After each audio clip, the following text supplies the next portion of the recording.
it is again, like a swarm of hornets buzzing under your scalp. A strange tingling you can almost smell. No, what do you mean?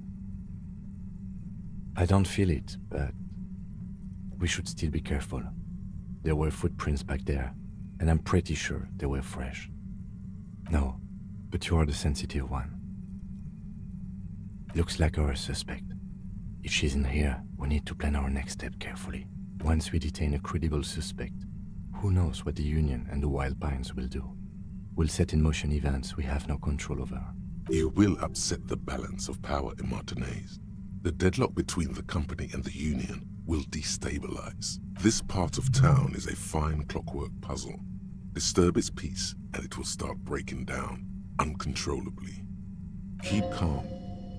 Go over the whole situation in detail. I leave that to your judgment. You already know what I think about cross-pollinating information like this. It's dangerous, but... He just can't be sure. Maybe it will yield something useful. Well, we are not responsible for what we can't predict, are we? I don't think the entire city will be razed to the ground. If you can't predict it, there's nothing you could have done. I think I see a cavern. Maybe more cellars? I think we've been careful enough. We still have the element of surprise. I wouldn't be so sure. You haven't exactly been sneaking. Or maybe not. Either way, once we go deeper, there will be no turning back.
Suddenly, your entire body is paralyzed.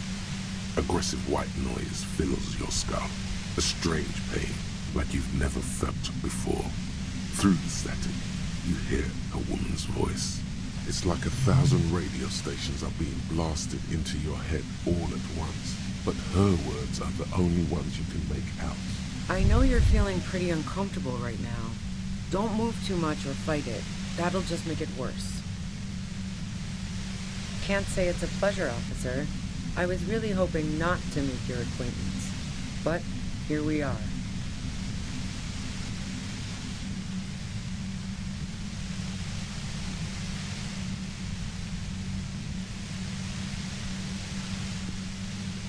The voice coming through the whirlwind of pain is not malicious. She doesn't want to hurt you, but she has to.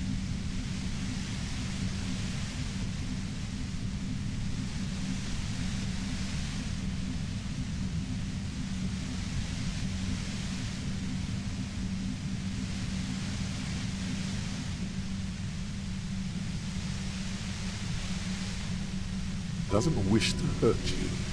Not according to your ear canals. Wait, no, not even your ear canals.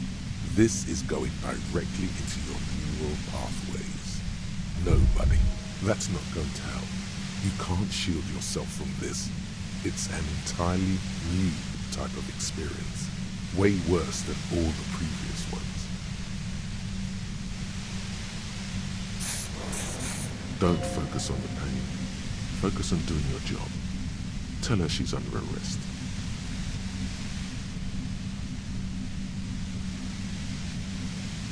I'm using a pale latitude compressor. You and your partner have been caught in its field.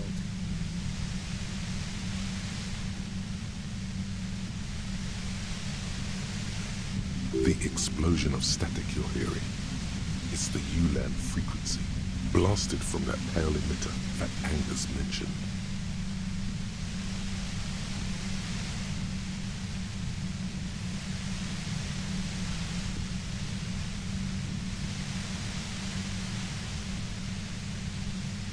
Saw my equations? You've been sniffing through my lorry, right?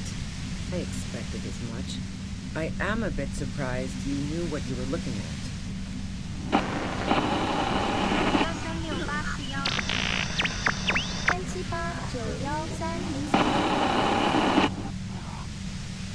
A pale latitude compressor is used to sort of make the pale more manageable. With a lot of these, you can force a radio signal grid on the pale, literally crunch the distance across it. Signals are relayed across a series of repeater stations fixed to buoys. Not a fun job manning those stations. All alone out there in the pale, people lose their minds in just a few years. So, what we are experiencing is a concentration of radio waves. Precisely.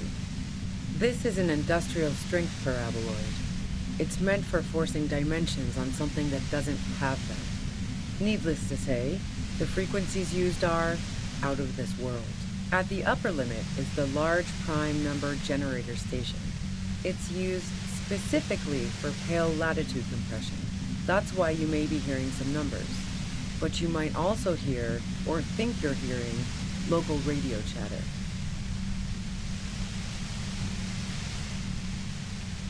She's been holed up in here for a while with no one to talk to. Keep her talking, and you just might get an opportunity to break you loose. I built it myself. And she's proud of it too, as she ought to be. This is way beyond your abilities. That's illegal. I'm guessing it's patented. But we are beyond that, aren't we? Oh yeah, way beyond.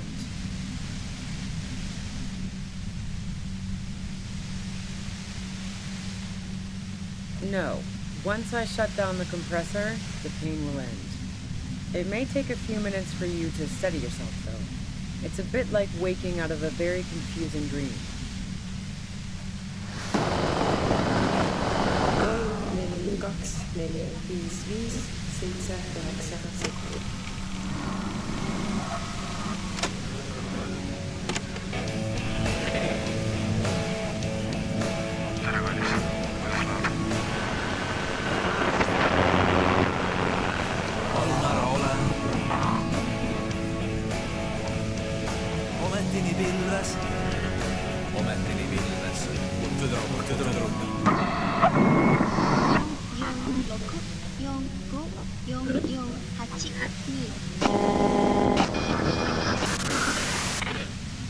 Yeah, I stuck my head in there before using it on you.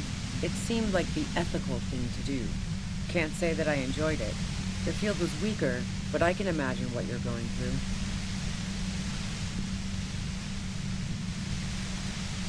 Yeah, let's not talk about that shit. You were hunting me and fell into my trap instead. That's all there is to say about it. So she thinks of you as hunters, not the cops, and of herself merely as prey. If you've got something really important to say, you can do it through the white noise.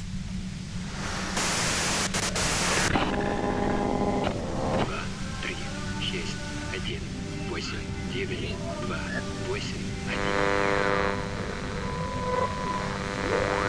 You're looking for a deal, but mattress. Free! At Ember!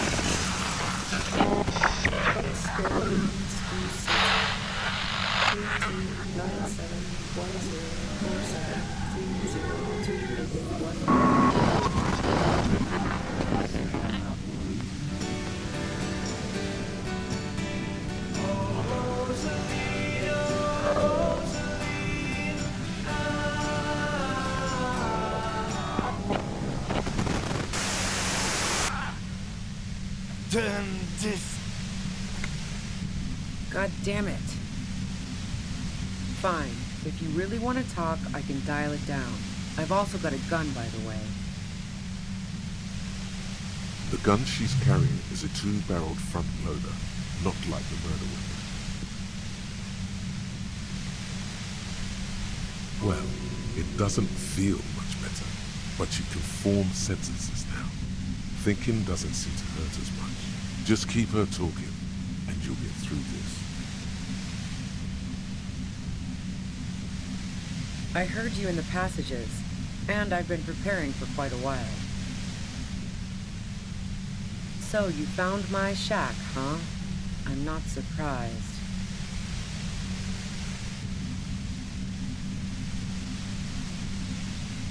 Her tone is bitter. She thinks she's been betrayed.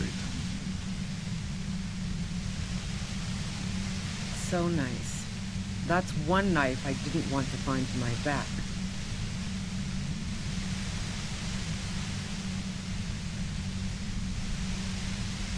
Not anymore, no.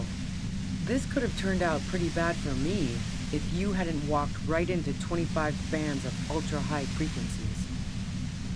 That's her admitting the bullet was an emergency exit. It was dark in the shack. The waves outside had calmed down. She looked at the loaded gun. Then she cracked the barrel open and took the bullet out. Not today.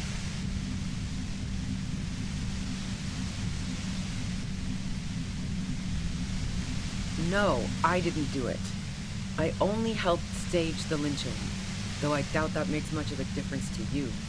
Who ratted me out, by the way? Was it Titus? No, he wouldn't have broken first.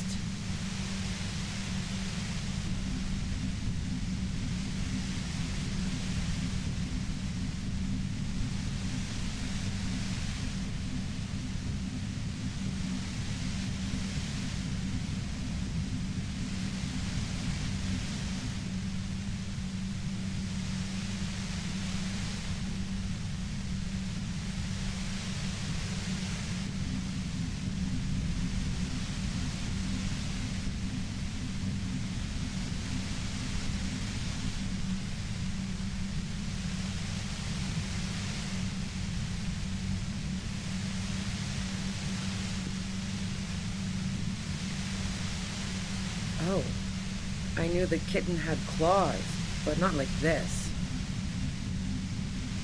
But she couldn't have known I was on the coast. How did you find me?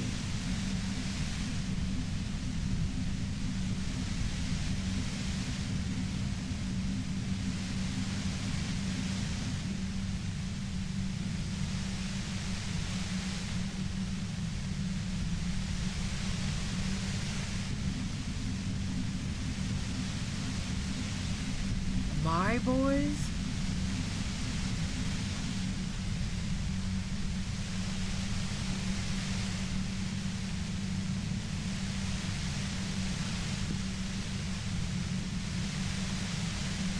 What? I don't even understand what you're trying to get at. Oh, doesn't even matter. How could they be my boys when they're not even my friends? Those guys liked me, I know it. This is what happens to people who people like.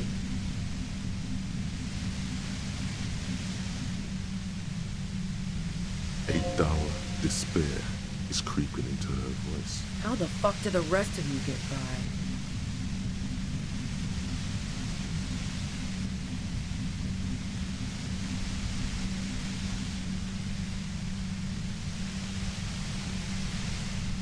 I did, didn't I? Now you've come for me. Fuck them all the same. That did make her forgive them. A little.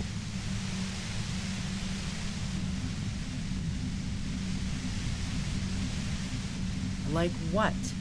I already told you I didn't do it. A strong moral compass. She still wants the opportunity to make a case for herself.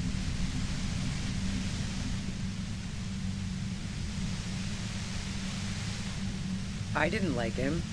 Hardened mercenaries aren't particularly likable types. Plenty of broken people who don't come with that kind of body count. Besides, they're paid well for what they do.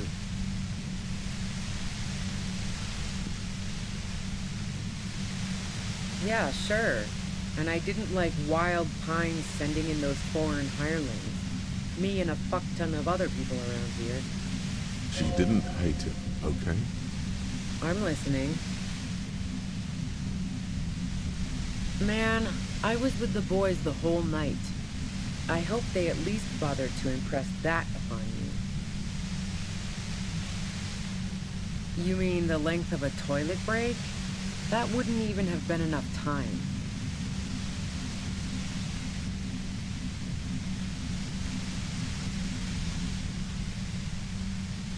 Look, fuck you, man. I might also have stopped by the bar. Wow, now I'm curious. Please, explain.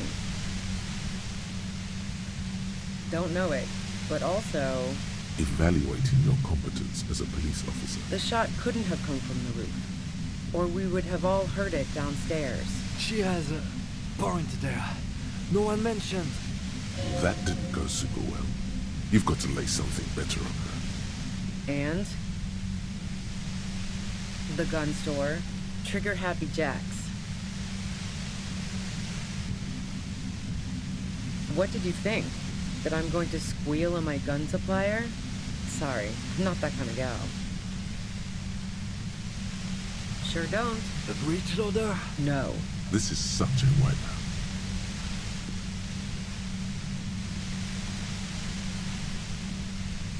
No, they're not practical. Break too often. Yeah, evidence. Who doesn't? Oh, you probably mean Claudia's rooftop. Sure, I've hung out there. She's got this great antenna. The view's pretty bomb, too. But you might say the antenna was the main attraction there, yeah. Along with Claudia. It's very powerful. I used it to tune into RCM frequencies. That's how I knew to be prepared for your arrival.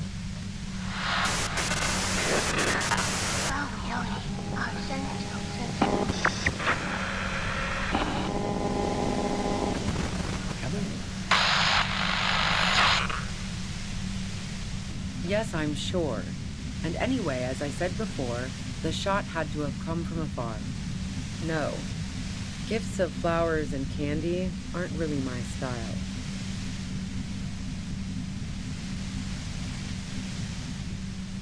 I never did understand why, when someone dies, a hothouse's worth of flowers has to die too. So now I'm leaving revolutionary symbols around? Come on.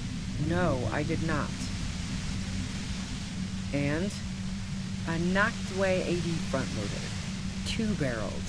Not really what you were looking for, I'm guessing. That isn't it. Yeah, evidence. So, Heart of Gold Tommy fucked me over too. Never trust a musician. That really comes as a blow to her.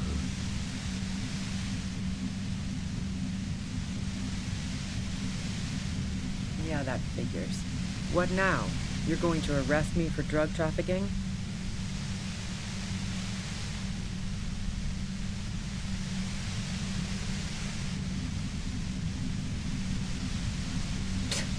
That's your prerogative. Man, it's to get away from all that murderous shit that I left Jamrock, my previous employer, for the Union.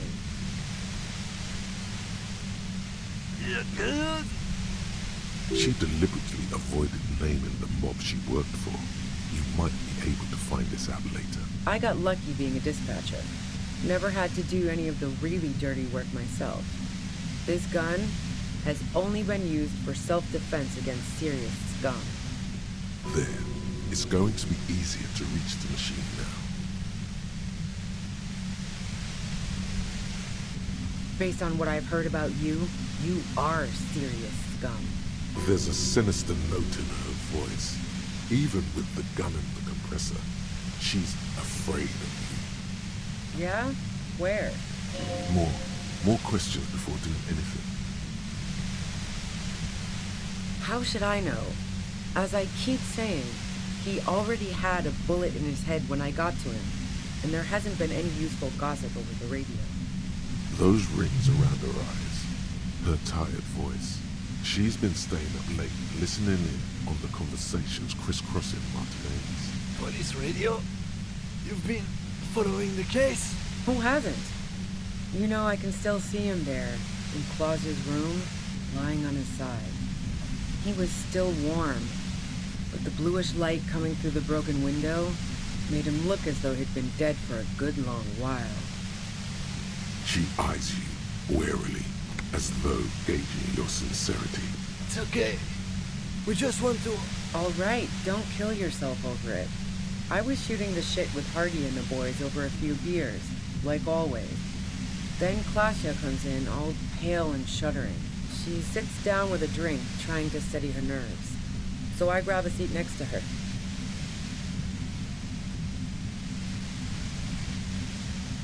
Oh yeah, super. But I didn't think too much of it at first. I'd seen her party hard before. No, I really didn't. She's not that easy to read. I just assumed she'd done too much blow. It wouldn't be a first for her. But no such luck. She was in some deep shit. She asked me to come upstairs. The merc she'd been going with was lying on the bedroom floor, dead. I knew she couldn't get the authorities involved, so yeah. You made it look like he'd been hanged. What? No. Faking a lynching was her idea. She looks shaken. She wasn't surprised to find it out, but fragrant. Yeah, in cold blood. It really surprised me how quickly she was able to get a hold of herself once we got up there. It was like she was another person. The party girl was gone. She asked me to help her drag him in the shower. She wanted me to shower him on his neck. They think Elysium. Then she dressed me while I went to get the party boys. Marcy knew exactly what she was doing. You can't remain calm under pressure otherwise.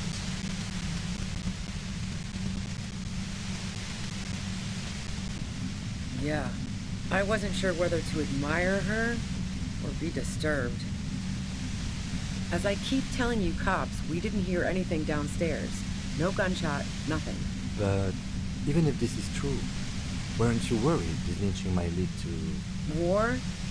The thought crossed my mind. But the mercenary's death was going to have repercussions either way. Although the way things are going... fuck it. I'm not responsible for these people after what they did to me. I saw you roll into town. I wasn't about to stick around for questioning by a goddamn La Puta Madre agent. So this is what she was scared to tell Titus. This cop.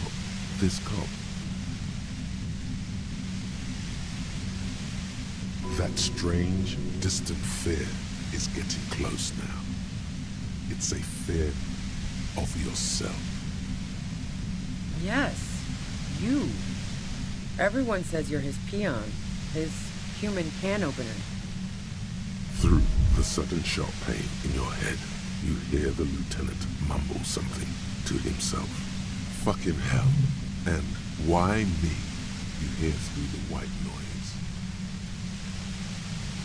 It's especially bad suddenly. Felt like a vein exploded.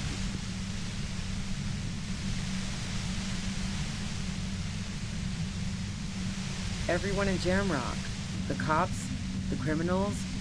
Why do you think I'm holed up in here with a goddamn death ray waiting for you? If she knows that about you, she must know your real name too.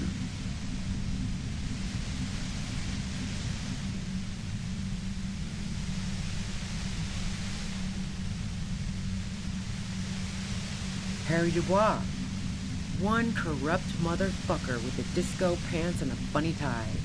Agent to la puta madre. So she knows your name. That doesn't mean you're on the tape. Criminals make up bogeyman stories about cops all the time. All of this just means that you're effective. Criminals know you and are scared of you. I don't know. Sounds pretty convincing to me. Is that a joke or a threat? I'm guessing both.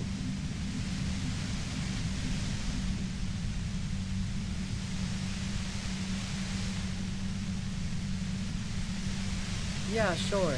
She doesn't believe you. I'm sure La Puta Madre himself will explain it all to you soon enough. You've been to my lorry. You think the biggest player in Jamrock appreciates competition? And now I have Harry Can Opener in my lair. Fucking Titus. She's not going to change her mind that easily. She still perceives you as a threat. Wait, one thing, possibly small, but she said you rolled into town. Was that you singular or plural? She might know something.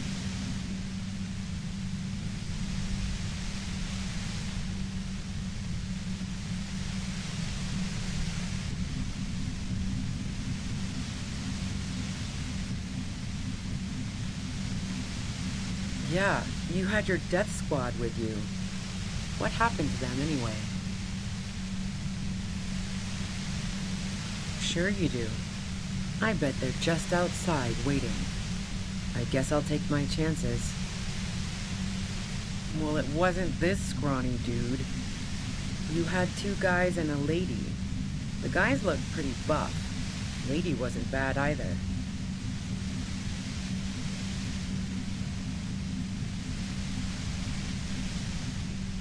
One of the guys seemed chipper, a blonde. The other had a brooding something or other about him. And the woman was the only one in uniform. All were carrying. That sound about right? No idea who these people are, literally. Satellite Officer Vicmere looks out of the window grimly, then puts his coffee down and turns to Patrol Officer Minnow. We could either take a room here in the whirling or go home for today. Let's go home, Jean. Nothing's going to happen today, she responds quietly. Jean takes his blonde wig off. Call Heidelstein. He can give us a ride.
Lock, set.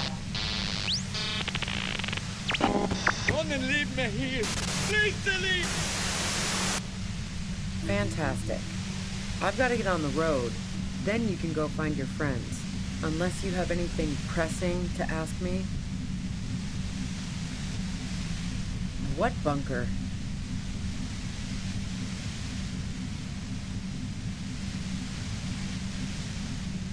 Don't know anything about it. No one's been around since I set up camp. But I'm sure I'm not the first vagabond to...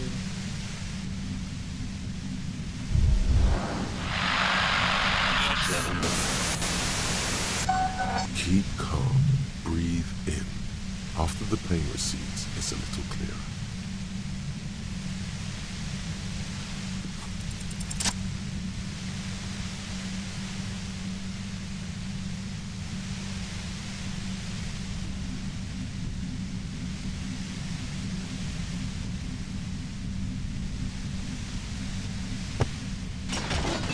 You did it. The compressor lies broken on its side. It's quiet in your head again. It still hurts like hell, but...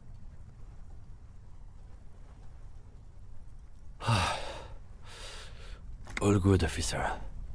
Be careful. She looks at the machine, assessing the damage. Her hand trembles. Oh, fuck it.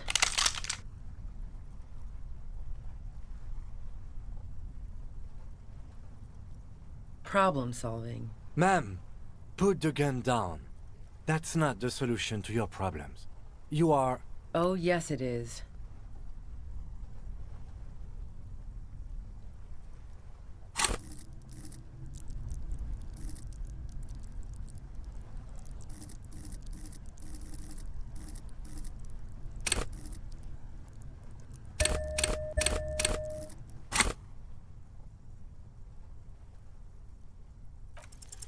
She's truly desperate.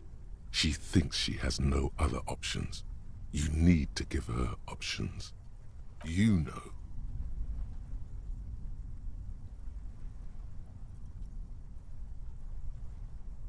This is how you talk her out of it. It's the only scenario in which she lives.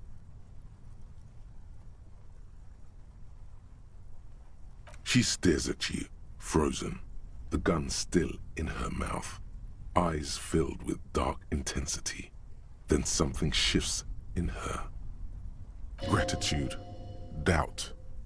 She's still ready to go.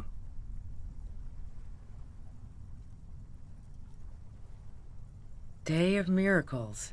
I'll take it. She runs past you, then past the lieutenant, and disappears into the darkness of the... Good call. Yeah, I'm sure. I would have done the same had I not been incapacitated. Her tent. We should check it out.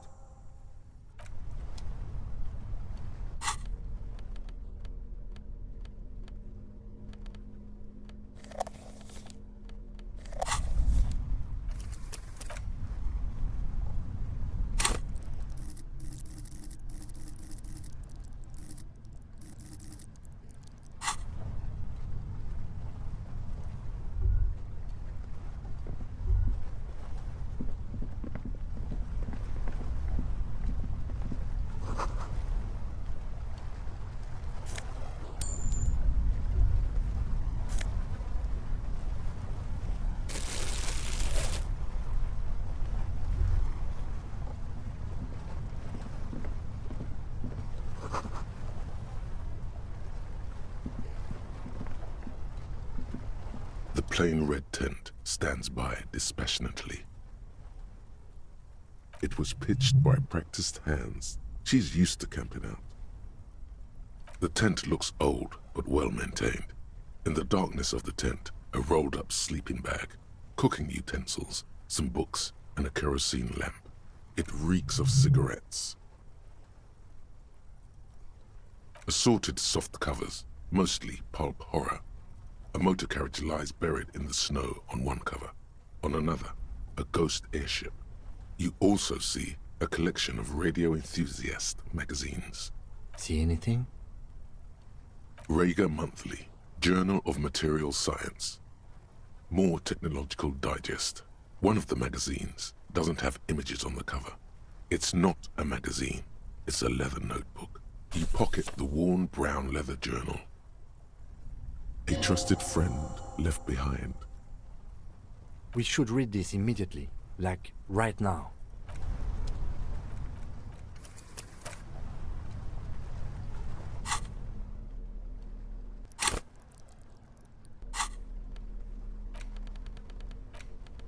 A thick journal. The cover is worn like someone used to carry it around in their back pocket. It's made of full-grain leather. The lower left corner of the back cover sports an embossed brand name, Schneller.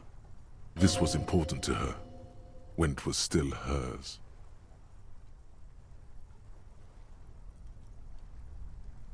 The journal falls open. About 2/3 of its ruled pages have been filled. The large cursive of someone who writes quickly and confidently, perhaps too confidently. Many phrases and even paragraphs have been crossed out, with tiny corrections scrawled above and in the margins. It's a mix of logistical notes, diagrams, and personal reflections, all dated. It's good she left in a hurry. We could learn a lot from this. Hard to tell exactly. It's mostly noted down in code. Looks like contact information, quantities, directions. There could be useful information about local operations in those notes. We have a junior sergeant at my station who's good with codes. I can give this to her after we finish this. Esoteric radio technology. The most recent ones probably pertain to the latitude compressor, sketches, calculations of distance and density. You make out a familiar spiral shape. Short, wry observations of people and places, probably a way to pass the time on the road.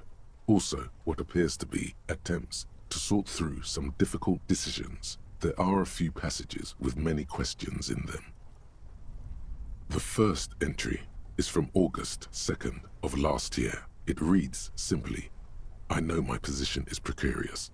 All I can do is make myself as useful as I can while looking for a way out. Remember, no one is indispensable."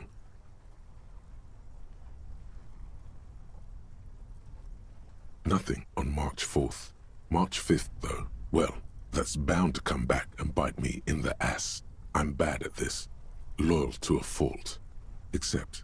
But that's another matter entirely. You have no idea what she means. These are personal notes. Don't expect to understand all of it. That name isn't mentioned as far as you can tell. Small wonder. Would you talk about La Puta Madre in your journal? You do see an M though. La Puta Madre. M is mentioned on March 9th and March 15th. Great. M's peon is coming to town, no doubt to investigate the lynching, but also, I feel it in my gut, to finally put a bullet in my head while I'm napping in my lorry or on a smoke break. Well, I won't stick around just to twist my own neck by constantly looking over my shoulder. Then again, isn't that what I've been doing ever since I got the call? The call? Did M call her personally? Were you supposed to find her, even apart from the investigation then? On M's request? No, you wouldn't do something like this. This must be a mistake. You didn't follow through. You should have shot her in the head.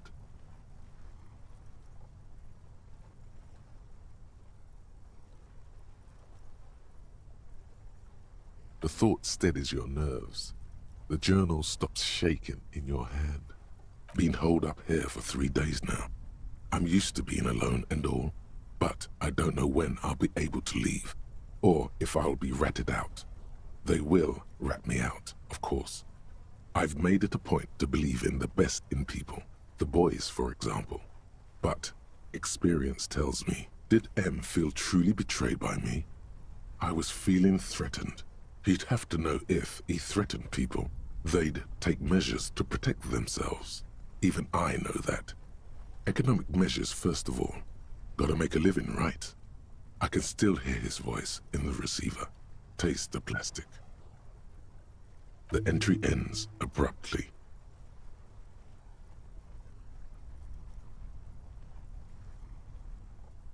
The most recent entry is from today. It reads, "Even when I leave here, if I leave here alive, what's my next move? Staging a lynching is a crime, even if I'm not accused of murder on top of that. Forever on the run. Not really my idea of the open road. Man, I was really looking forward to winning." It looks like she might have been framed. That would be a first, or a fourth. But who's counting, he thinks. Very rarely does anyone actually get framed.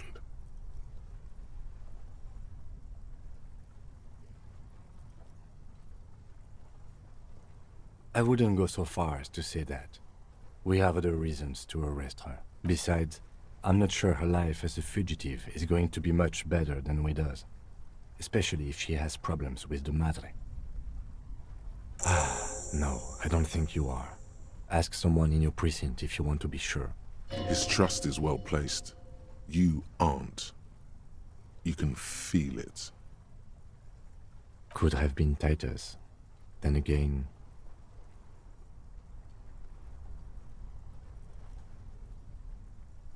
Maybe there's a hardy boy we've yet to meet, who acted as his accomplice.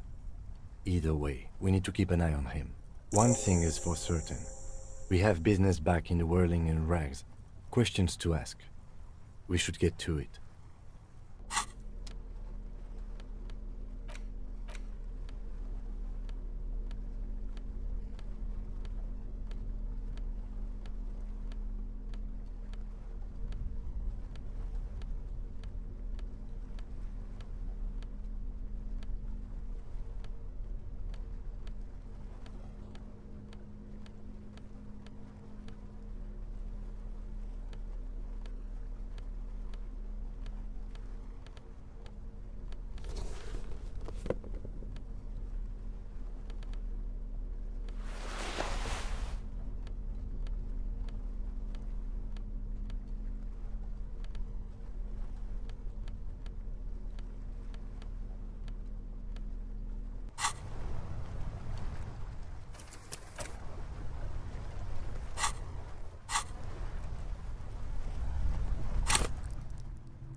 Thick journal bound in brown leather.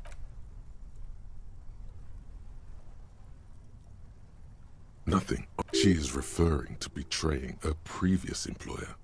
Does this suggest she did it in self-defense?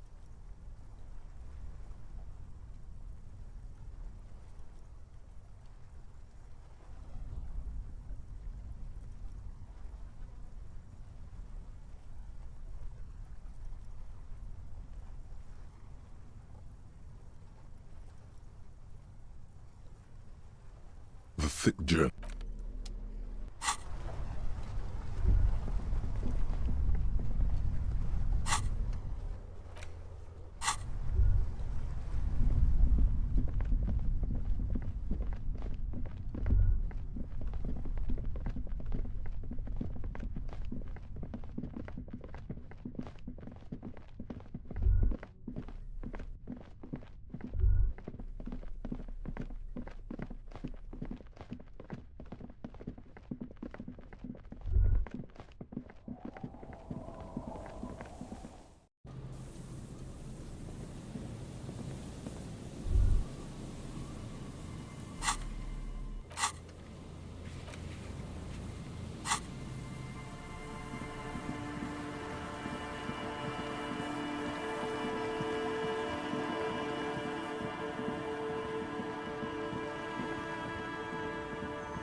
Tequila? Of course.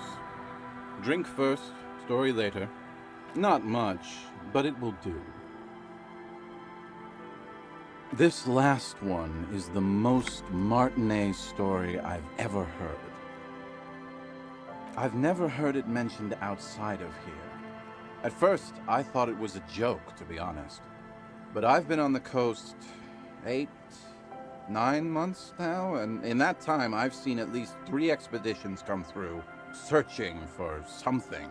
A shovel hits the sand somewhere behind the reeds, near an abandoned construction yard. The young men look over their shoulders suspiciously. The sound of their digging seems loud in the sudden silence.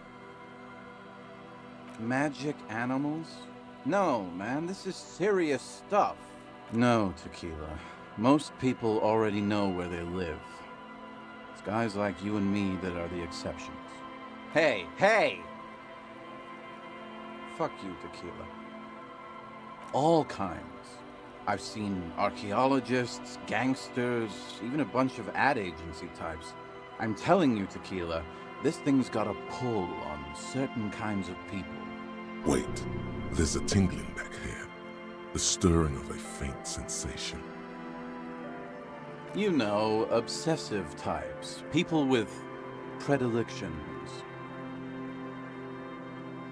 Some of those expeditions come back after a week or so, looking haggard and dejected. Others don't return at all. The first time I saw one of these expeditions, I thought they were fucking with me. There was no way it could be true. It was just too high concept. There's no way. It can't be. Or can it? You know. I'm not even sure I should be telling you this story, to be perfectly honest. You're in a fragile state, and it might be too much for you to handle. Okay, fine, I'll tell you. But I'm warning you, it's pretty out there.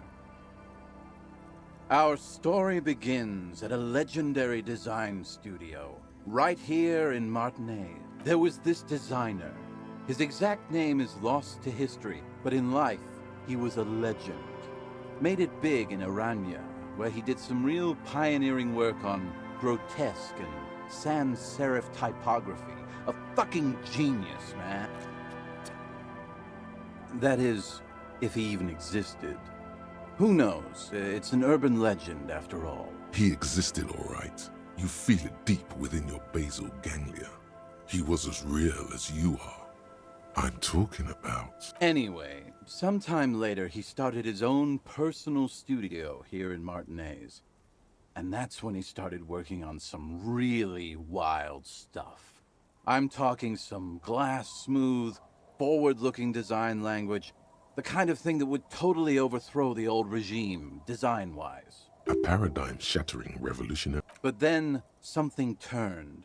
You see, it's widely known that nose candy and pioneer graphic design work go hand in hand. You know Tequila, nose candy, the white railroad, party powder. The kids on the streets also call it Snow Day. Sinus salt, the white night. Can't see, for its popularity among the aristocratic class of the prior century. Along with a number of more banal street names. Blow, of course, but also flake, powder, pearl. Really, anything that's white will get the idea across. He's talking about cocaine. Shit, yeah, Tequila. You know exactly what I'm talking about. You've got to understand, the work this guy was doing was so high concept that regular amounts of cocaine just weren't cutting it. By the end, they were bringing it in by the lorry load. Now, as you might imagine, snorting that much cocaine can't be healthy for a regular human, right? Right. Wrong. Do it all the time. All day, babe. Hey, Tequila, pay attention. The story goes that one day he was balls deep in work on what he thought would be his pièce de résistance. An advert so minimal, it contained neither text nor images, just pure white. Apparently the idea was too high concept even for this genius. He dropped dead right at his desk before he could finish. His last words are recorded to have been, "It's as white as a blizzard of cocaine." I know, Tequila. I know. But the story doesn't end there. Supposedly, when they performed the autopsy, the coroner discovered nearly 1/4 kilo of coke jammed into his nasal cavity. That's almost certainly anatomically impossible. Wrong again, nerd. Where there's a will, there's a way. That's right. 250 grams of blow had accumulated in there over the years. We're talking high-grade Saramaritsian pure. Not that cut-rate shit your grandma does. There are those who believe the designer was buried with this 1/4 key of nose candy still lodged in his sinuses. That's what those expeditions are looking for. The cocaine skull. The cocaine skull. Here's the kicker. This designer, this lead designer of a world-famous design studio, was born in Martinez. A local boy, Martin Martinez. That's why he brought his studio here, back to where it all began. And that's why they buried him here, too. Perhaps right under Ab's pipe there. Or probably further down the coast, or in some yard in Martinez proper. A hidden mausoleum, no one knows exactly. No, my grandma always told me his grave lay somewhere on the islets on the bay. This is ludicrous and physically impossible. Sinuses can contain that amount of anything. Now, detective. Always the skeptic. My only question is, where does one get a shovel? The archaeologists say they want to put it in a museum, the gangsters say they want to sell it on the black market, and the ad agency guys say they're seeking inspiration. Bullshit. They just want to snort it. But you could beat them to it, Harry. You could snort the magic skull cocaine instead. I'm pretty sure they all just want to snort it, though. And why wouldn't they, eh? Sounds like right strong stuff. Don't listen to him or his grandma. He's just making things up. No, my grandma told me. I've heard other people say it too. That it's underwater. Or no, maybe it was the storm sewers. Or maybe it's in the air. Or in an ancient state pyramid offshore. In a pyramid? Now that would be something. They're pretty vague about it in general. The gangsters like to claim they're looking for the grave of a friend, with picks and shovels. The archaeologists act all official about it, saying they're conducting serious research. Honestly, I think they're not really scientists, just rich. The junkies, for some reason, are pretty upfront about it. They just say they're looking to snort some blow out of a dead man's nasal cavity.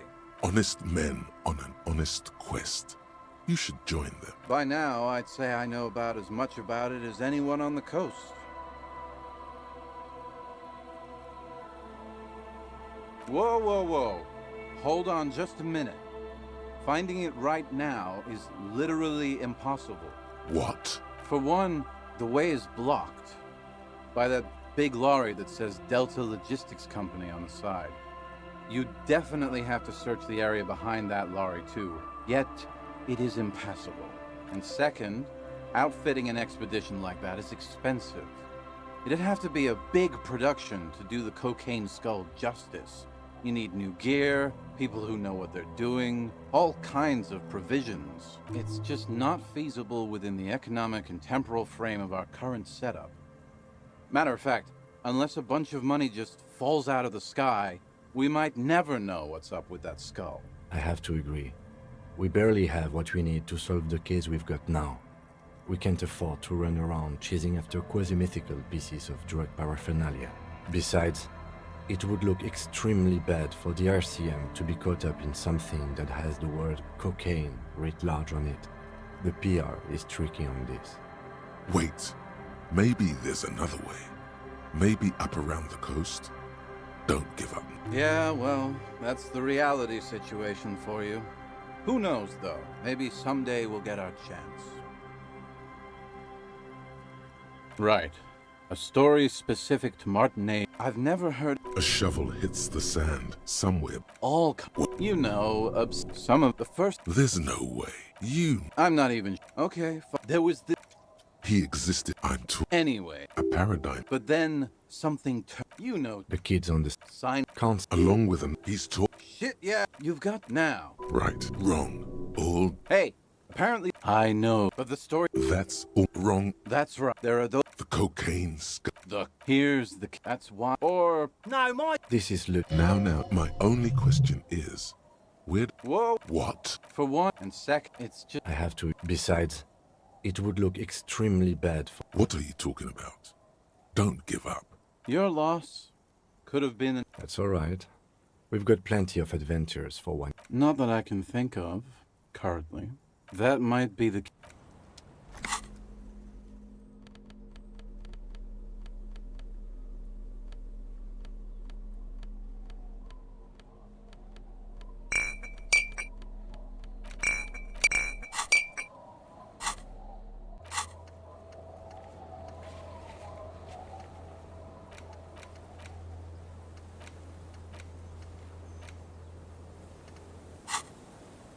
Tequila.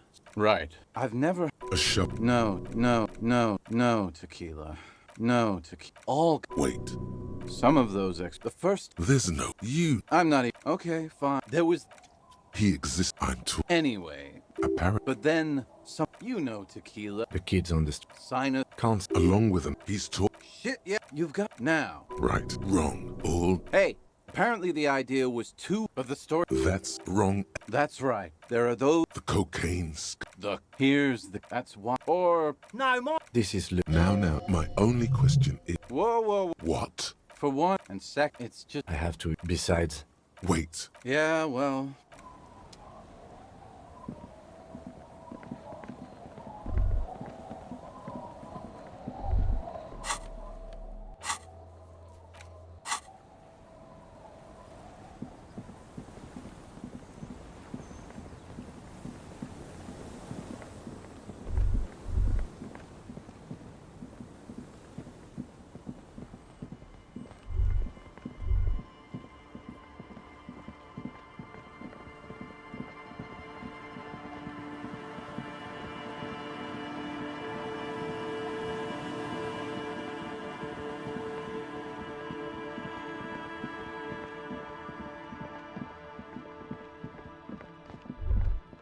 stop. Now, it is time. Crisis, death. You can feel it in your blue soul. Be prepared. Make sure you have your pepper box in your hand. Your fingers reflexively reach for the Villiers 9mm pistol in your pocket. then you'd better get ready. Whatever happens, I've got your back.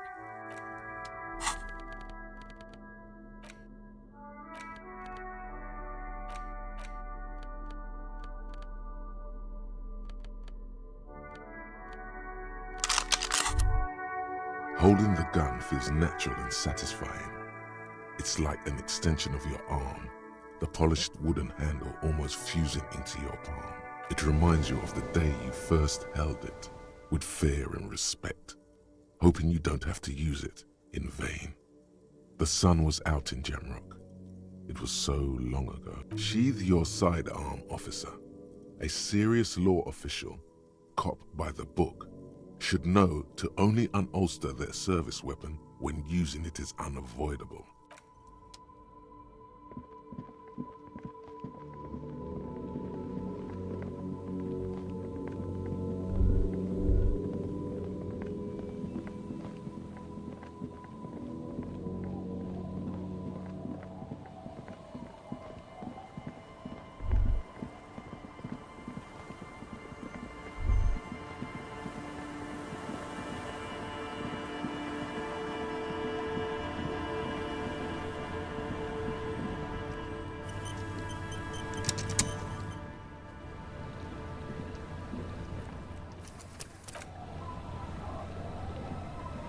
You're back.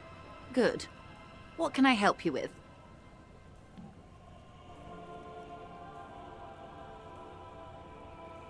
Of course. I am sorry to have been... Oh?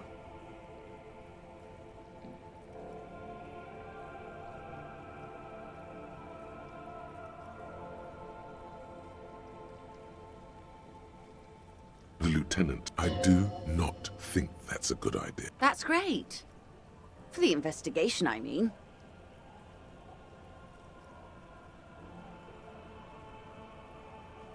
She?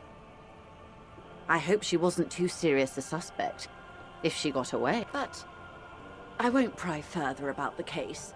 You mentioned something about Mr. Clare, I believe, or something in conjunction with the Union? Curiosity for the Union burns brighter in her than curiosity for the case.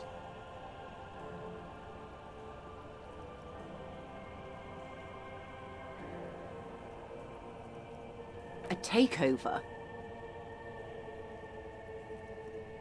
If they're taking it... Green livery, changing into red, blot by blot, like a cancer of the blood, metastasizing. Then we're talking about a war. Everett needs to let me into the harbor at once. We need to talk about this.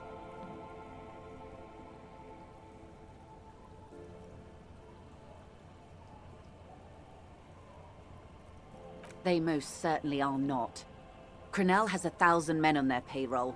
The next batch will be a platoon of 20 men and a gunship. I've seen the Union's forces. They are better organized than these mercenaries. They also have the support of the people of Revachol West. It will take more than Crenell to wipe them out. Wild Pines will need to send more and better equipped men.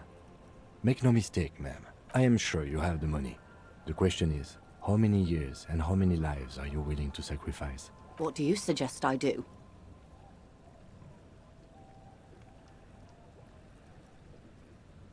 Everything affects the decision-making process, Detective.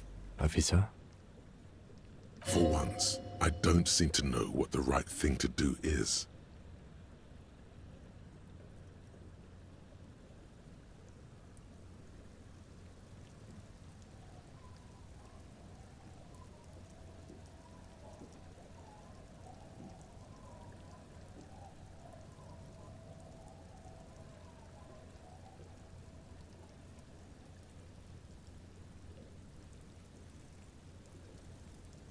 I'm afraid we won't disco our way out of this one.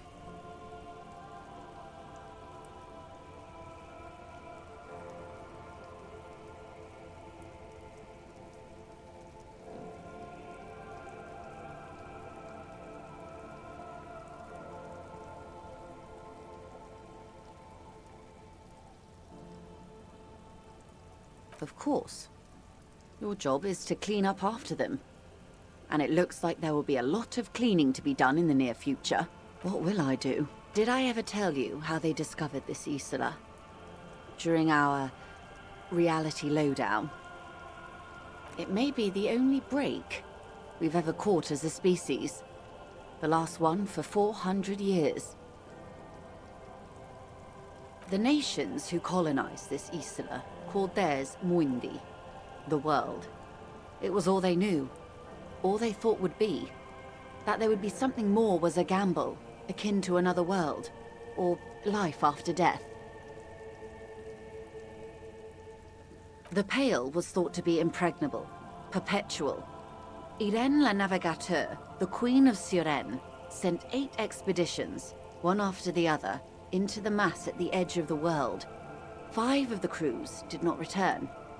2 did, but had lost their minds. Each of those expeditions would have been led by an admiral. Sounds like a purge.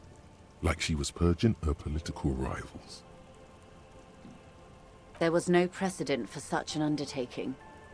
People thought she was punishing the admirals, or had gone mad, or both. Until after years of trial and error, and the development of a strict psychological regime imitating the creation process of poetry. Called Volta Doma, or Return from the Sea. The 8th expedition returned sane and intact. They told of a new continent of matter. They told the Queen and her counselor, Dolores Day, that the Pale had begun to condense, day after day, hour after hour, slowly raining down until it formed a vast ocean. The air is cold and scented with petrichor. There are rain circles on water all around. Humidity crawls up your back like a piano trill. So does the lieutenant. His mouth is slightly open. The droplets feel warm, like spring rain. The phenomenon has never again been encountered. For a time, the crew thought they were experiencing a hallucination.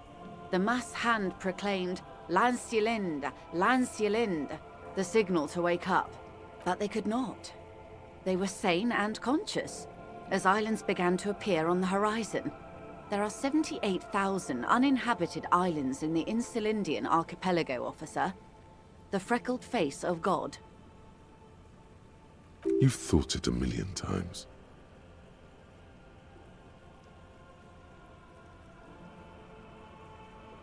A total shift in human comprehension of reality. On the second day, a great skua was shot down above the flagship Elysium. The bird was preserved and brought back, along with pollen. 4 years later, the Queen's Counsellor was proclaimed Her Innocence Dolores Day, the elected world spirit. The age of humanism, internationalism, and parliamentary rule followed. We were high. On Caillou, the Pebble, the largest of the fertile, uninhabited islands of the northeast Insulindian archipelago. 4 centuries and 2 revolutions later, the first living, autonomous organism. Proof of reality. It's the symbol of Insulinde, Detective. The coat of arms of the suzerain and the wings on the crest of the commune. In your defense, it is a nasty creature who plucks food from the throats of lesser birds. Yet much like Revachol, it is also magnificent and rare.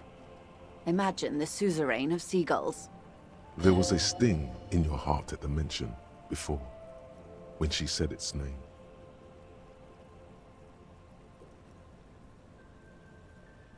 The nations of Mundi proceeded to discover 5 more Isolae. Or they discovered us, all in the rush of the great inter-Islary reconnection. But these others weren't uninhabited. We had to kill people there, wipe out indigenous populations, gunboat economies. Or they came to do the same for us, or had done to each other. But here, there was no one but the skua, the Liliat Sea, and the Blood Beach, and the River Esperance. It was the new world. The Mondials used it to amass the greatest concentration of wealth mankind has ever seen. Revachol, the suzerain.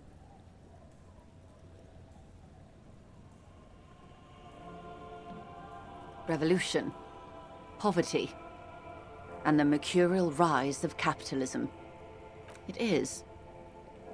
Soon it will be spring and everything will blossom. The gangs will run wild, jacking motor carriages, ferrying amphetamines through Coal City. Spring is tough in Revachol. I will surrender Terminal B to the Union.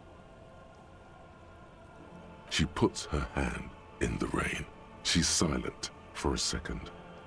We will see. Ma'am, this may well unravel property law this side of the river. If that occurs, we may never see the end of this kind of confrontation. The next time there will be 2 strikes, then 4, then 100. What happens will happen. The age of capital has only begun. I will talk to my employers in person. We will amputate and cauterize Martinez, if you handle the situation on the ground.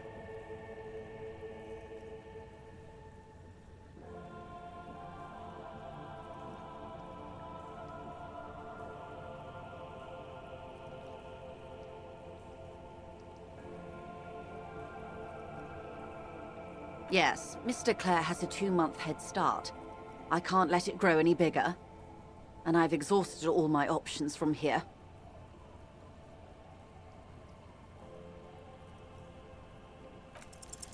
There are no employers.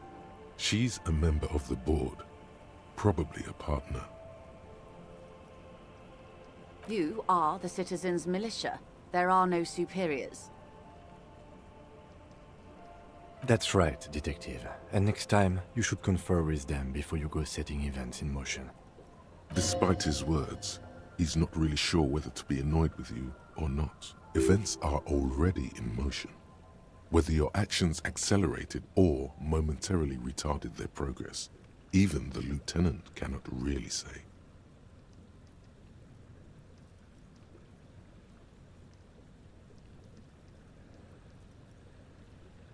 I have not deceived you. I showed you who I was. Rejoice Layton. Keep the peace, and I will keep my end of the bargain. How far along is Cronell's investigation? The confrontation is imminent. They have followed in your footsteps. As your investigation reaches a climax, so does theirs. They are your shadow. Arm yourselves. Armor yourselves. Protect their targets. Violence may be unavoidable, but we can limit the casualties. Soon. I do not know precisely. They have cut off all communication, you see. They know I've been feeding you information. One last thing, Lieutenant Dubois. I've given the matter much thought and come to this conclusion. You're not an amnesiac. You're insane. I know, because I, too, am insane. I just hide my illness better. And I'm rich.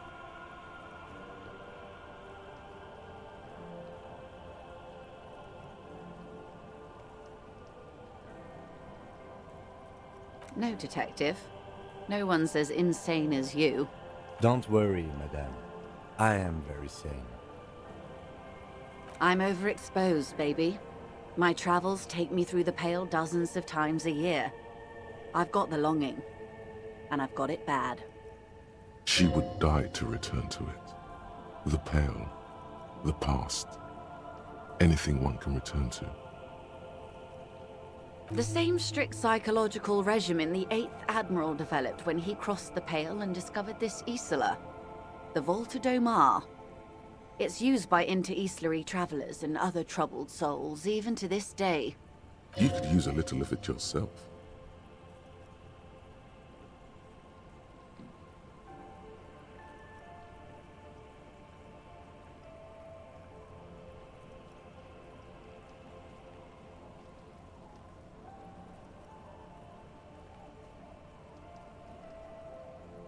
Watch out for yourselves. They will strike soon.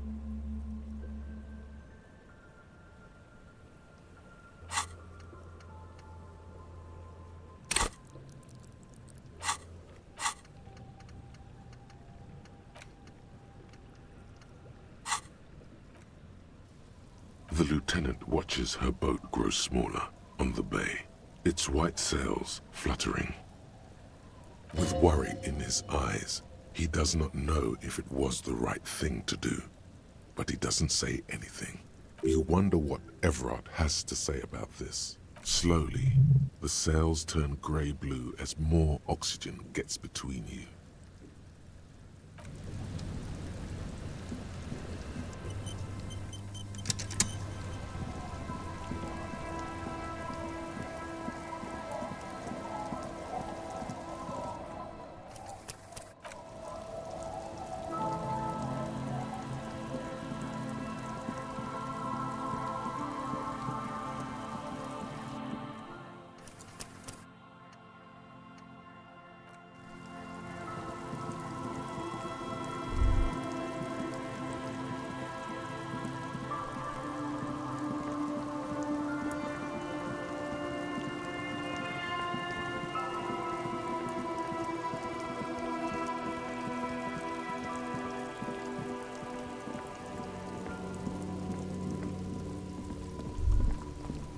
I'm all out of shits to give, loincloth.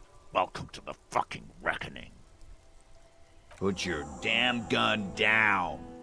People are gonna get hurt. We need to talk this through. All right?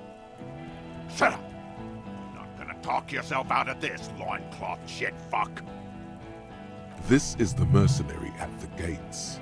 His chest rises and falls under the ceramic breastplate. His fingers reach for the butt of his sidearm. There's something very wrong with him. This is a misunderstanding. Nothing irreversible has happened yet. You can just return to your unit and forget all about this. The Kipt is merciful, willing to spare us if we just forget about our murdered and humiliated commander. I think we should just kill everyone, Corty.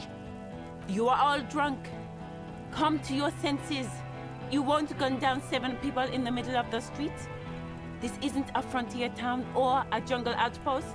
Easy, Lizzie. Let me handle it. I know guys like this. I'm sure we can come to a peaceful agreement. Ain't that right, fellas? He is facing overwhelmingly superior firepower, and he knows it. Peaceful. Nest in your abdominal cavity like a little wild mouse. The masked man's words are barely intelligible, but you can hear them.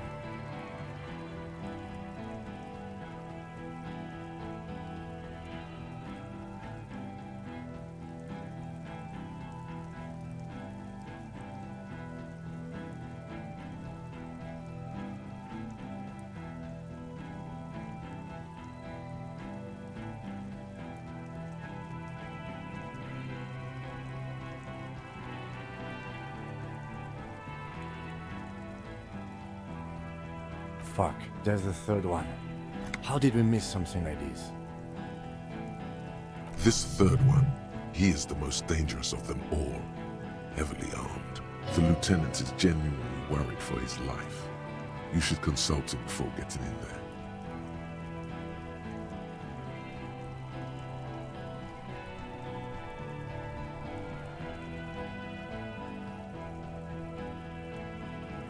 No.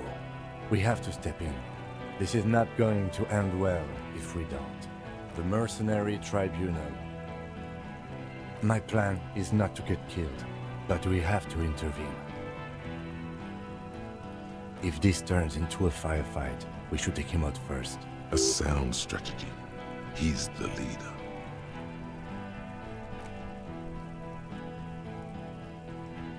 Get lost, comedian. You cops had your chance. Now it's fucking time for some justice. I think he's calmed down a bit. No, he didn't. He's about to open fire.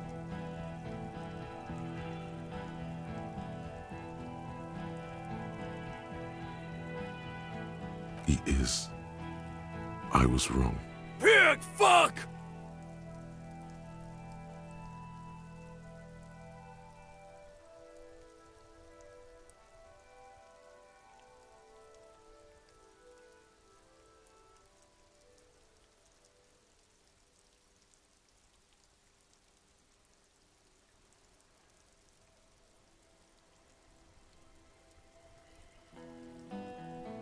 Ah, yeah! Welcome to the fucking party. You're probably gonna get killed too. I don't give a shit if you're cops. No one is going to kill anyone. Let's just put the guns down and talk like civilized human beings. She doesn't seem to understand the severity of the situation. With a wordless gurgle, the killer loads his long rifle. The leader gives a small nod to the helmeted man. Suddenly, the grip of your sidearm feels comforting and warm in your hand. Feels like it's saying, do it. Shoot him in the mouth. Shoot him before he shoots you. No, wait. It's good you have that gun. It really is. Just soften him up first. Present an argument. Even if it comes to a fight, it's always a good idea to drag it out first. Get under his skin. Peace. Always peace. It has worked thus far. Start with the first idea you have, then move down from that. Please.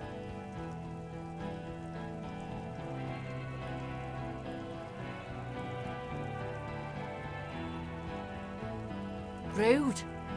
Rude is the killer. Rude, the killer. Owen Cloven. He doesn't talk much. All of you cunts inside out.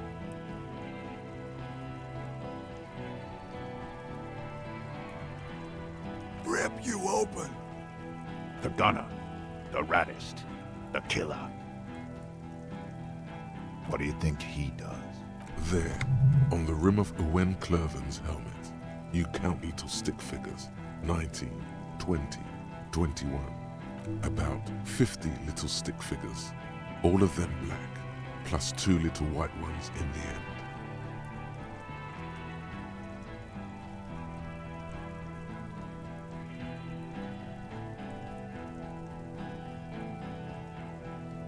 That's right. Plenty of kits here in Revachol, too. T, let's fucking do it. T. Easy. Easy now. Yeah? Who did that?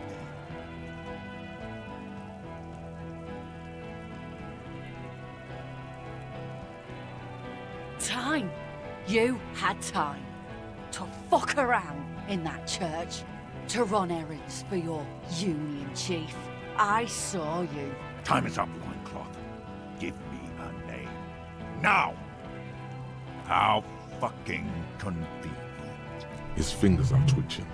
That's a draw reflex. He's about to draw.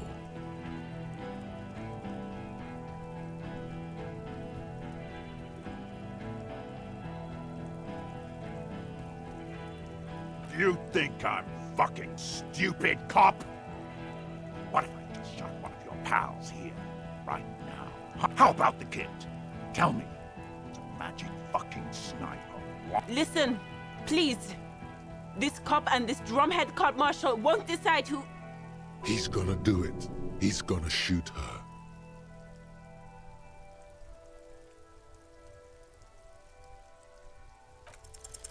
The Hardy Boys confessed to hanging him, all together. Titus said, we took him out back and hanged him. He said it loud, in a public place.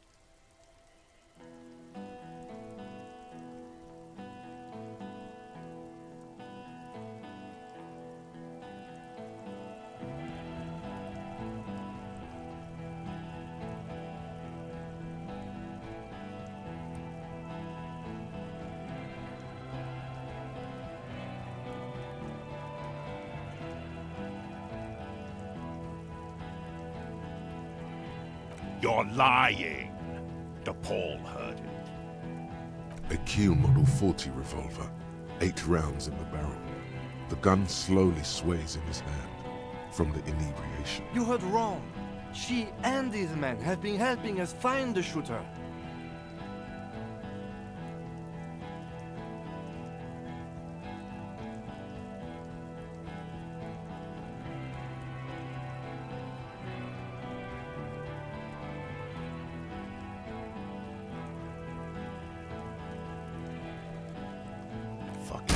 Liars.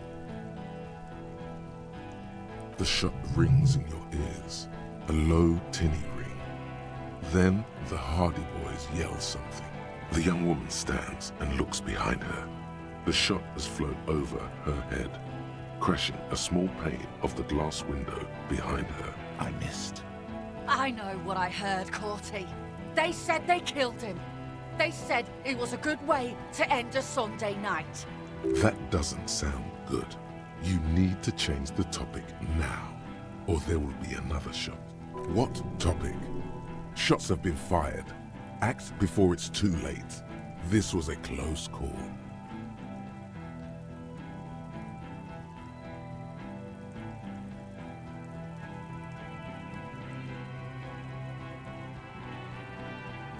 Yes. So what?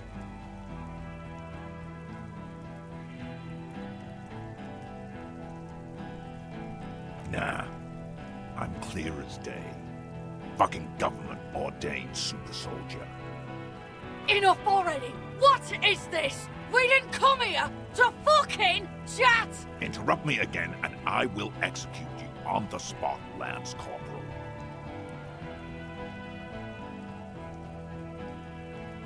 You think I care what that company cunt thinks?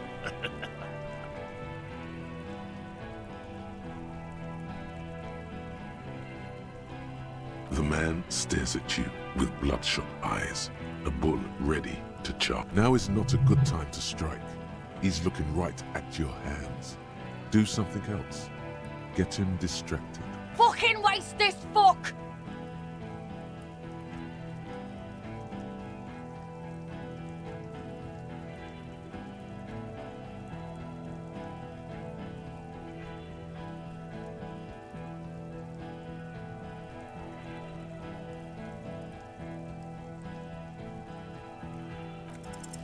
All right, here we go.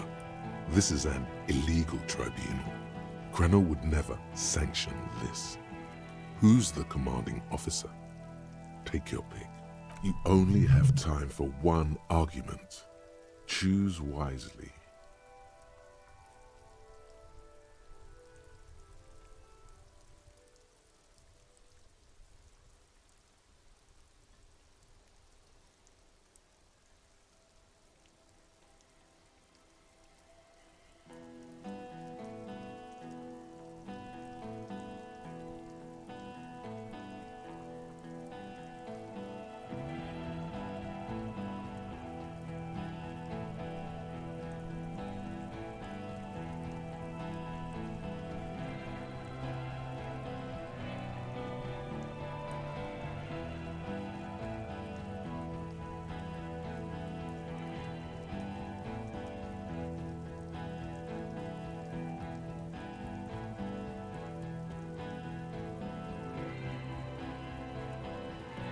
I am a Grinnell Major with over 15 years of live combat experience. When my colonel gets hanged by clay monkeys, I lead the platoon on a retaliation strike. Nah, I just have the biggest gun. Technically, the other man has the biggest gun, but we're beyond that now.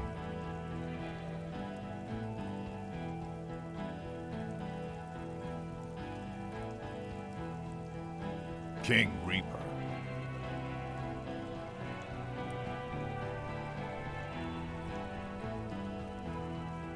You're right. But you see, I want it to end. Okay, it's not much, but he's thinking about something else, and his hand is off the gun. This did something. Now fire. Fuck them up. Do it. The muscles on your back tense up.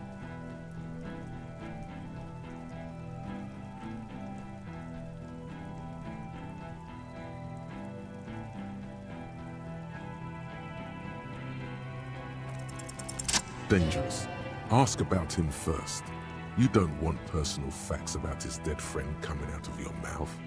He has to start it. Sergeant Major Raoul Cortiner, reporting in to burn this fucking mud hut to the ground. As he moves, the interlocking pieces of his armor click softly. Click, click, click. The realization comes to you like a picture puzzle coming together. His name is Raoul Cortiner. The dead man's name is Elise Cortiner. He's brothers with the deceased. No, probably foster brothers. Elise was put into a foster home, remember? For killing, maiming, and humiliating our commanding officer. All sentenced to death by lead.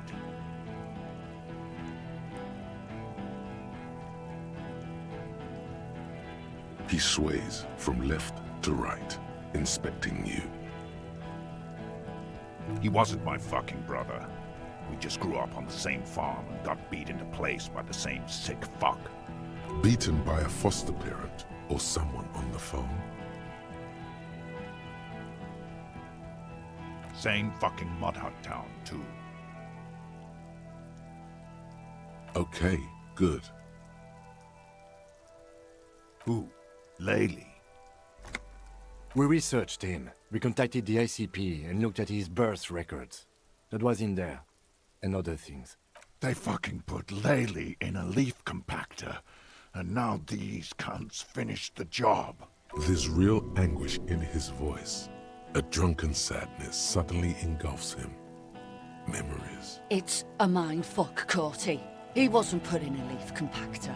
They're making it up to fuck with us. Major, permission to... Open fire. We can't have that. Interfere now.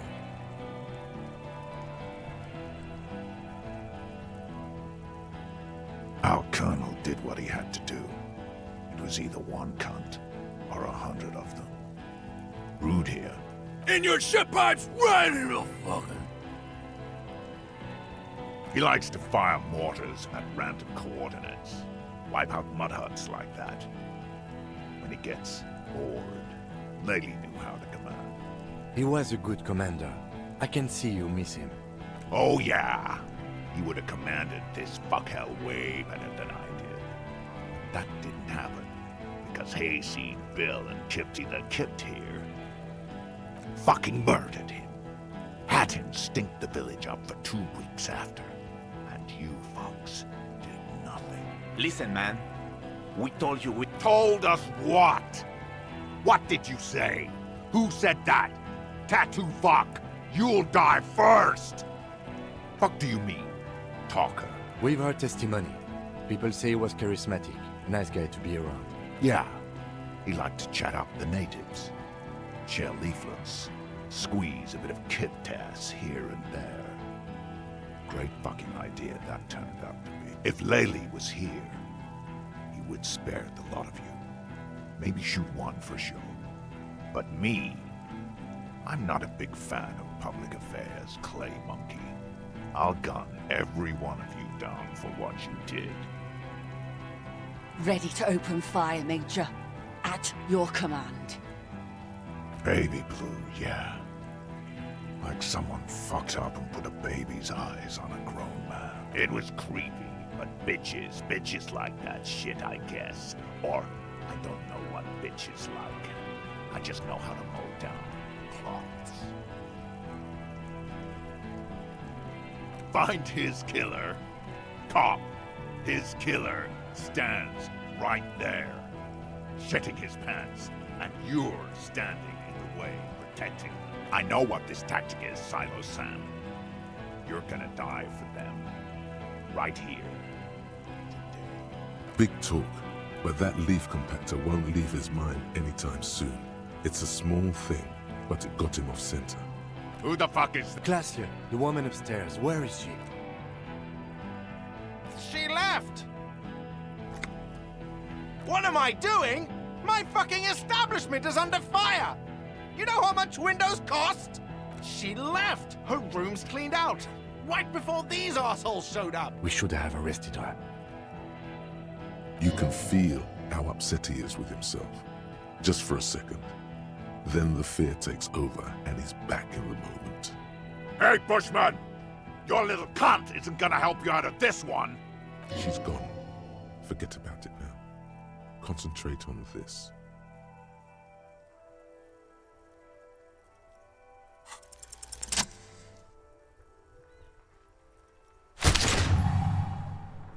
A plume of smoke and fire erupts from the gun, and your hand goes numb from the explosion.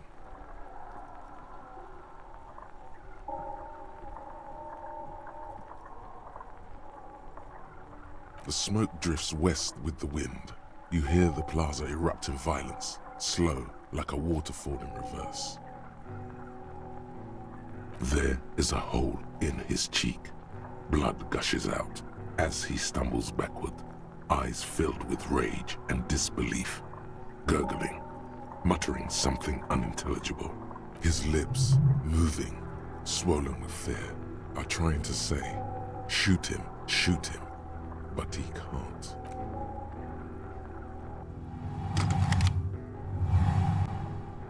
To your right, the killer raises his rifle and takes aim at you. His moves are steady, but the long barrel of the rifle sways slowly. From the corner of your eye, you see the lieutenant raise his pistol and aim it at Rude. You stare down the barrel of the gun. You see Rude's mask behind it, his eyes in the slit of the helmet, like a camera lens, focusing on you. 0.4 seconds remain. There are 6 little black dots in the tip of the barrel, like a honeycomb. This is a knock cannon. It shoots 6 rounds in one pull of the trigger. God, you're so frail. Too frail to think further. Time is running out.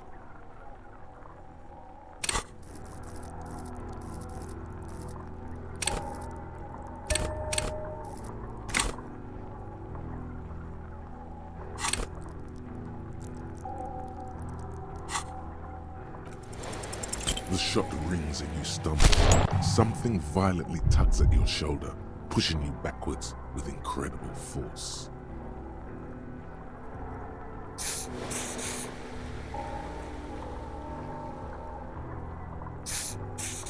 A volcano of burning pain erupts from your left shoulder. The pain flows over your entire body like an awful shock. A grim knowing rises from within. God, please. Then, 2 shots rush backwards, and you hear a scream. But you're too hurt to see who got hit. Glenn, dying in a puddle of blood behind you. His mangled torso has 2 gunshot wounds. Blood gushes out of... Oh God, watch out. You see 2 crazed eyes stare at you through all the smoke and the panic. With blood gushing from his face, the man raises his pistol at you.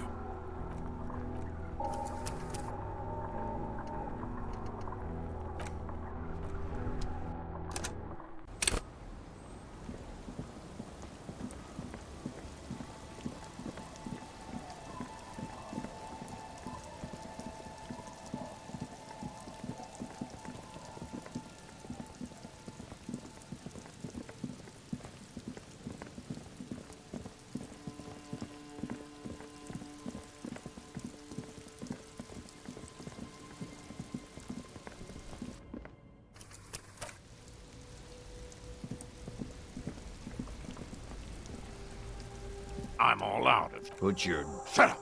This is the mercenary at the gates. His chest...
I'm all out of shit. Put your... Shut up! This is the...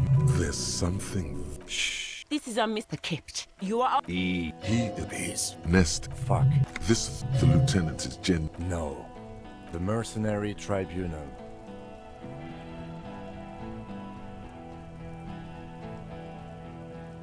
If this turns into a fight... A sound strategy. He's the lead. My plan... He doesn't... Get lost! I think, no, he didn't. He's about to open fire. He is... Pig fuck! Ah, yeah! No one... She does with the leader. Shoot him. No, wait. It's good you... Even if it comes to a... I don't know about this. Peace. Always peace. Rude. All of you cunts inside out. Rip you open. The gunner. What do you think? There, on the rim of Owen Clerven, about 50 little... That's T. Easy. Easy now. Yeah? You should implicate yourself. Time. Time is up, loincloth. Give me a name. Now! How fuck... His fingers are twitching. That's a draw reflex. He's about to draw. How about the... Listen. He's gonna do it. He's gonna shoot her.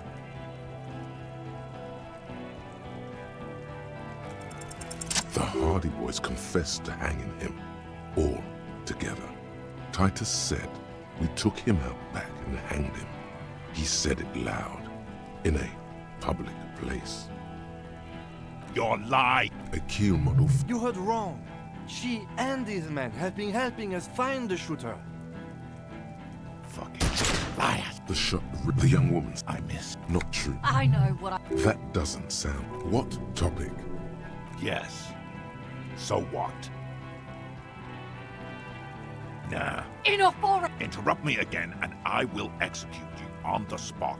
You think I care what that company cunt thinks? The man... Now is not a good time to strike. He's looking right at your hands. Do something else. Get him... Fucking waste this fuck!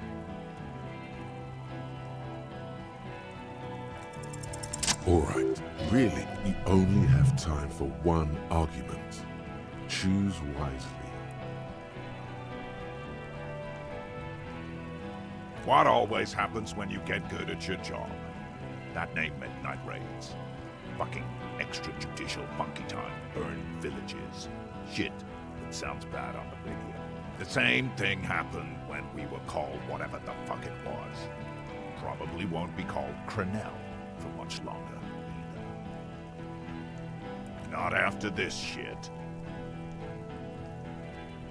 Okay, it's not much. But he's thinking about something else. Now fire. Fuck them up. Do it. The muscles on your back tense up.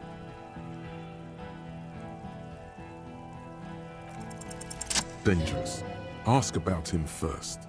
You don't want personal facts about his dead friend coming out of your mouth. He has to start it. Sergeant Major. As he moves, click, click, click. No. For killing, maiming, and humiliating. He sways. He wasn't beaten by a foster parent or someone on the farm. Same. Okay, good. Who? We researched it. They fuck this. It's a Open fire. We can't have that. Interfere now. I'll come. In your shit. He likes. He was a good. Oh, yeah. Fuck. Listen, man. Told us. Fuck do you? We've heard it. Yeah. If Laylee. Ready to open fire, Major. At your... Baby, it was creepy, but fine. I know what this tactic. Big talk. Who the fuck? Glacia, the woman upstairs. Where is she? She left. Unarmed, hunched, but What am I doing? She left. We should have. you can feel. Hey, Bushman. She's gone. Forget about it now. Concentrate on this.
plume of smoke and fire erupts from the gun. The smoke drifts west. There is a hole. His lips, moving, swollen with fear, are trying to say, shoot him, shoot him.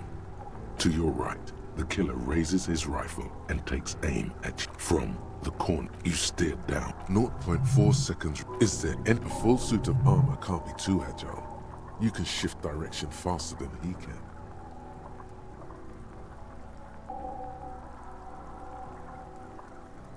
Just dodge the first shot, and the second will be easier. Drunks are quick to anger, and Titus, behind you, must be aiming at him right now. Don't forget, there's additional reinforcements. Just survive this. You leap left. A swarm of angry lead passes mere millimeters from your side, tearing fabric off your coat. Feels like the lightest of tucks.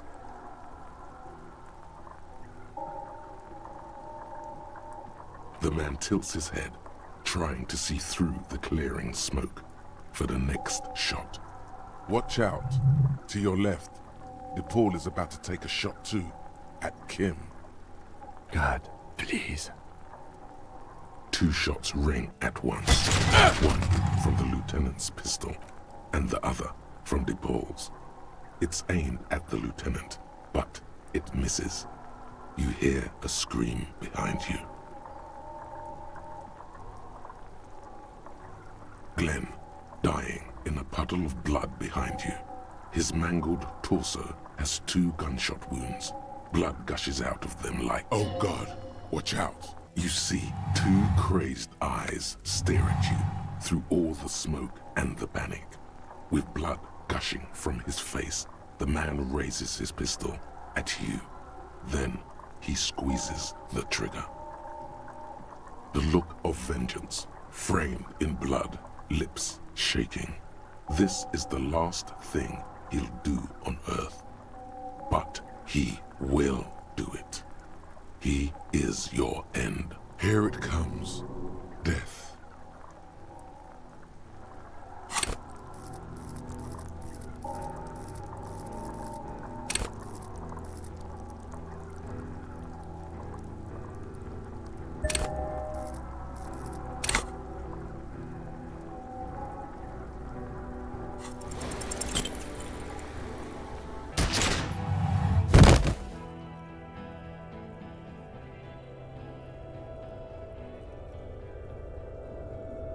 You can't. There is no time. Something inside your pelvis explodes. Your entire lower body is on fire, and your legs can't support you. You fall down like a rag doll. The pain is too immense to scream. It pushes the air out of your lungs. Everything goes dark. A distant blur as you recede into it. The Hardy Boys are screaming, fighting, dying. Someone jumps over you. Nearby gunfire shatters glass. Stop! The cop! Protect the cop!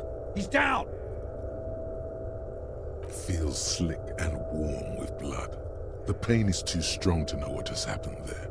Even clutching to your consciousness takes everything you got. Most of what's down there. It's all gone. Open your eyes now. You have to see what's happening. No. It's just a fear. Even if... who cares? No one wants you anyway. Nothing. A persisting darkness. Dancing lights of pain. Distant shadows cast by them. Like a hellish play. You're bleeding out.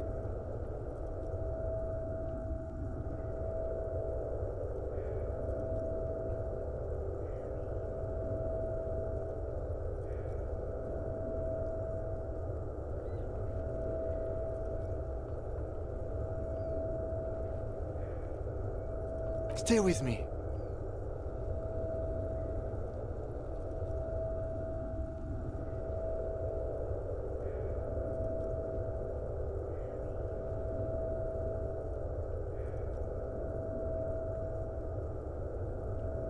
Yes, keep talking. You hear me? Stay awake. But you can't. It's so hard. Your eyelids grow heavy, and the sounds ever more distant. and a cold comes over you. The lieutenant, too, is somewhere far away, almost gone, when suddenly you sense something behind him. A slender white shadow towering. Someone stands there, raising her pistol at him. The lieutenant does not see it. He's pushing down on your wound. Scream immediately. He's gonna die. Shoot.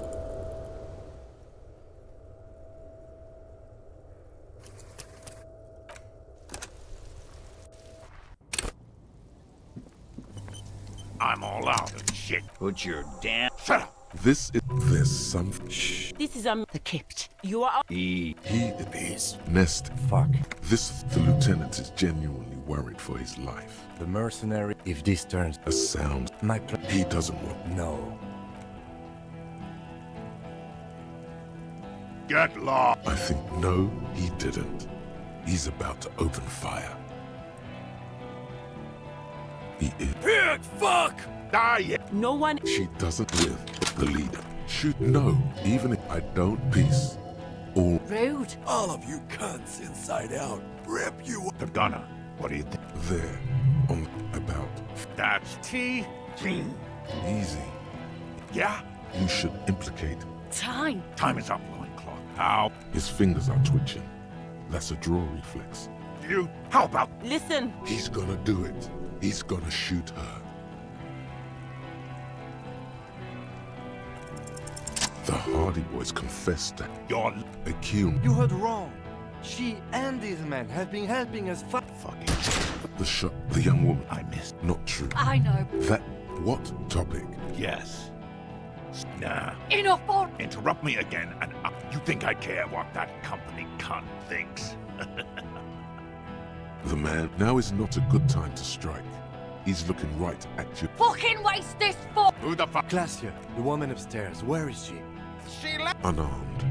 What am I? She. We should have her. You can feel. Hey, push! She's gone. Forget about it now. All right. Really, you only have time for one argument. Choose wisely.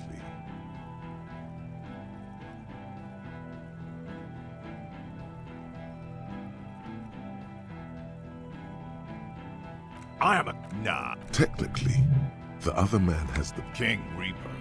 You're right. Okay, now fire. Fuck them up. Dangerous. Ask about him first. You don't want personal facts. Sergeant. As he moved, click, click, click. No. For killing, maiming. He sways. He wasn't my... Beaten by a foster parent or someone on the farm. Same. Okay, good. Ooh, We researched. they fuck this. It's up. Open fire. We Fuck do you... We've heard. Yeah. If Layla... Ready to open. I'll come. In your... He likes... He was a. Oh, yeah. Fuck it. Listen, man. Told us what? Baby. It was creepy. But bitches like that shit, I guess. Find... I know what... Big talk, but that leaf compactor won't leave his mind anytime soon. It's a small thing, but it got him off center.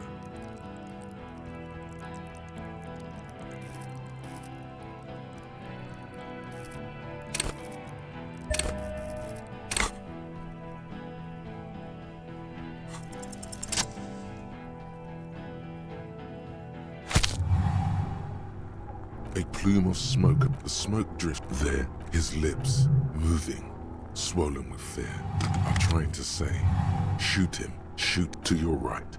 From the you steer north, is there a full suit of just stop Titus behind you? Must be aiming at him right now. You leap left. A swarm of angry lead passes mere millimeters from your side, tearing fabric off your coat. The man, watch out. God, 2 shots ring at once. One from the lieutenant's pistol, and the other from Glenn. Oh God, you see 2 crazed eyes stare at you through all the smoke and the panic. With blood, the look, here it comes. Death.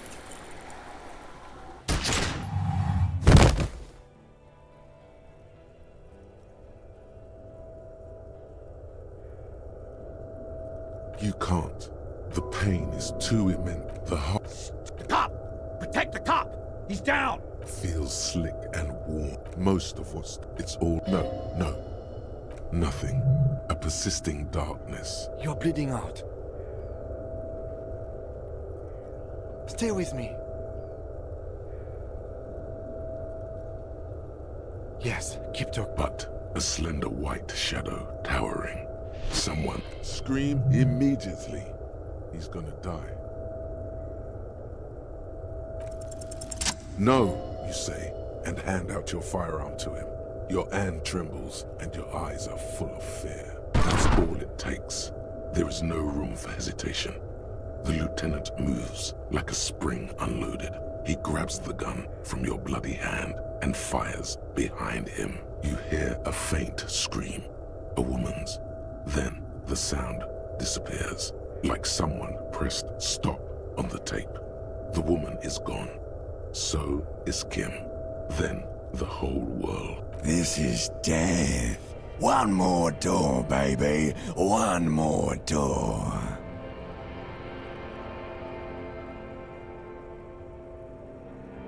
Brother, you already were a ghost. Up there screaming along with all of them, scaring each other, haunting each other. It's the living who are ghosts. The dead are silent. They don't rattle windows or write letters in blood. The living do. Leave them behind.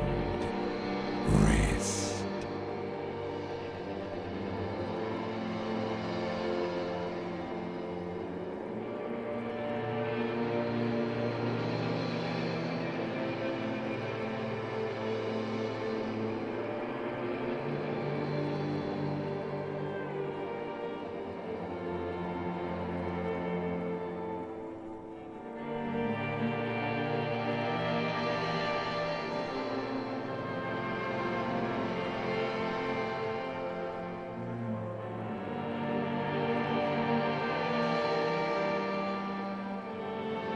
The fight? There is no fight. The fight is over. It was lost 1,000 years ago. You have laid here forever. Keep falling deeper. Take the door. He's not taking it. His body is not taking it. Oh God, no! He's not disintegrating. He's swelling up instead. Over the hours, hurting, moaning in his sleep, and rotting, and being disinfected, and smelling of drugs, and feeling saliva in his mouth, drifting in painkillers, thrashing in his wound sleep. He can't go. Not before the case is solved. There is a radio in the distance. A radio of the world. Playing sounds. Good morning, Elysium. Soon you will return to the world. Hours turn to days. Soon we will get up again and go through it again. Finally, we know what the infernal engine was outside.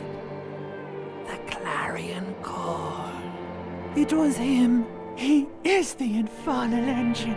He never stops. He only gets worse.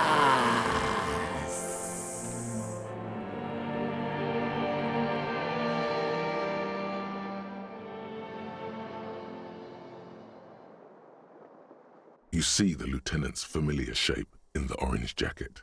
It turns double, then triple, from the pain. Sunrise, Arabellum.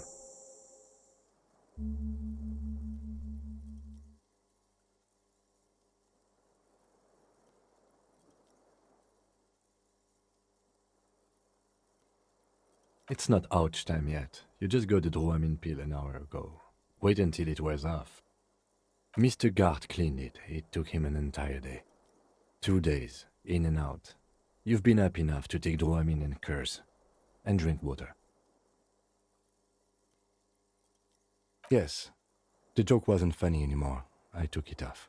The close proximity of death must have made the lieutenant contemplate his life choices. He's done with the jacket.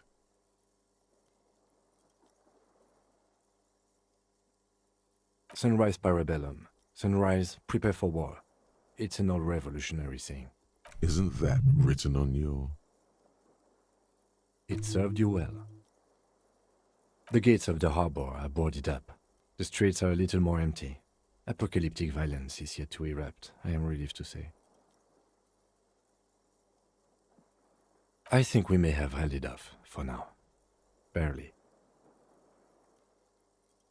Yes, we have also completely failed, but that's okay. What happened? You shot the Major in the face. A firefight ensued. Yes. A blood-stained killer. You're an officer of the RCM. As retaliation, the rifleman tried shooting you. He missed, or you dodged. I shot and wounded him, while Glenn took a bullet in the spine. It was meant for me. He did not survive. This is not the first person to die in his place. He goes on. Titus, Fat Angus, and Theo charged. Angus and Theo did not make it. They both died before they made it to intensive care. Titus survives. So do Alain and the musician. I forget his name.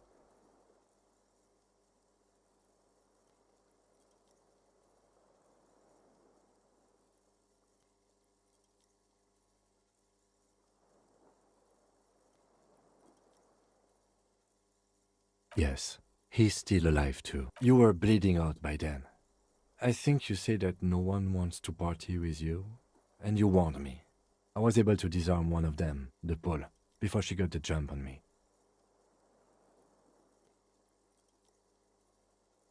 Thank you. I killed her, and that's what happened.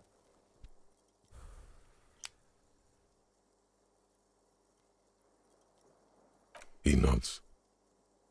This is the one.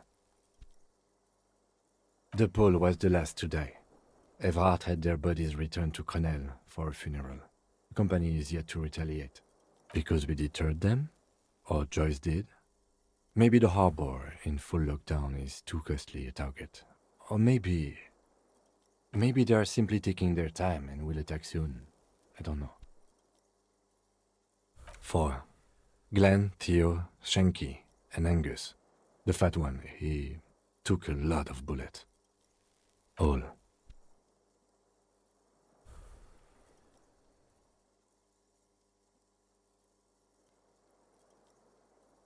Yes, officer. 7 people are dead. It's not a success. But what's done is done. The violence is cordoned off. The Hornets did not get into the beehive. The worst scenario has not materialized. Yet. And we are still alive. Both of us. He did not expect you both to survive once you stepped between those two armies. His smoking, his hunched back. You have it worse, but he took a real beating. That cigarette has medicinal purposes. Reasonably bad. You were shot in the left quadriceps. That's your thigh. The outer side, thankfully, no major arteries were nicked. The bullet was removed and a bacterial infection treated with mercurochrome. We will see. You won't be able to dance much, that's for sure. You should be able to live with limping around, though. No. A man and a woman sit in the front seat of an armored motor carriage. The woman is driving. The man lights a cigarette. Jean Vicmer is his name. The asphalt vanishes under the wheels of the machine. Ahead, harbor cranes rise to the sky. Back to that shithole, he says. I called your station after the fight. The injury was logged in. They told me they've sent officers to join you on the site. I'm sure they're worried about you. That means he hasn't seen them around while you were out. They're not really worried about you. If they were, wouldn't they be here?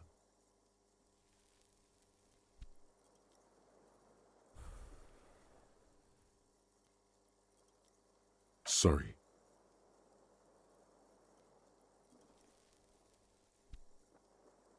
I did. No need. Not very. I have a concussion from that woman beating me with the butt of her gun. I tried to not move too much. Things would be worse if you didn't warn me. Thank you. I did not see her coming. Stupid of me.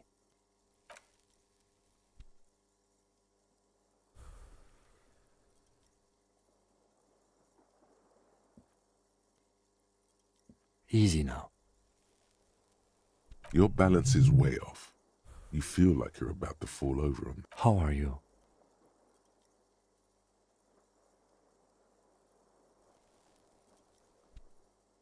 Your disco days should have been done quite a while back, Lieutenant Freighter. I honestly don't know. We can't talk to Everard. The harbor is in lockdown. Everyone in there is outside our grasp now. Joyce has left too, thanks to our meddling. I don't know what to think. It might not have been a bad idea. There is a pin somewhere in the machine. Something is keeping Connell from sending in a death squad. Maybe it's her. Maybe she kept her hand. Either way, Ruby's gone, and Classio too. We really should have arrested her, you know?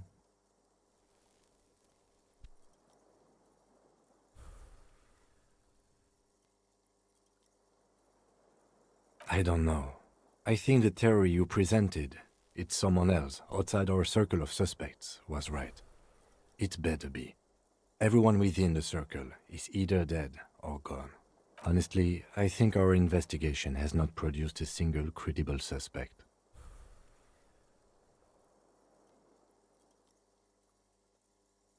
Don't be narcissistic.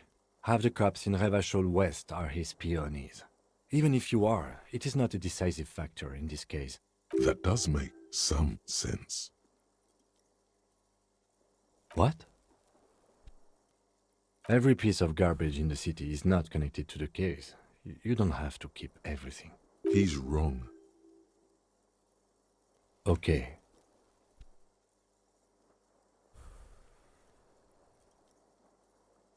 I don't know. That's been there for years. Yes, God cursed the footprints, not solving the case for us. Au diable. We should go upstairs, rethink the ballistics in situ. I agree with this. What else?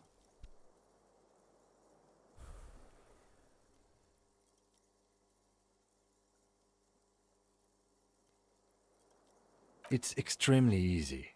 There are thousands lying around. We found one, all completely unusable. It's precisely how easy it is to find one that makes the bullet useless.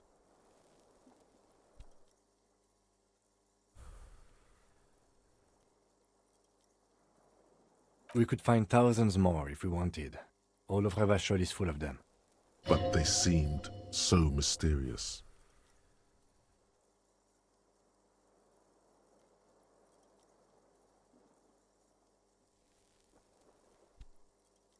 No need to be melodramatic.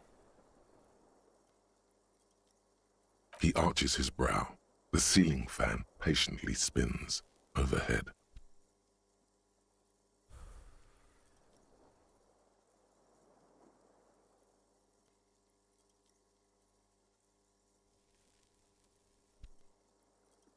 It really is very hard. That concussion must be making him dizzy. No. Are you ready to limp? Good. Where do you want to limp to? The lieutenant did mention doing more ballistics. Also, it's just close enough to endure the walk. Why not?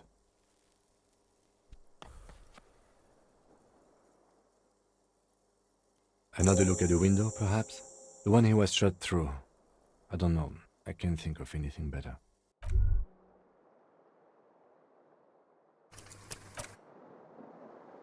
As you turn, a bright light catches your eye, making you squint.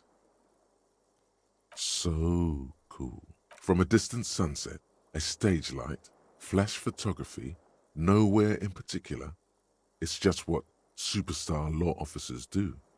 They squint at lights and they solve shit.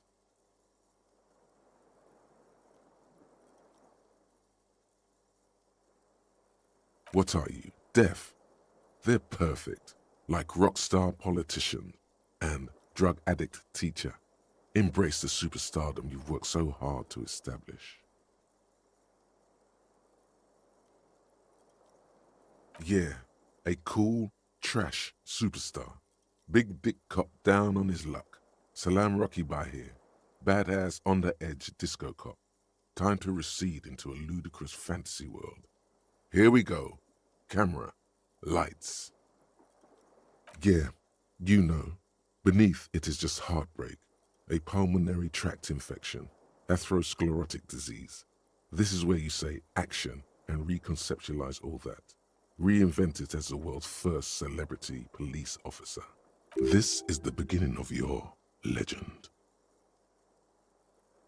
With a sudden flash, the world freezes around you, and you along with it. In an iconic monochrome solution, a black silhouette against a rasterized orange world. It's on.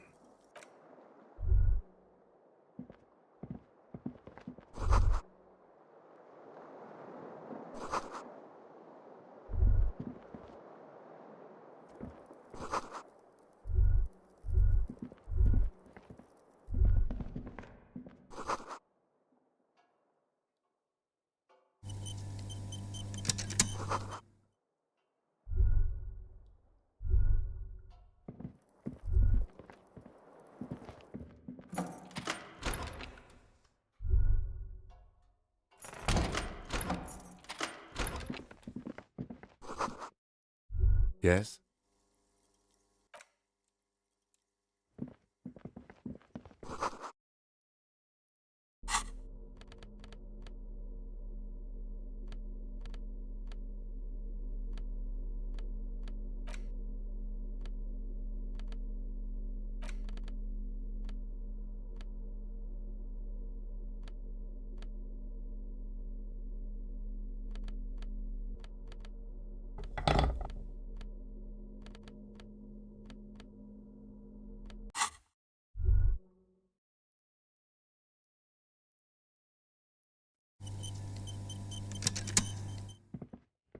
These papers bear the stamp of the RCM.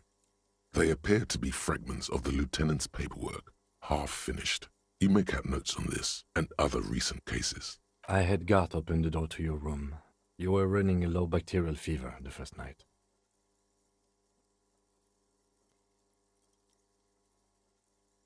It would have been easy were it not for my concussion.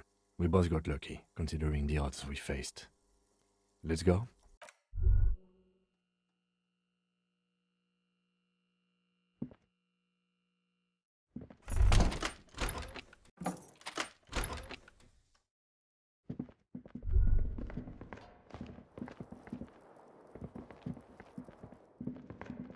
The bathroom mirror.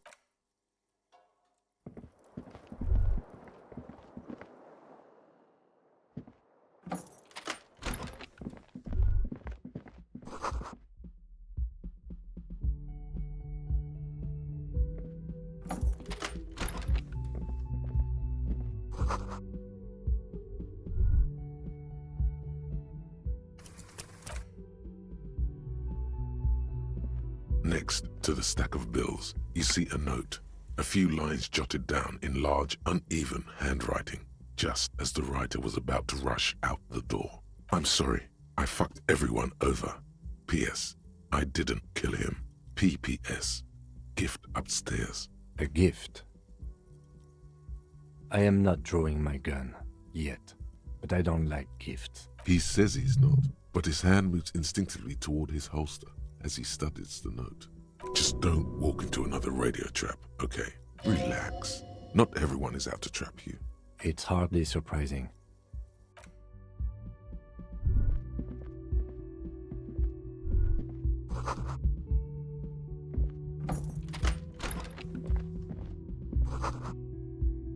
The medicine cabinet, pity. Of course you were. How does that work anyway? Amphetamine.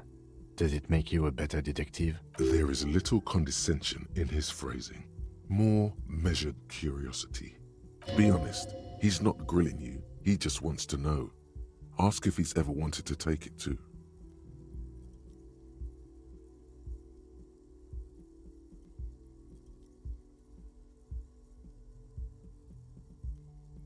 Maybe I should.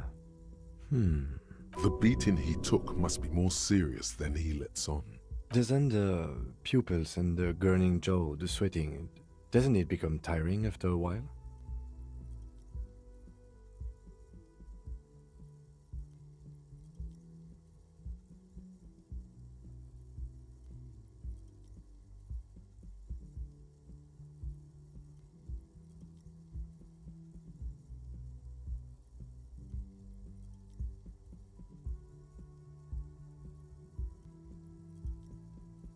I thought so.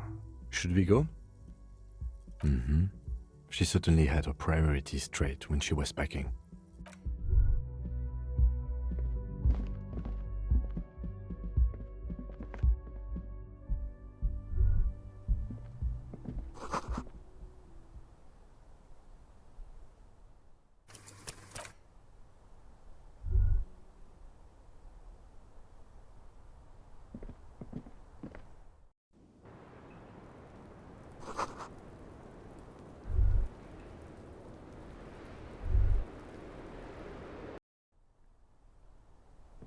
You see the same two neon-lit shapes, a man and a woman, only now a red thread bisects the room, pointing from the antenna outside to the cupboard on the wall.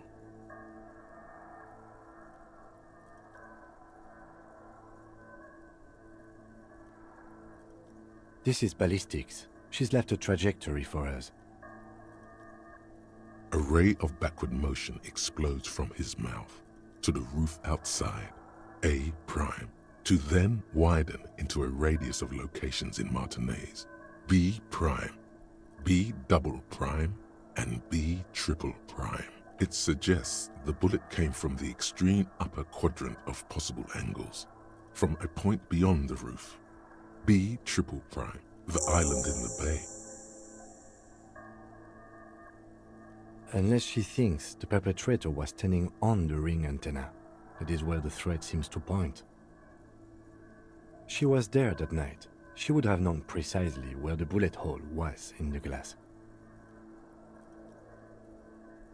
It also looks like there may be more to her skill set than we know. The question is, should we trust her? Indeed, neither do I. He's used to knowing who to trust.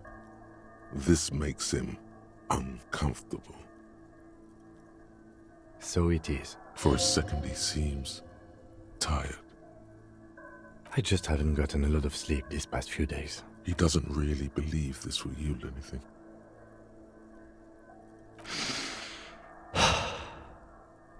The lead is flimsy. You might as well go around Martinez looking under every rock and talking to every person. But what else is there? Not a lot, no.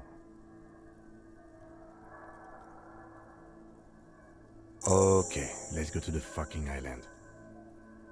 How do we get there? Joyce Messier had her sloop, but she's gone.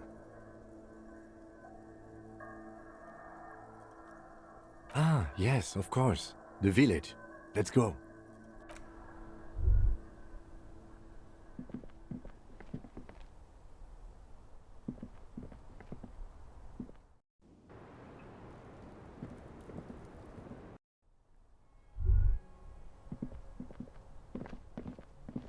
You clearly... Jackpot.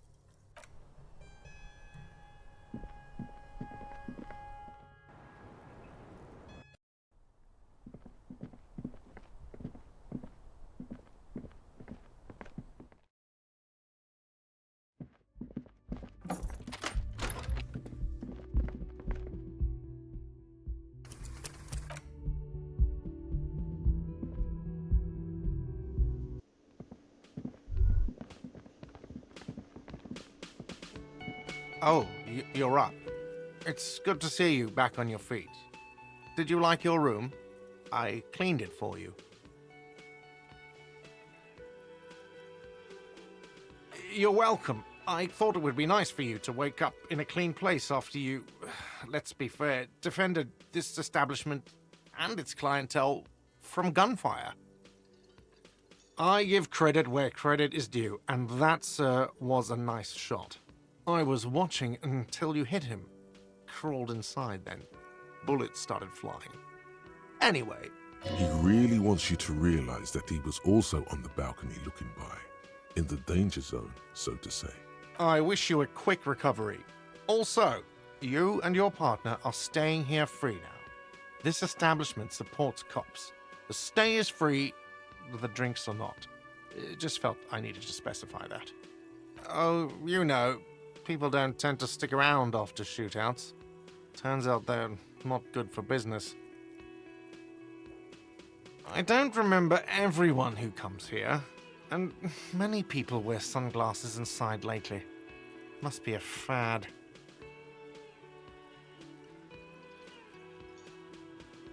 Yeah, I was, yeah. That's because I'm a badass. It really took courage. Don't pick at him.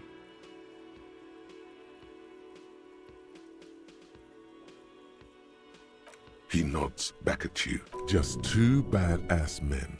Make that three. The lieutenant is nodding too. Hands crossed. No problem. They'll come back. They always do.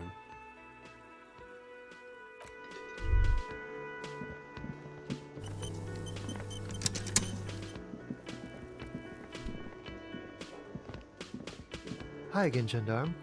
Bye-bye, Gendarme.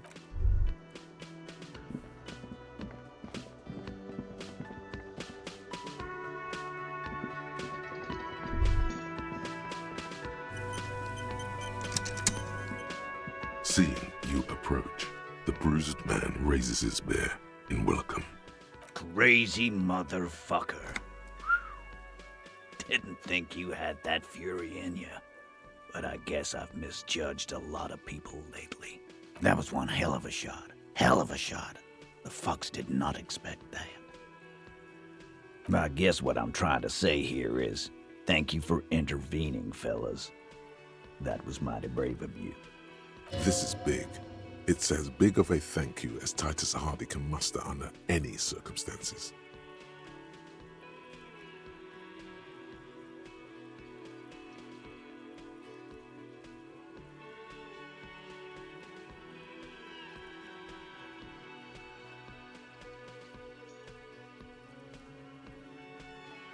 Now, how can I help you? Theo was old. I think he'd be pretty happy with the way he went. Never could imagine him withering away on a sickbed. But Angus, he was just a stupid kid. Didn't realize the mess he'd gotten into. Trusted me. Still, the balls on that kid. Went down fighting for someone else's shit like a fat, angry bear. Here it comes. The last one is the worst one. He only deals with it by drinking copious amounts of 8% beer. An honest tactic, and effective. And Glenn was my friend. Best I've ever had. I'd love that crazy homo like my own brother. We're all fucked without him. But what do? This job is shit.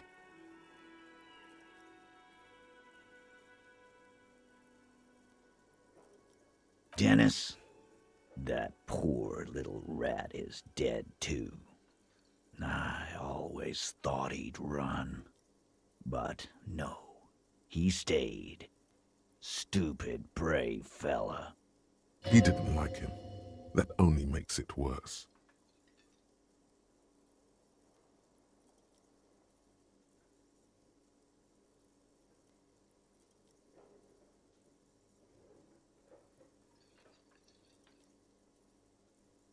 Well, yeah. Memento mori, right? It means you might die tomorrow, so live every day like it's your last. Ain't that right, fellas? Absolutely. Today, I'm going to get drunk, eat good food, and bed a good-looking girl. 'Cause tomorrow, a motor carriage might run me over. Or you might die of a heart failure. Or syphilis. Hey, fuck you for ruining a beautiful idea. I guess I'll take a closer look at our union members. There's bound to be some ambitious fellows there who'd love nothing more than advancing social democracy by busting some heads. Might even ask Tibbs if he's tired of replacing windows, and maybe wants to have some fun with his brother. Anyway, don't you worry. As long as Titus Hardy's standing, there will be Hardy boys. He's right. The numbers are replaceable. In an organization of thousands of men, there are plenty who'd join. Don't know? Don't care. I'll be glad if I never see that fucking woman again. Even after all that hell, he's still bitter about her? Nope. He did. He shrugs and tries to look uninterested. Judging by the sight of you, I'd suggest crawling into bed with a bottle of whiskey in one hand and a big tit in the other. Yeah, go pay Monica visiting Janrock. She's got a knack for making men forget about their worries. Biggest pair of milkers in all Rebacho. Hell, you both look like you could use some feminine company right now. Thank you for your advice, Eugene, and you too, Alain. I do always appreciate a good use of the expression milkers.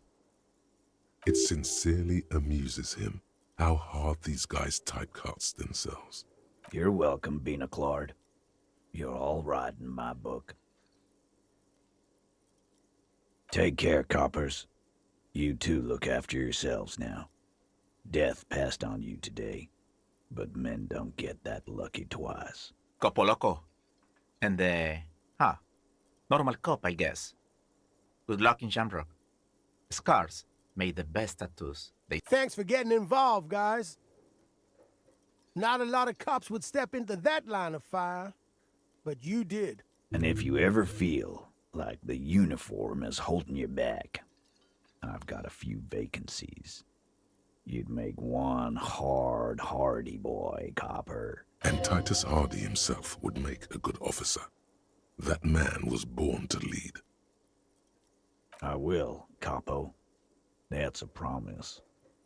Now scoot, 'cause the Hardy boys got some mourning and drinking to do. Take it easy on the drink. The danger has not passed. This town needs you on your feet. Good point, Bino Claude. We'll keep the vol under 12% tonight.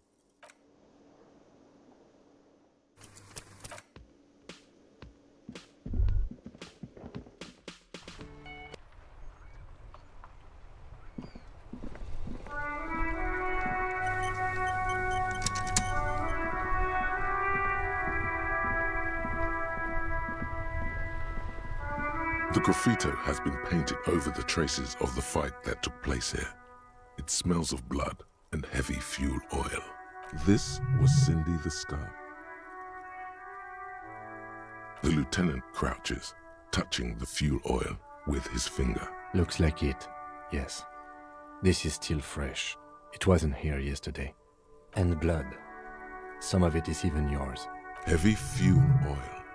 Isn't that flammable? The fuel oil catches fire immediately with a low hiss. A bright orange flash across the surface of the laboratory. The falling stone turns to vapor above the burning message, mingling with the black smoke. What if words are not directed at the people of mountains, or even if competition are interested in opposition, that there is something abundantly for those.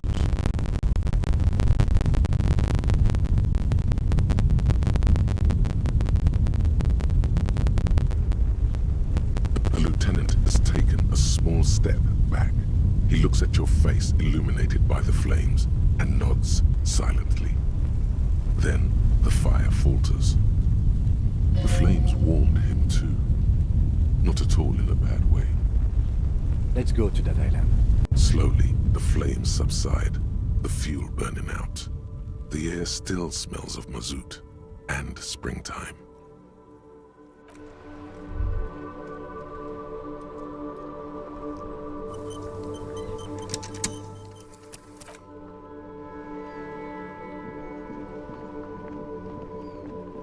Mon Dieu! You set it on fire! What kind of a policeman are you?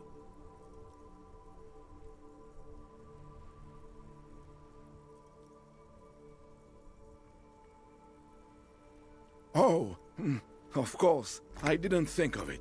Good job, officer. Oh, sorry. Host almighty. He's a total bummer now.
Everyone says you started crying in the middle of a firefight and then bled like a pig. I guess that was cool. People, they say you'd kind of died for a moment, that you let your shit out already, but then came back. So I guess that's what's cool now. Just don't think because you got half your dick shot off and you're an invalid now, Kuno's gonna treat you different. Kuno doesn't reward weakness. It's business as usual with Kuno. Kuno's cold like that. Feels good for some reason. Watch out, pig. It's a dangerous world out there. But Kuno's got his eyes on you. Who knows?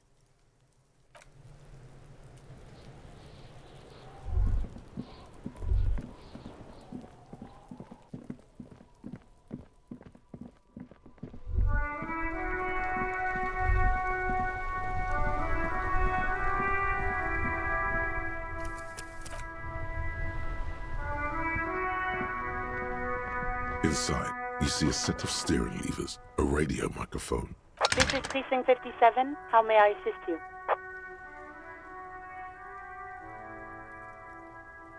Something is wrong. Only static hisses through the speaker. No reply. Only the mindless drone of static crawling through the air. It's been this way for a while now. My guess is the Union is listening in on our conversations and jamming outward communications to protect themselves from Cronel. It only happens when someone mentions the attack. The rest is unaffected. Our best bet is to carry on like nothing happened. That is, if we don't want us cut off the grid completely. No more dangerous than stepping between 3 armed mercenaries and 8 Union men, I hope. I don't like it either, but that's the way it is. The street seems safe enough to me. If anything, taking out the mercs made things calmer. For now. You can try calling again. Just don't mention the tribunal. And remember, they are listening in. They're shutting you up, silencing you. Don't fucking drop your guard. Everything sounds okay. No drumbeat of total war yet. If anything, everything sounds too okay. In the cabin, you...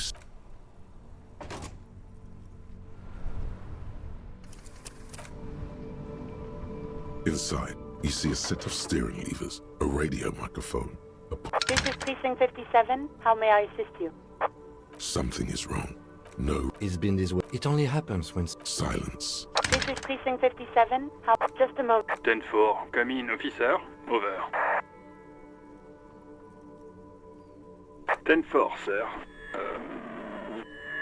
Well, there's been some talk, sir.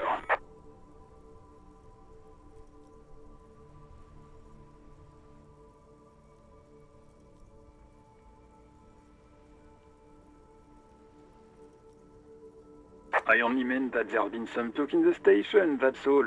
But there's always some talk in the station. You know how officers in Jamrock are. But then again, some of us truly are on the take. It's unfortunate. Over. Roger that, 10-10, over.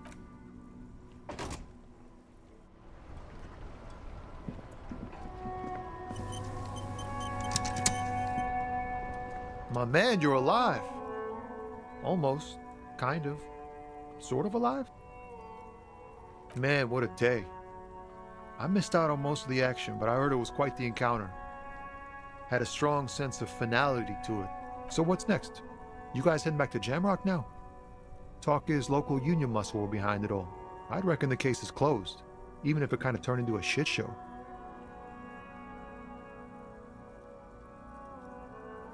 Good luck with that, my man. Ain't easy being you, but hey, you're still breathing, right? Fuck it. I'm a bad guy now. There's things more important than holding a grudge. It's okay. You've been through enough. We are what we are. And you're a cop. Shoot. Sorry, man. Didn't mean it like that. Ask away. Okay. The lieutenant throws you a quick glance. What are you doing?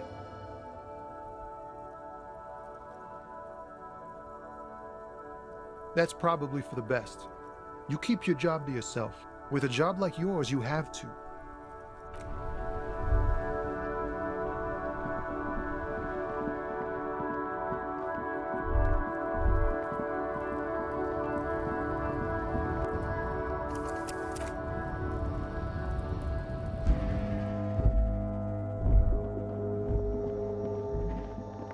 A small cabinet on the wall is filled with various medicine bottles, nasal sprays, and blister packs.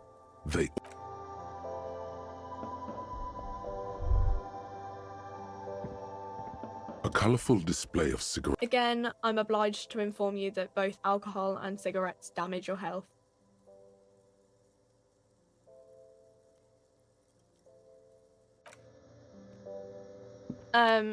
Is this about...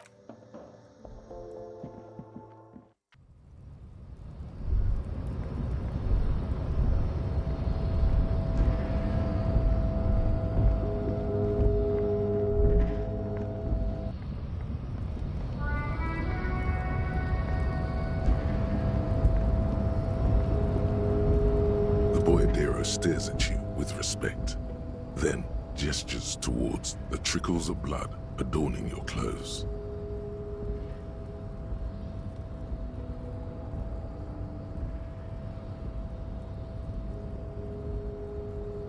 There are types of danger. The one I'm usually concerned with is lung cancer or getting mauled by wildlife.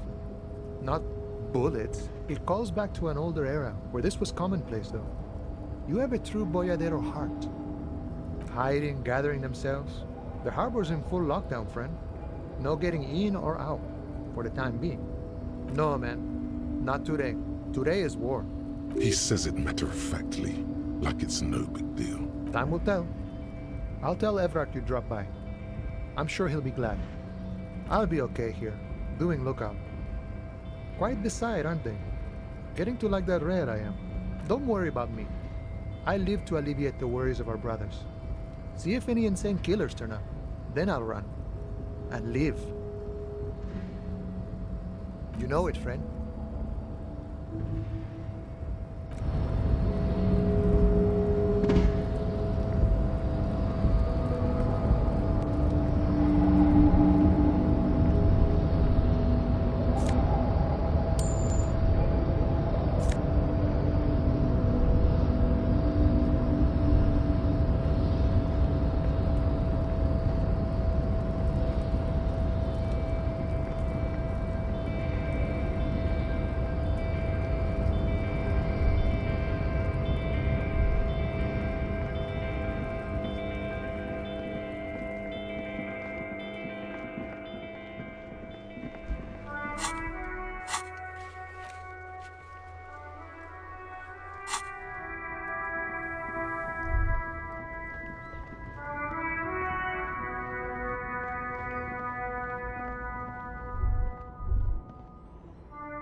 Wow!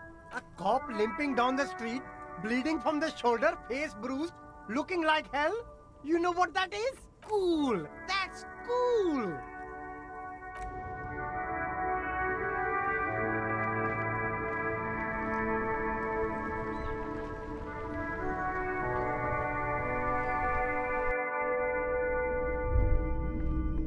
Between you and me, this is why I don't get involved in local politics. In its purest form, now, what can I do for you?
scaffolding around the old monument has been taken down.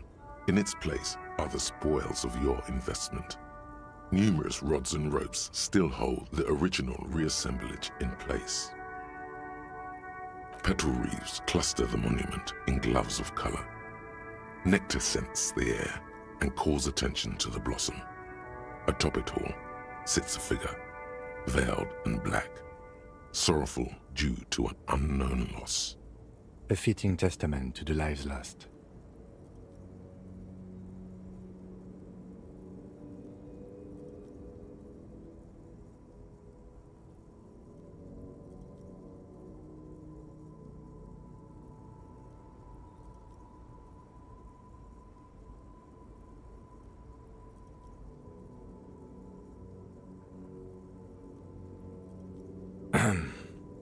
Detective, I have a few questions, if you don't mind. About this pursuit of wealth, pursuit of recognition. He nods, eyes still on the veiled apparition above, on the troves and troves of flowers below, their sickly sweet scent, pungent in the cold air. Why did you do it?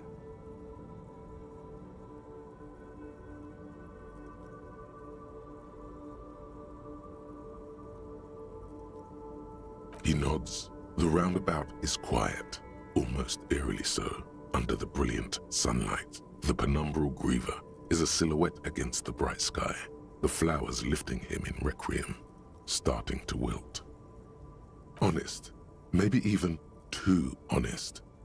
Didn't we talk about giving back to the community? Nothing wrong with raw ambition. And was it all worth it?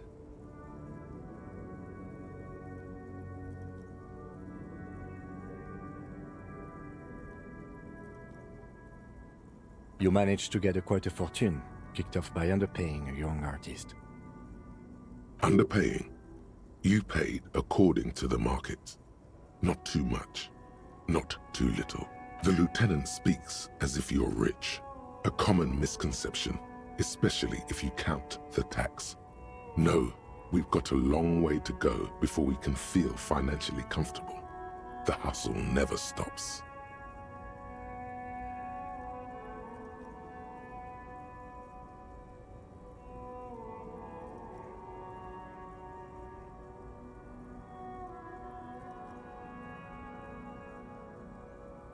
Tax? What tax? We're in Ravachol. All right, shall we?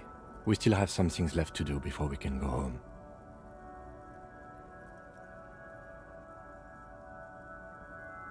I don't think we have time for that. And even if we did, I doubt he's around anymore. Everyone's left. Sure, whenever you're ready. The veiled figure towers above, mounted on a horse. Numerous rods and ropes still hold the original reassemblage in place.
Hello, hello. A typical Martinez streetlight sits among assorted floor and table lamps. A typical Martinez... More than happy. Like I said, I value the streetlight at 700. As little as possible. We only sell shares if we're getting something of more value for them. Shares are premium goods. Think big. A 20th of your shares is a sensible offer. Very divisible. Something lifted in him when he saw those shares. He needs as many as possible, even if he won't admit it.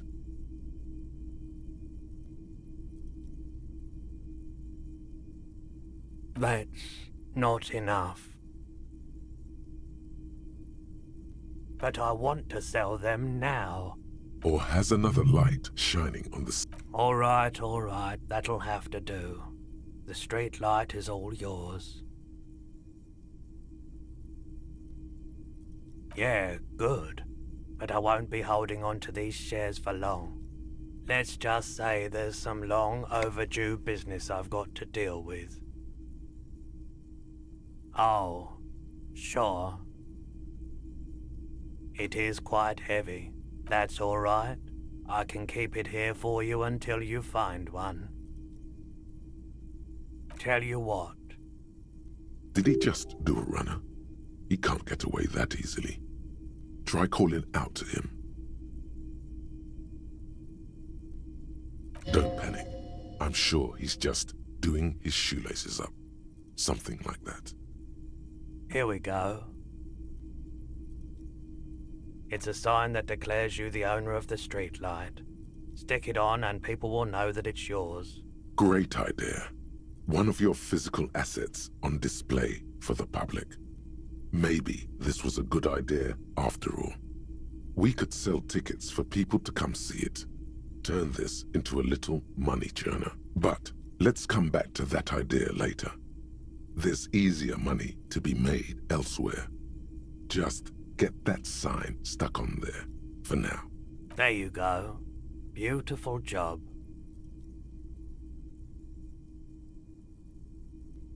It reads, sold to the Disco Cop for shares in MK Mercury Group. The looks surprisingly official for a small-time trader. Some of your big biz flair must be rubbing off on him. The pole has been carefully cut, the wiring redone and attached to a standard indoor plug. The light buzzes faintly, but persistently. She's going to love it. Silence. Your eyes slide back to the 700 Real modified streetlight you traded for shares. The golden light seems to flicker ever so slightly, like a butterfly. It casts shadows on the sign. Oh, right. That's good. Your eyes slide back. One quick question. How do I get hold of my shares?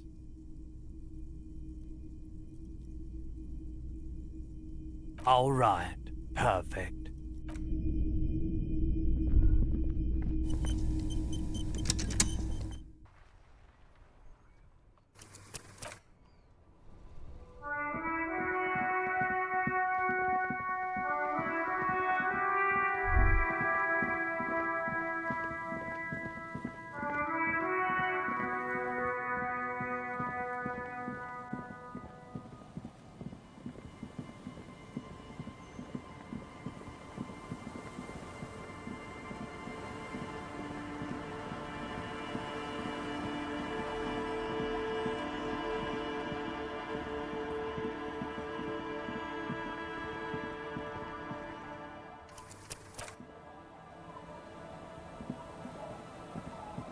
Here he is, the man, the reality, the financial czar. You seen it yet? Great!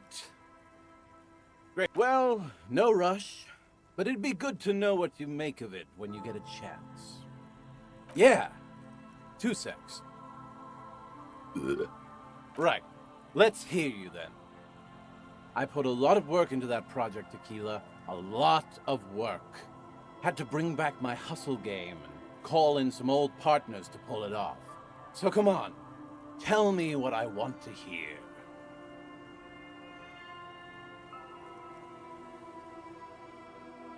What important business? I'm your personal brand strategist, Tequila. You're supposed to run all business matters by me. They finally caught up to you, have they? Yes, they have.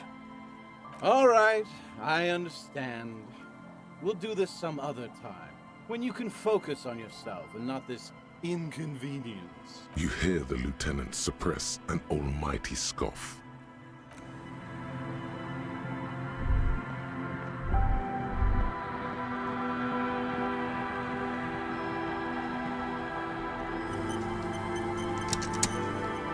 Our tenant, the policeman. I hope the waves don't keep you up at night.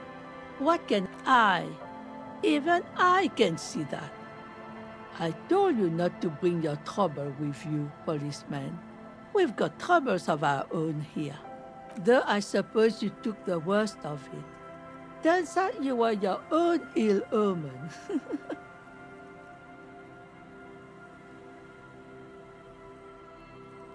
I'm not sure those were the last of the men with guns either. There are always more coming for your kind, officer. Then we'll be ready for them.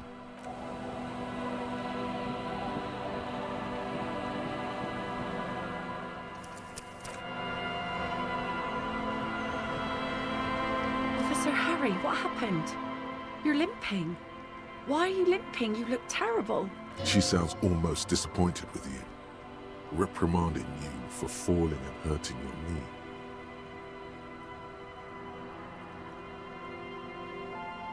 Is this from the shooting in town? We heard gunshots. Not that we don't hear gunshots all the time, but they were closer than usual. There was an exchange of fire on Rue de Saint-Guilaine. It's nothing to be worried about, madame. You didn't only get shot.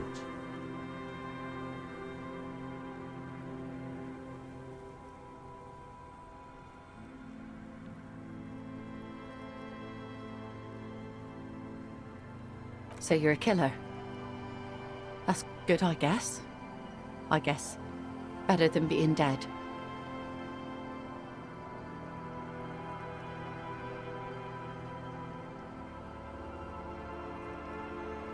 She just looks at you, her tea-length skirt flapping in the wind.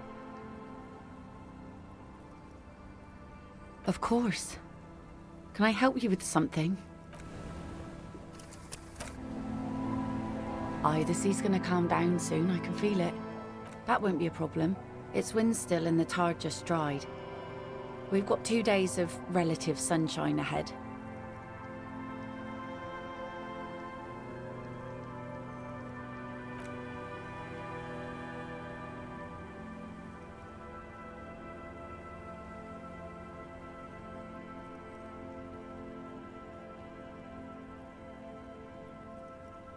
Hasn't been there herself.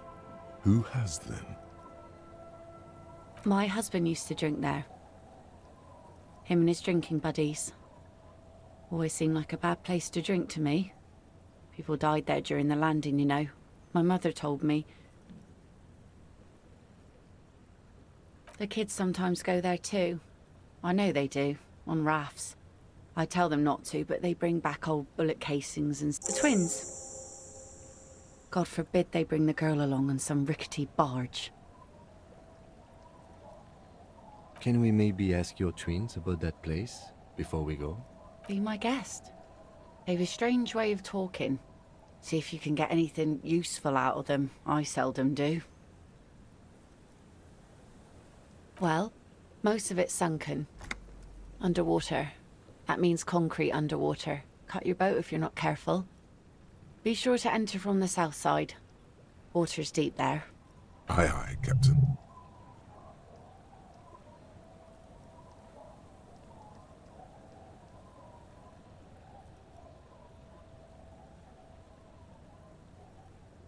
I'm sad to hear that. Take care of that with Ether, will you? Don't get too many RCM men round here. Be sad to lose the first one. That's cool. you boasting your bacterial infection like that.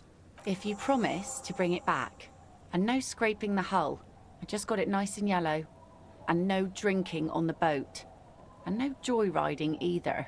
Of course, ma'am. It's only for a day or two. Official police business. Aye. The crow's feet disappear from the corners of her eyes as she smiles at you. Please be conservative with the fuel, will you? Just filled her up, but it's a small tank.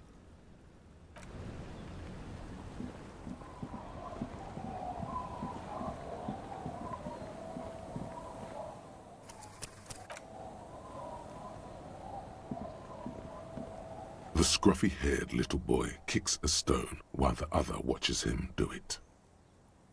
And that iron. That's, nothing. It's just a seafort and some plants. You can take a raft there. It's great. And we make a fire. We make a fire. Mm-hmm. Gather the sticks for the fire. And bullets. Or not real bullets, empty bullets. Bullet shells. There are a lot of them left over from the war, but this could be important. I don't know what these are. They're lights. The fire guy comes and asks us to put the fire out.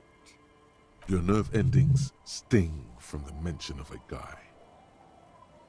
They must mean a human being on that island, but it's cut off. No.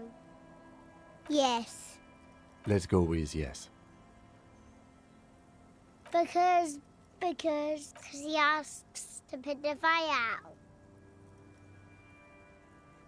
I don't know. He doesn't like it. He don't like people to be there. You shouldn't go. Yes. Because he doesn't want to be found. Smoke traces. I don't know. Did you mean there are electrical lights? Yes. No, he doesn't live there.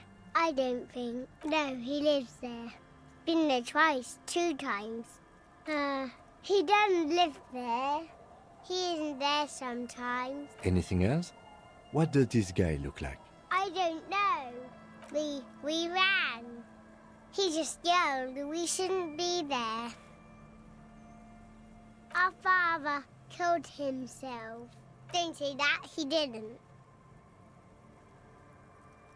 I'm sorry. There's Lights, fire guy. We should check up on that island.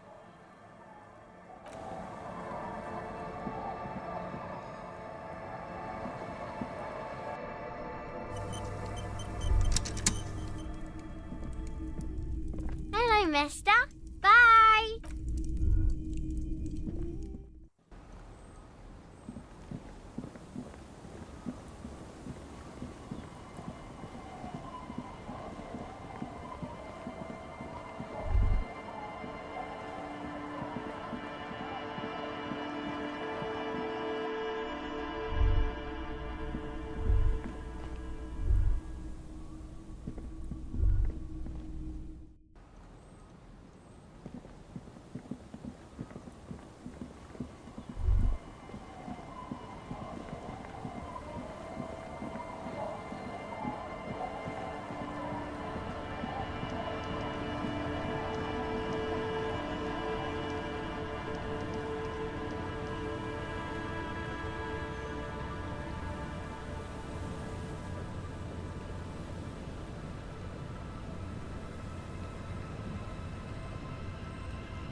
A skiff with a small steering engine in the back floats on the calm mirror of the sea. Its 2 seats are empty.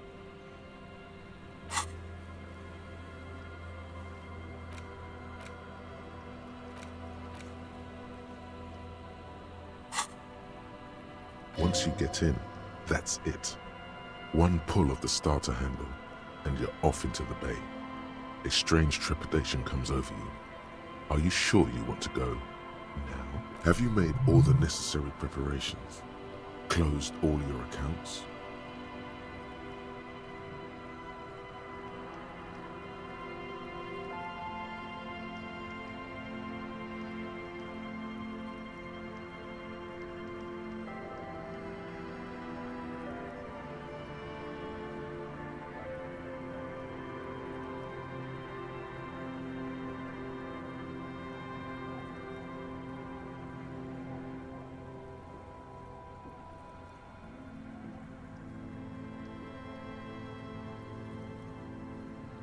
Remember what the netpicker said.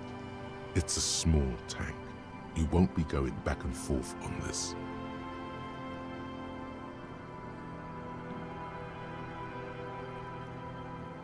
What?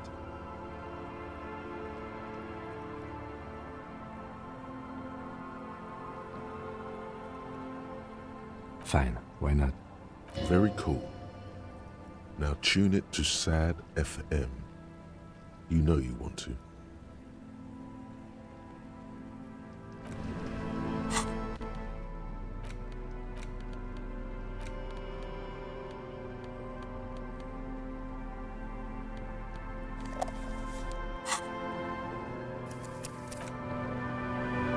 The skiff, once you get... Have you made... Remember what the net...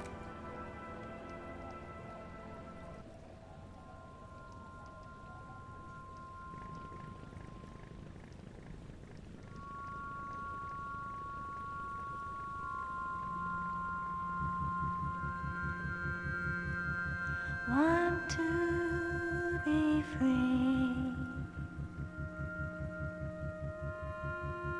Want to be free.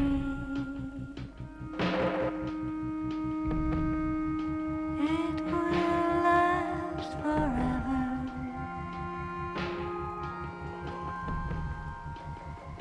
Eternally.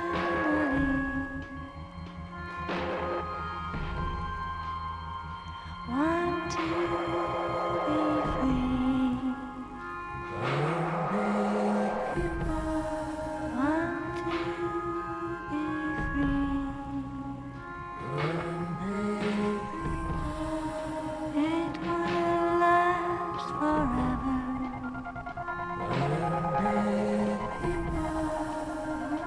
Eternally.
boat comes to a slow stop.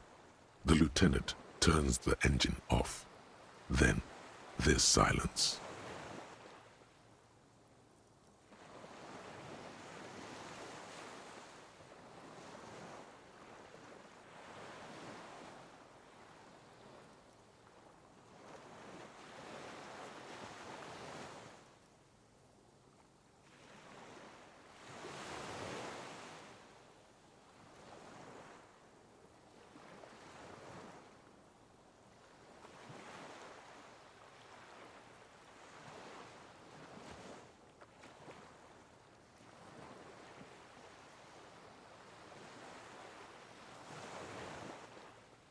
In the silence, a sputter of wings.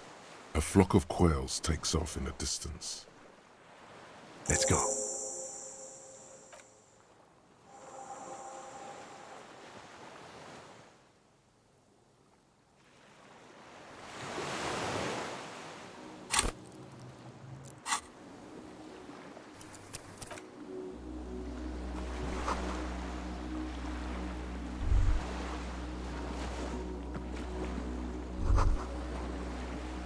The chain trails off into the ocean, connecting the island to the supply depot on the coast.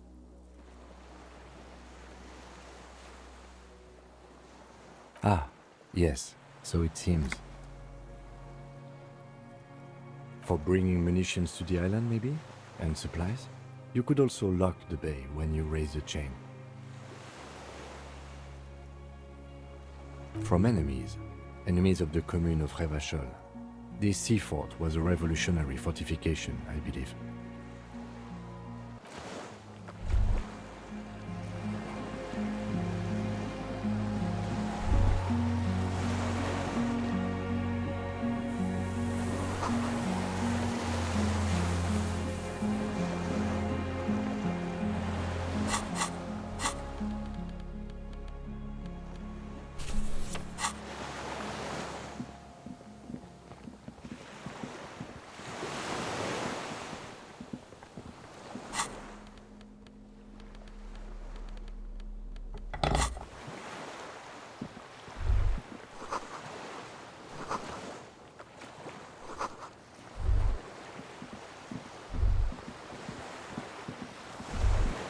The dry grass crackles under your feet as you stop.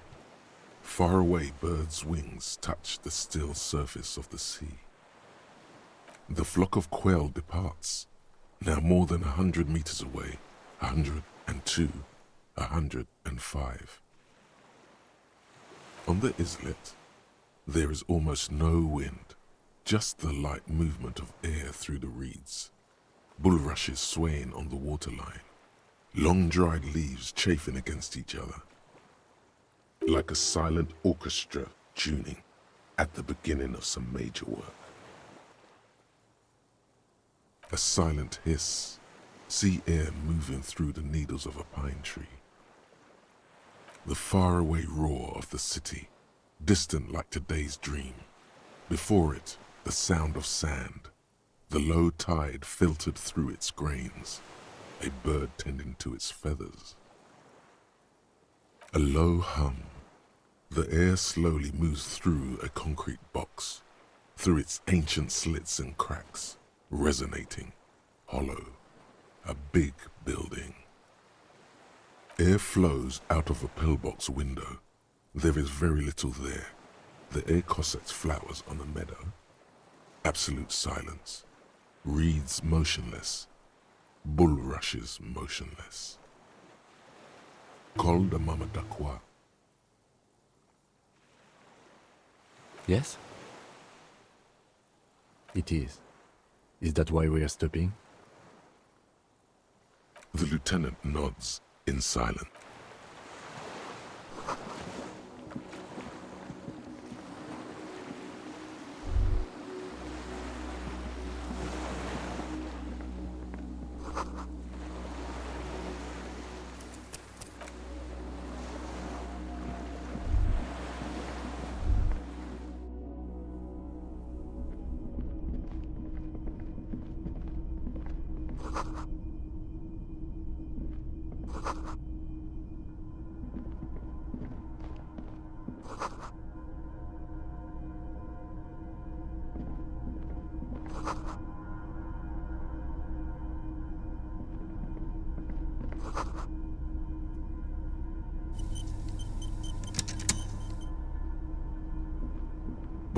magazines lie scattered on the floor and on a makeshift cupboard. They are not particularly well organized. Most are soft covers, serialized fantastique and detective stories from the 20s and 30s. This disparate digest includes the classic Animal Adventures. Among what is mostly commercial fiction and serialized stories, you find a magazine cathodique for electrical engineering. Then it's back to pulp. Light erotica, an international thriller about circuit benders. Someone's made themselves a home.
Soft covers, serialized fantastique, and detective stories. Oh yes, under the bed, there is a rather extensive collection of critical theory, that is, dour, life non-affirming left-wing literature, published by small imprints such as Abattoir Firm and Ouzia.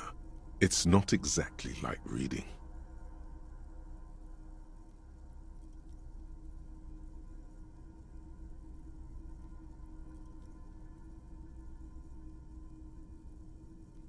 Ouzia.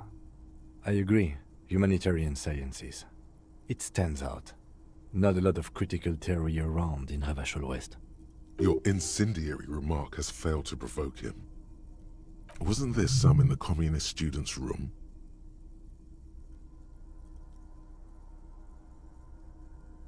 Well, yes. That one student did. The little books seem inconsequential next to the big pile of frivolous entertainment covering them. Whoever has lived here, they have some education and a certain set of interests. Interesting.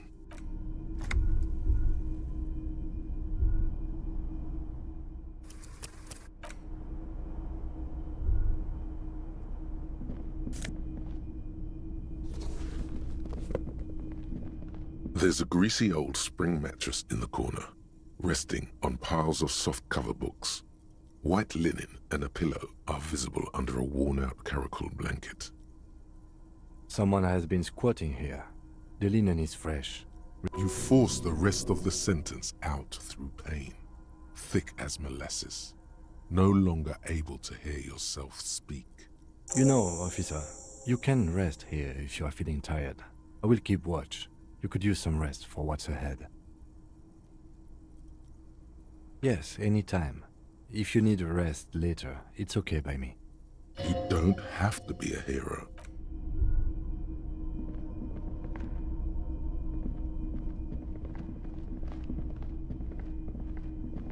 An old cylindrical generator is nested above the ammo lift, with makeshift electrical wiring running out of its side and across the floor. The cables disappear into the wall to your right. The lieutenant puts his hand on the metal barrel, checking for warmth. It's cold now, but someone has been maintaining it. The wiring has been repaired. Downstairs, somewhere? Liquid carbon. I would imagine it takes mazout. The kind that's favored by vagrants and fuel thieves. It's been a long winter, long and cold. If anyone stayed here, they'd need a generator. A hollow ring, the canister is empty. Dust falls from the generator and down into the ammo lift. I don't know. I'm not a philosopher.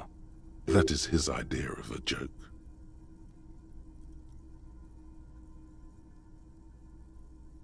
Someone with basic electrical skills has restored it in order to keep the room warm. Maybe it's the fire guy. The wind outside picks up suddenly, with a faint howl. Inside, it's warm.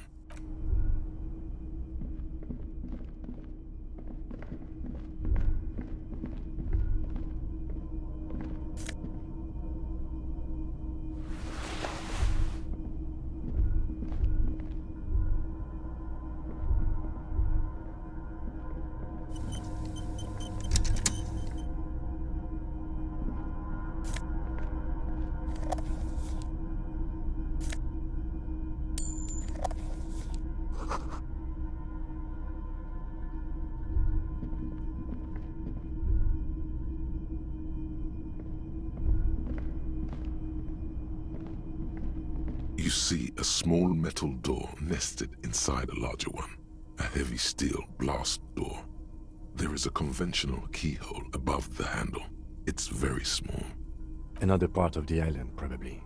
The lock looks like it could still be usable. Maybe this is one of the doors we don't open? He's right. It would be better to open its big brother. A powerful engine hangs under the ceiling. It must control the blast door. I think there's a console just southeast. Let's look around. Getting the blast door open seems like the best plan.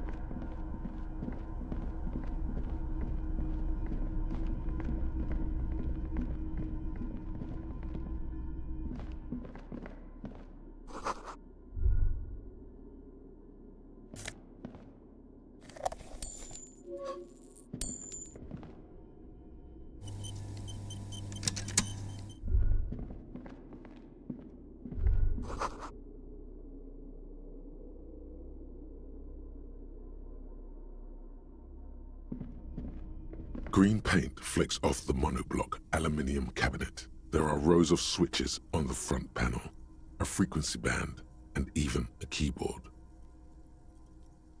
The keys rattle like teeth. This keyboard hasn't been functional in decades. The console of an antique computation device. The generator upstairs, with wires coming out, they terminate here. Possibly. Urgence, ouvert, allumé, radio diffusé. It sounds like this device was used to control the electronics here. Maybe it still does. This device was used to control the electronics in the room. It could open doors, control lights, function as a radio computer. We need to restore power before using this, officer. The generator, it didn't look like there was fuel in it. We should look around outside. There are barrels all over. Maybe one of the boat engine.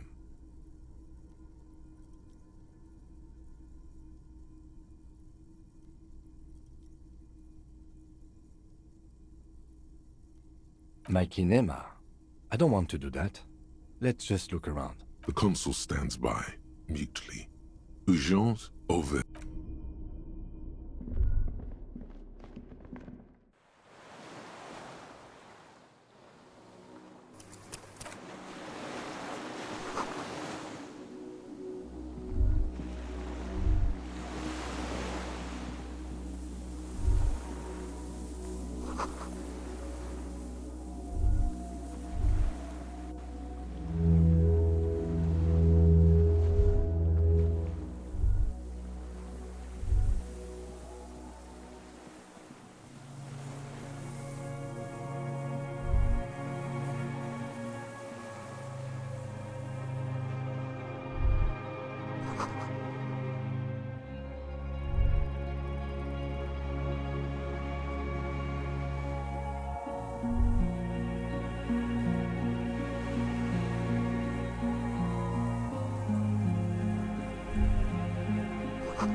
A strange feeling looking at the water.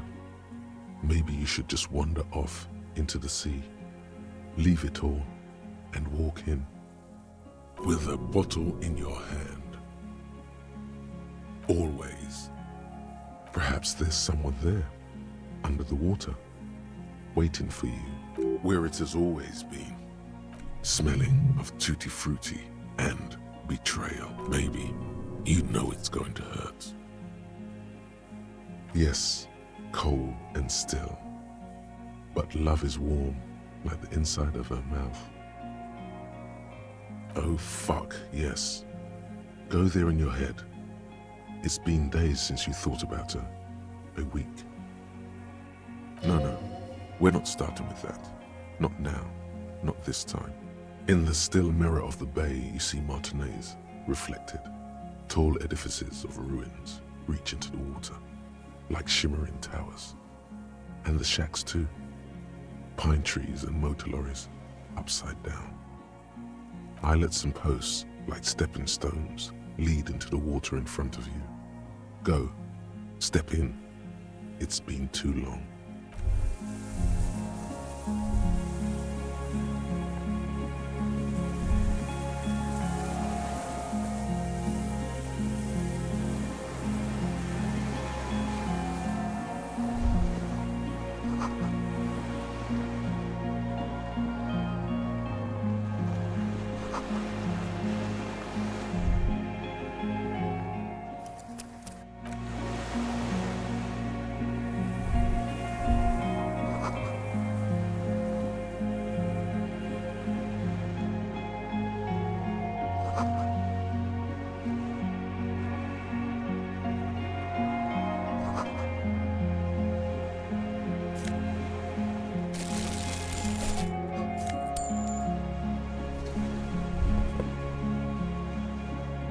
There's a rain-soaked mattress on a concrete slab, only half covered by the crumbling roof.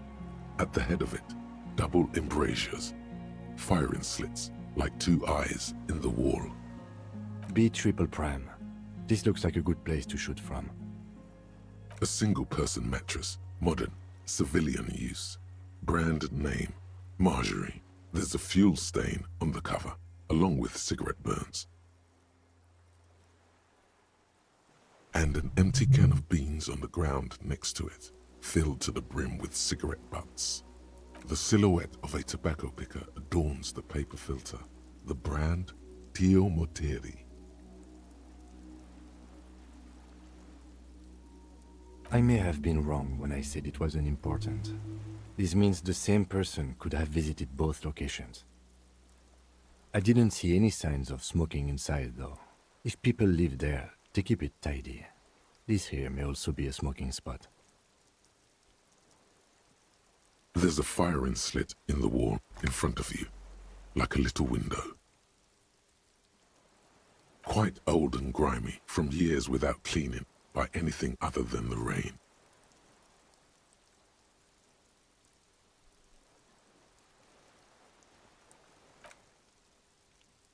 The springs screech as you lean on the mattress and crane your neck to look out. Trepidation, a tingling feeling in your stomach. A small piece of Martinez coastline opens up in the square in front of you, like a tiny landscape painting.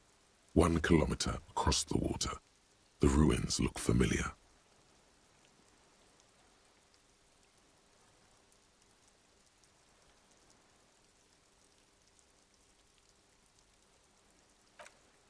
A towering skyscraper, its top floors shaved off by artillery fire. Capeside apartments. Rue de Saint-Ghislain, 33A and 33B. The red chimney and collapsed back of the 4-story tenement in front of the whirling in rags. Rue de Saint-Ghislain, 10. The doomed commercial area. The box-shaped silhouette of the whirling in rags. You see a small fleck of white on the rooftop, the upstairs window of Clausia's room, in the rain, reflecting light. What does that mean? Do you have line of sight to the window? More than that.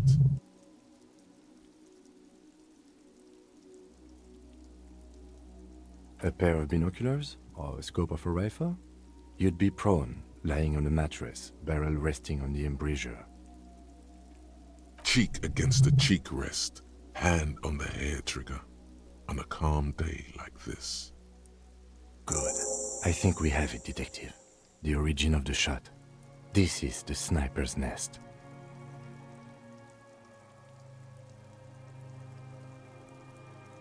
Why? We don't go everywhere in a 1,000-meter radius of the crime scene. That's not procedure. Don't beat yourself up, officer. We did not put guns in their hands or get them drunk. The lieutenant pauses. Regret comes over him. We will make up for it. Here. I feel it. Where? He does not answer, just nods. With his back hunched, he looks around once more and says, he feels uncomfortable suddenly. We should move now.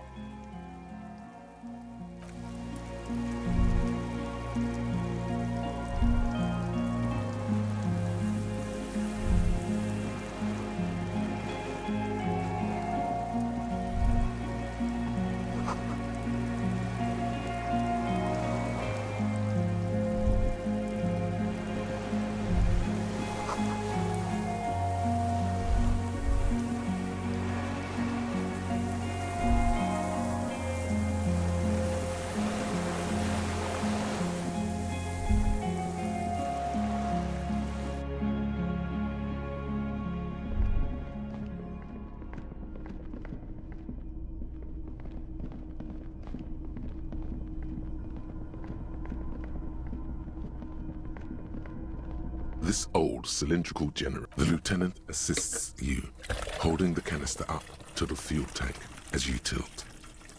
Dark brown, viscous fluid pours out, and the room fills with a chemical smell. There's a red starter switch on the side of the cylinder and a start rope on the other side. The lieutenant flicks the switch.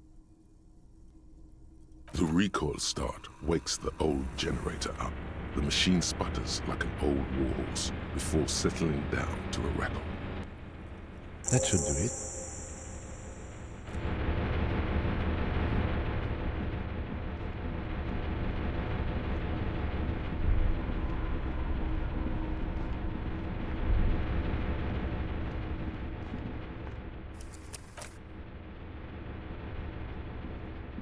A dim golden glow animates the console. Faint, like a ghost light. Urgence ouvert reads one dial key. It's on. Turn emergency open. Automatic boot. The blast door opens with a series of clicks. A shaft of light appears, then widens as the light shines in.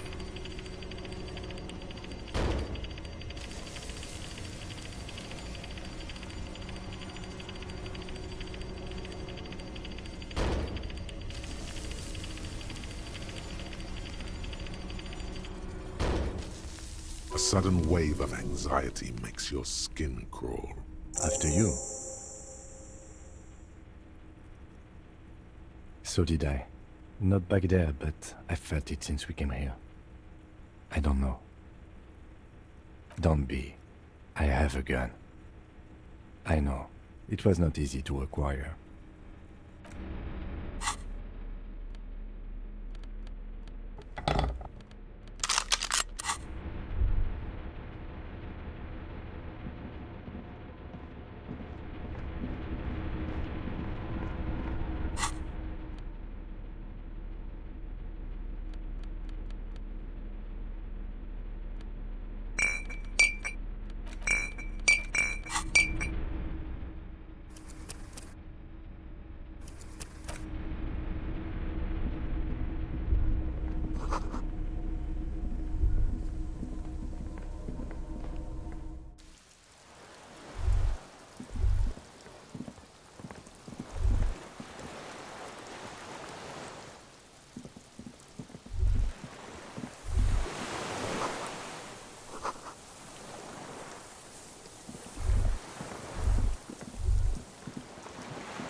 The greasy old spring match. The offer still stands.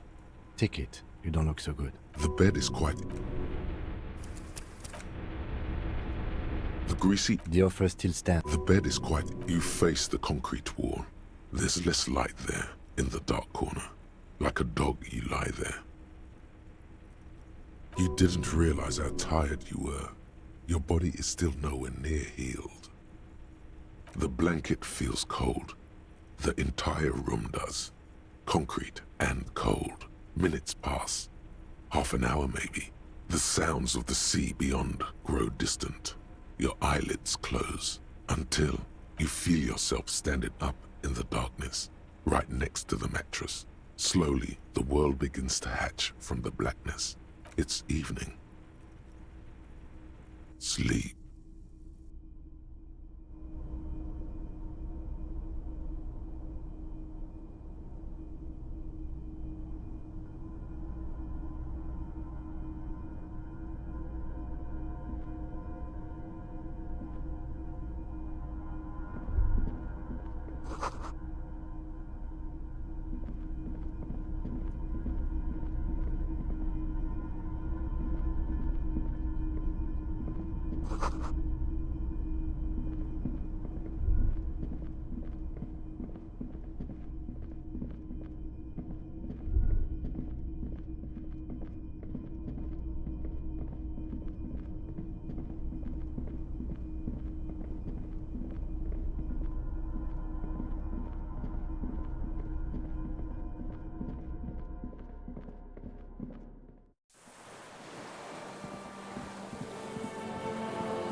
Dolorous day, the innocence of humanism, internationalism, and the welfare state turns around to face you. She has an airship airbag in her hand. She seems to be in a hurry. Okay, don't say you need to talk right away. Melt the ice first. This way you're already talking. But you don't even want to talk to her.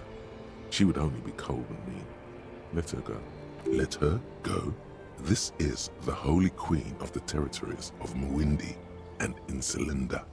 Think of the historic knowledge we could glean. This is a once-in-a-lifetime opportunity to win her back. I'm sorry. I was heading to the aerodrome. I just don't have time to... She means she doesn't have time to tend to your emotions. She sighs and looks over her shoulder. What are you doing? Stop saying things like that.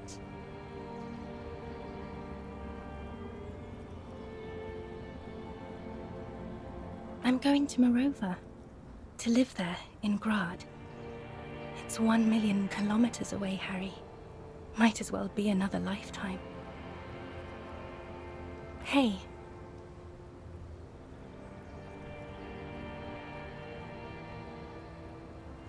I'm doing really good, actually. Both professionally and romantically. I've come to a fulfilling and peaceful period in my life. Well, how are you doing, Harry?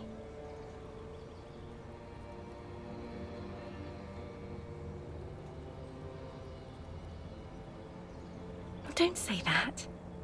I know this positive thing sounds stupid to you, Harry, but it works. We all have an obligation to be happy. You too. And you will be. Now. This is everything I always warned you about. Just my scepter, my globe cruciger, a spare silk gown, a toothbrush, travel documents, the crown of immortality. Oh, this. This is just a wreath. The crown of immortality is made of rarefied light, mana and raw palladium.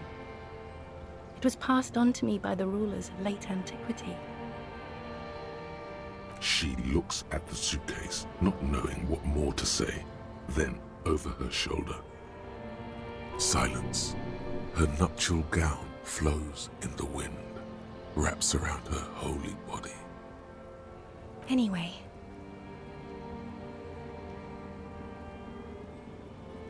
No, Harry. It's just regular skin. I'm not as beautiful as you always thought I was. Let's not get into.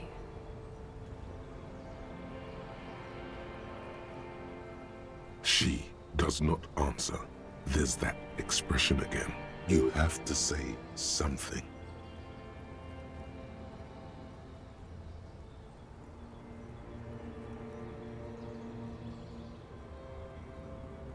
I'm sorry. I'm foam. All I can do is foam. It's meaningless.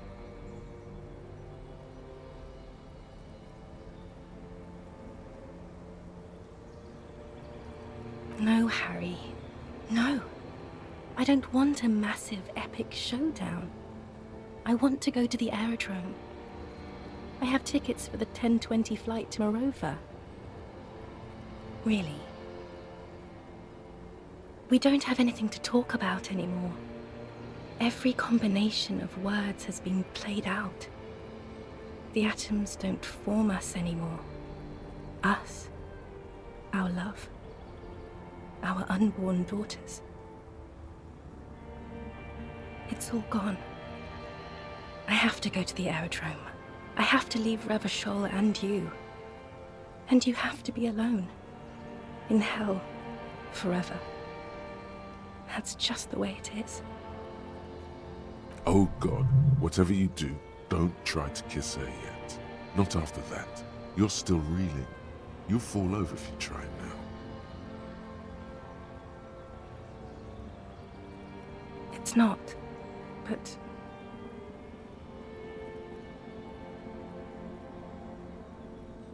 I don't know why I said but. There is no but. That's it, yes. We've talked about it a million times. You will get over it, just like I did. People do. Things will get good for you again. Where in hell? Stop. You're only making it worse for him. You never help with anything.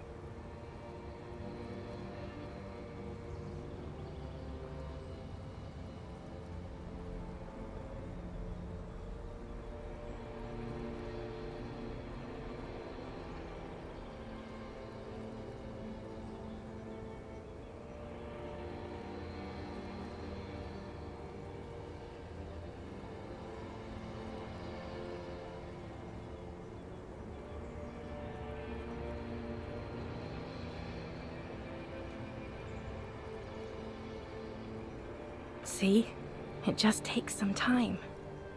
For you, it will take something like 20 years, maybe? It was hard for me, too. I used to think I couldn't live without you. But I can.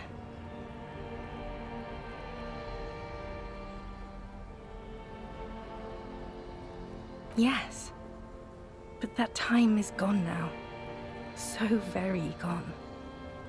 Yes. It only took me 1 year, maybe 2. Phew.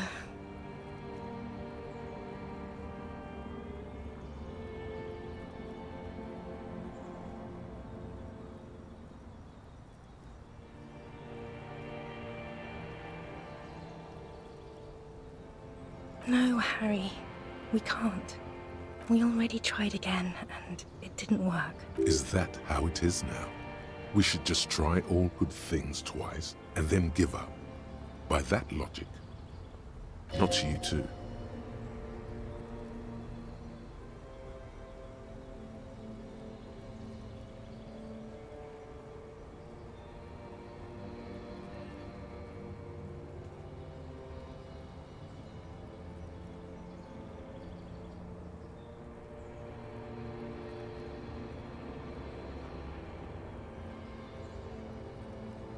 Yes, of course. You're a Kingsman, and I'm a socialist traitor, because I don't want to keep hurting you.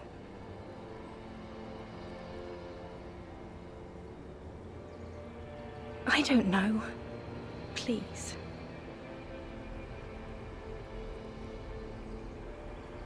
Harry, we can't be together because you're insane. She avoids turning them to you.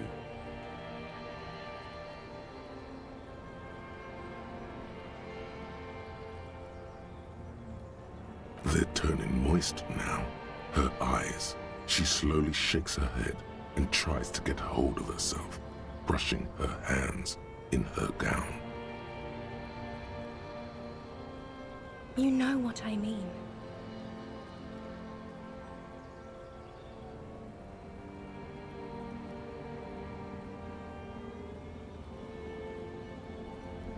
What do you mean, stopped saying things?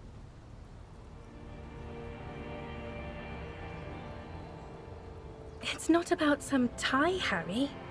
You've worked there for so long you can't even talk like a normal person anymore. It's always lists with you. Questions. Questions? Did someone say questions?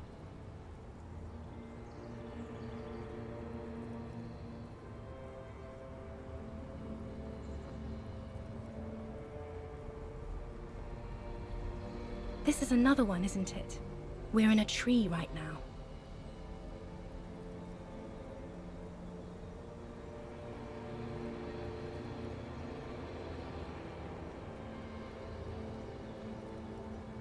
In descending order, usually. It's best to do them like that. It's not just the lists or trees or whatever. You get sad, Harry. Too sad. People can't get that sad. It's impossible to watch. Other people get sad too, but not like you.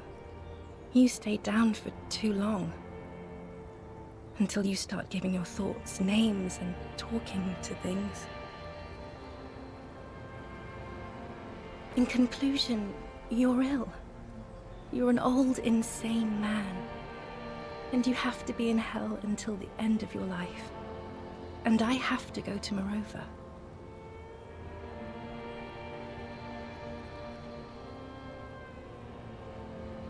I don't know what you mean. Dolores Day.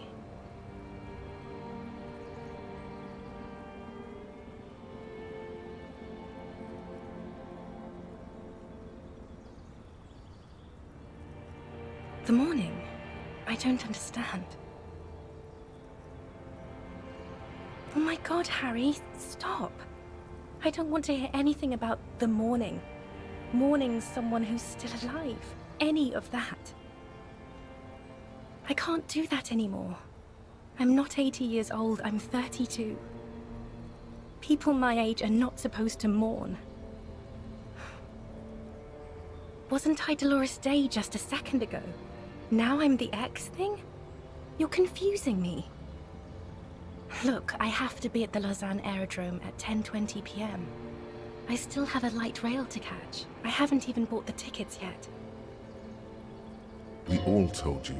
Everyone warned you. Everyone.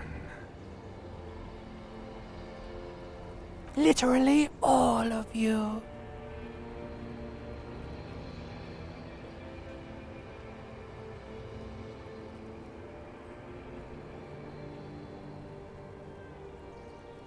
My friends are waiting for me on the platform. I can't let them wait. It's impolite. What?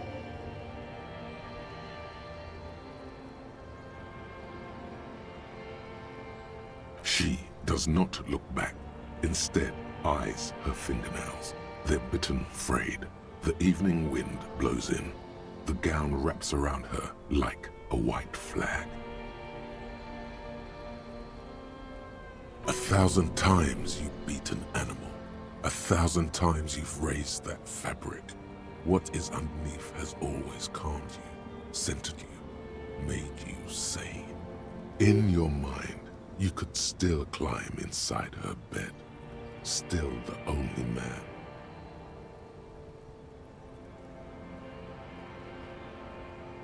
Yes, Harry, I am. Things have gotten much better for me, now that I am the ruler of the known world. Oh God, it's already so late. I have to go, Harry. A tiny golden watch with red straps around her bony little wrists.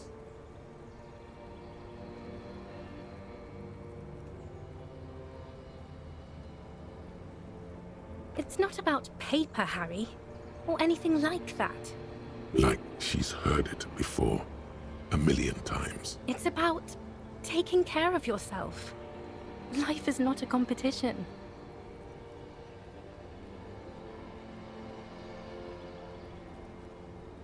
No, it's not. I'm glad you're finally taking care of yourself financially. I really am, but you need to do it for yourself, not me. I don't need it. I need to run to the aerodrome. You failed. This failed. The hostile takeover. The Dawn Raid. Paper made out of broken, twisted trees. You're just insane. Insane and gone. Even 6 billion won't fix you if she's not there. I don't want it. It looks expensive. I don't want it.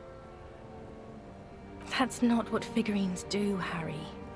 She looks at the headless found rider between your fingers and doesn't know what to say. The figurines don't do anything? Anything at all. But I thought the historic figure she had. Yes, I thought it would be good. A form of communication where words have failed. Yes, it was a good idea. But she felt obliged by the headless found rider to give you things in return. Things she no longer wants to give you. So she refused. That's how it goes. Your figurine rider idea was naive. Harry, I don't want things. I want to go to the aerodrome. I didn't ask for things. It's too late to give me anything. I would have liked the headless fallen rider back then.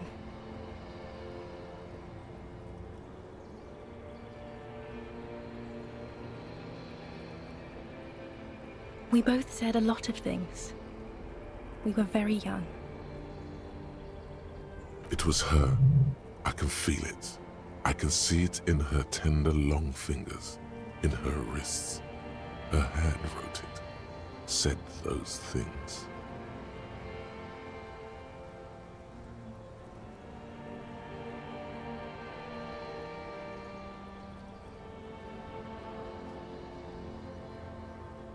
As Queen Regnant, I write a lot of letters. You need to recite it to her, for effect. All of it. No summaries. Yeah, put a stake through your heart. She'll get hurt too. Collateral damage. She won't get hurt. She'll bend out of the way.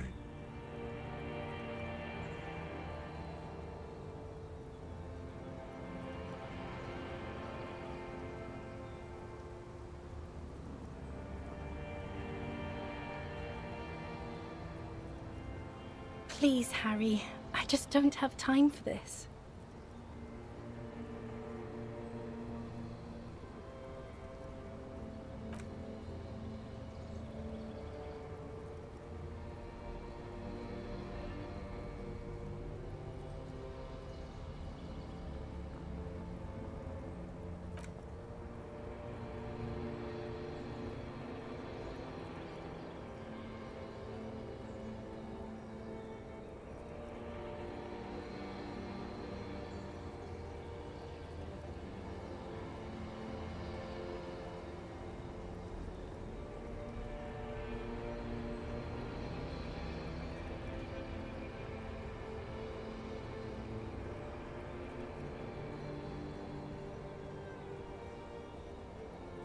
Okay, stop. Yes. Are you happy now?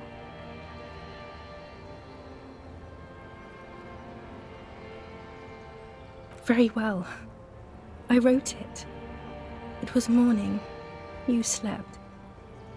There was hoarfrost on the ground when I left, on Voyager Road. It was autumn. The first autumn. But Harry, please understand, it was 1,000,000 years ago. No. It was 100 million years ago.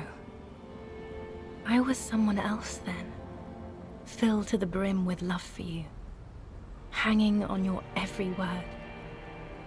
Oh, Harry, you were the coolest. But I am no longer that person.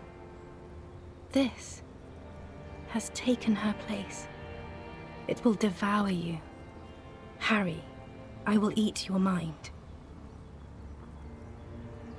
The light of the video rental shines through her dress now. A DeLorean figure, cut in black, moves below.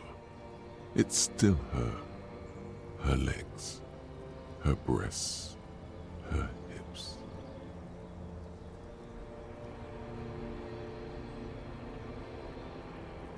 The coolest. With your leather jacket and your boot-cut pants, smoking in the bus stop. I wanted you to be the rest of my life that day. And you were. Some of it, at least. You were my first kiss, my first time to have sex. The first and worst time I fell in love. I will always have that with me. It's a fact. But that is all it is. It's like a ticket stub, Harry. It doesn't do anything anymore. Yes, let's talk about that too. Let's bring it up, the zoo. In Le Jardin, the day we went east of the river, to the aquarium first, I was sad about my mother. I don't even know why. The shimmer of the fish tank on my face, the octopuses. It was just a day then, but to think, were we there now, you could touch my hair, kiss me, talk to me about anything, go virtually anywhere in the world. Not like now. Now our interactions are limited to pain and regret.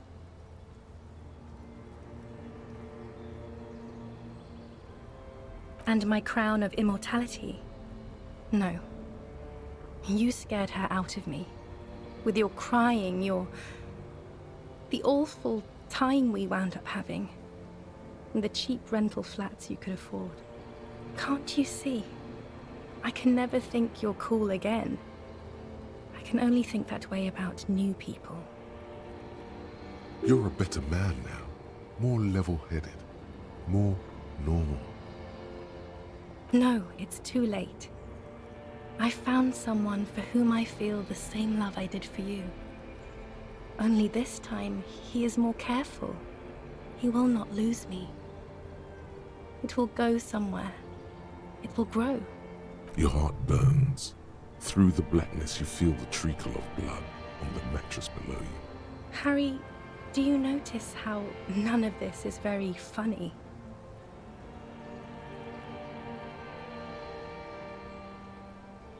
She smiles mysteriously, looking east, then turns her gaze back to you. The smile is gone. It's here, Harry. We are on Voyager Road. At the end of it, 300 meters from the stop. We used to come here to rent videos. There. You could not pay the electrical bill. It became a lightless tomb. The years you spent training for the militia, my parents' money, it was not good. Surely the alcohol didn't help either.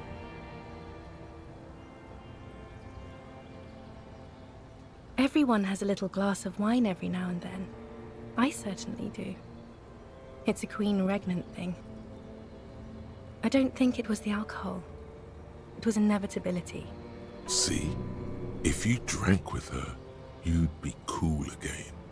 If you drank with her, you could have sex on alcohol.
Is there really anything left? If not, we can always repeat one of the things we have already talked about. Talk about it again. If you do not feel like doing that, then you should let me go to the aerodrome.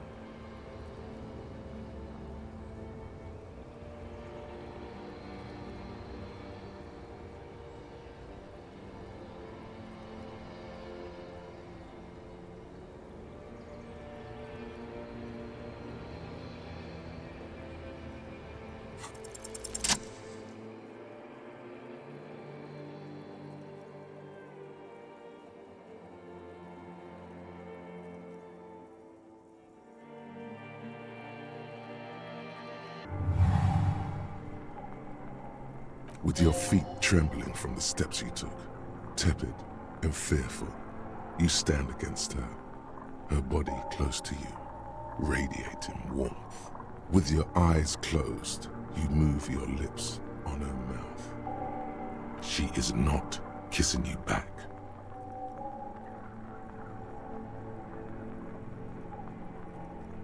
The delicate wreath on her forehead pressing into your temple. The silver is cold from the spring evening air. This was not about failure or success. This was always going to be horror. I should not have suggested it, and you should not have listened to me. Her chest rising like a pillow, warm exhalations against the side of your mouth, her tender soul moving through her lungs. Hidden, distant, kept safe from you, feels like soft fuzz, a bird covered in down feathers, brushing against your broken capillaries. The world's most precious material, reserved for those she lets close enough to feel it. You are stealing a touch. It's not yours to take. Her hand does not return the grip. Her body is rigid. A current of unease courses through it. Distrust. For you. The curve of her spine, her shoulders hunched. She keeps herself stiff, her center guarded from your motions, unresponsive to your guidance. Nothing, just pillows against you. Unresponsive, but for the taste of apricots. Apricot-scented chewing gum. The moment is ending. She is going to move her face away from yours.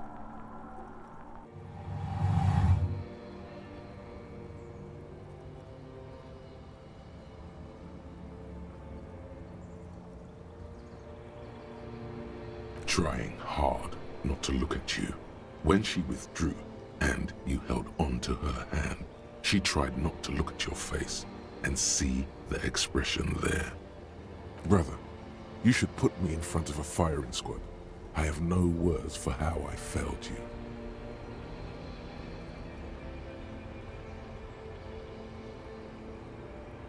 No, I'm just Dora. She breathes out heavily, as if something painful has passed through her, and shakes her head.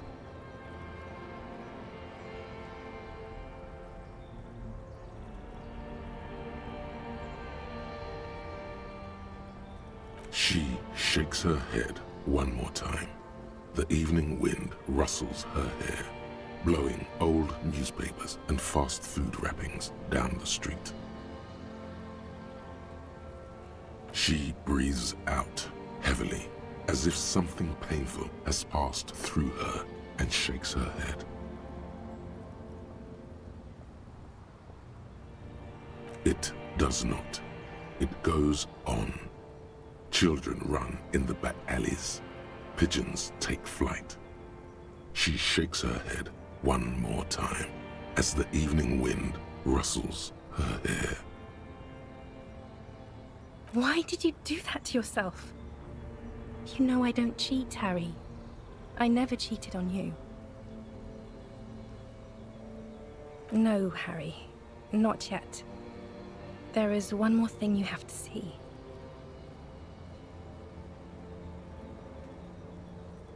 I'm pregnant. You know what this means. Of course not. I terminated yours. Don't you remember? You poor fuck. Poverty-stricken fuck. Now, go ahead. Ask me more questions. Let's talk about something else. No, this has to end. Do the last one. More questions. Ask more. That is very contested by modern historians. Very contested.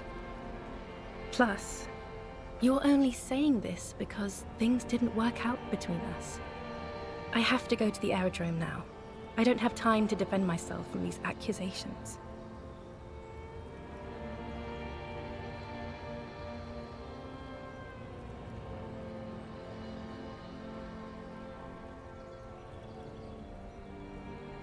Stop making her angry. She won't start loving you again if you call her a mass murderer. Seriously.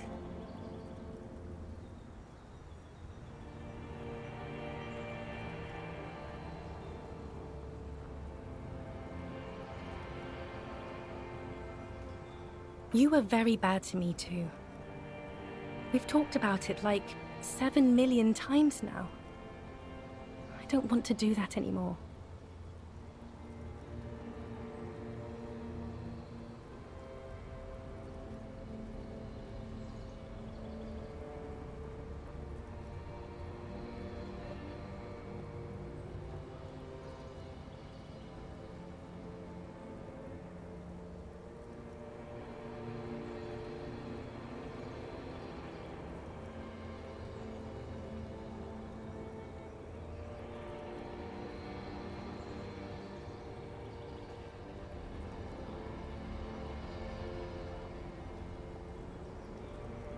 I am actually very ordinary, Harry. Below this gown and wreath, I have an ordinary soul and ordinary thoughts. The only thing inhuman about me is this. This thing you've made me into. I'm sorry for saying so, but I just hate it. What is this? This is so far gone, Harry. I don't even... My lungs do not glow, Harry. I am just like all the others. None of us have glowing lungs. Stop making me into some kind of...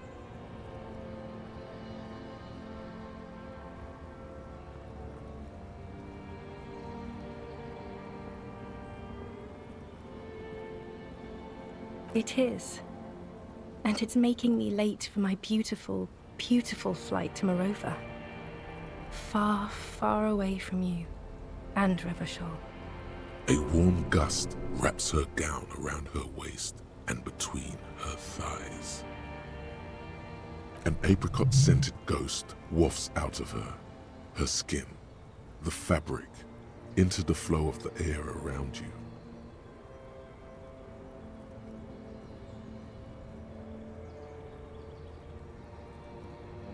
It will pass. Everything does. I have to, Harry. Really, I've already missed the 8:30. I'm gonna go now. I was wrong. You don't have power over her anymore. You shouldn't have said that. I am wrong about everything. You should go on without me.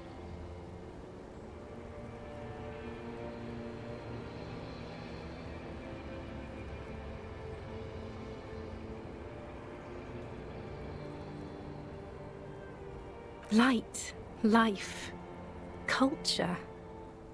It's so much better than here.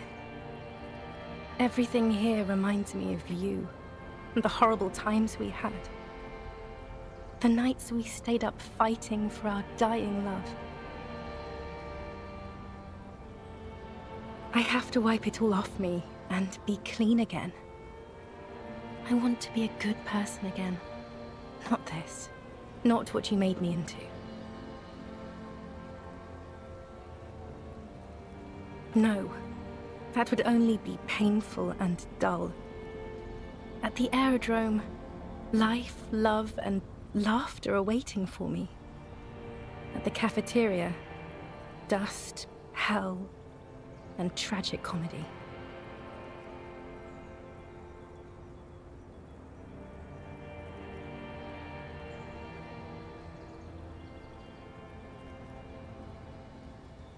That was someone else. I betrayed her, overwrote her, and am happier for it. And I'm really going now. The time is up. I must be on the 10:20 flight. Yes, I won't see you, but you will see me. Oh, Harry, this is a dream. Can't you see? I'm already in Morova by now. Who knows how long ago this happened? A year? 2? 5 years ago? Right here, tomorrow night. Once this dream starts happening, it keeps happening. 3 times a week, at least. And Harry, it really, really looks like it started happening again. There's the video rental. I'm suffocatingly beautiful. And young. And I smell of tutti frutti chewing gum. Like I did that time when I asked you for forgiveness. After leaving you the first time. So long ago. Oh yes, this is real darkness. It's not death or war or child molestation. Real darkness has love for a face. The first death is in the heart, Harry.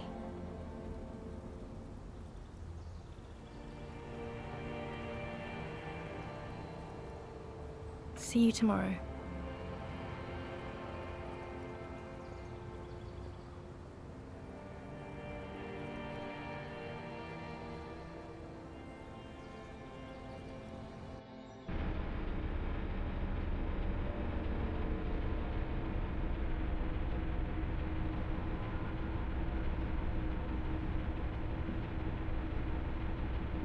You're up quick. How was your sleep?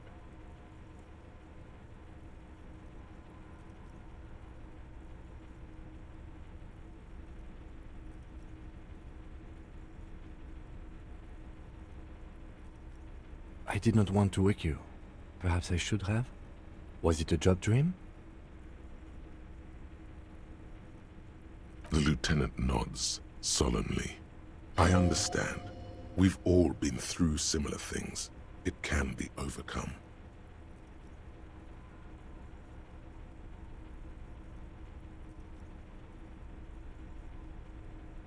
Okay. He's still worried. You must have really thrashed and squealed in your sleep.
An old man wearing tracksuit trousers leans on the frame stock of his rifle.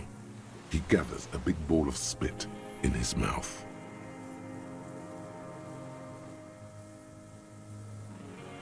Then spits it out into the extinguished fire before him. He raises his black eyes, hooded by creased eyelids, to meet yours. Unclouded by cataracts, his eyesight is sharp. He's practically tearing up from spite. Hatred got the best of him a long time ago. This man hates everything. The what now? I can't hear you. I may have. All sorts of little rats have come sniffing around, trying to give up the position. The position? Sounds like a hiding place. Fire guy. Regressive bourgeoisie henchman. Can't even talk like a grown-up. My eyesight? Yes. Helps me see all the shit. A shudder of disgust passes his right side. His left side remains motionless. I did. And you opened it. How? I should have burned that console down. Reactionary rock and roll music. Playing on the water. Told you we shouldn't play sad FM.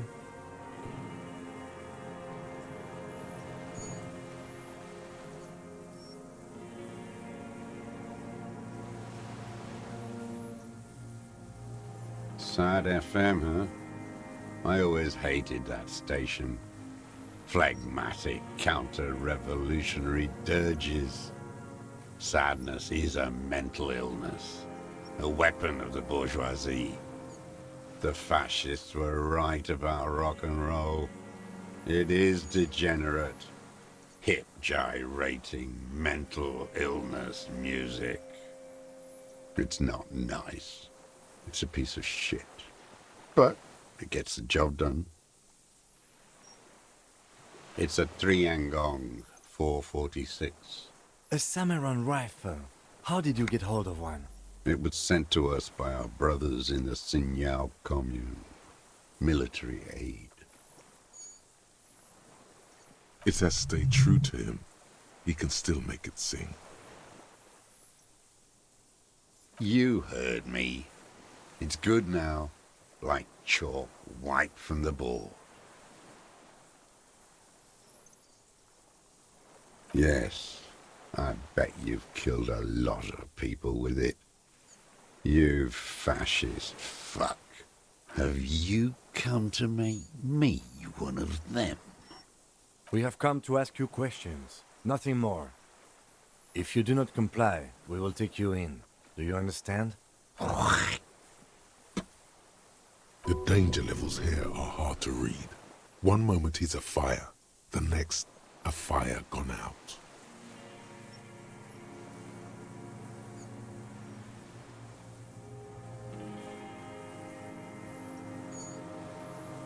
No. Put it down now, sir. Or you're gonna blow my brains out before you question me. To hell with it. It's a walking stick anyway. It's out of bullets.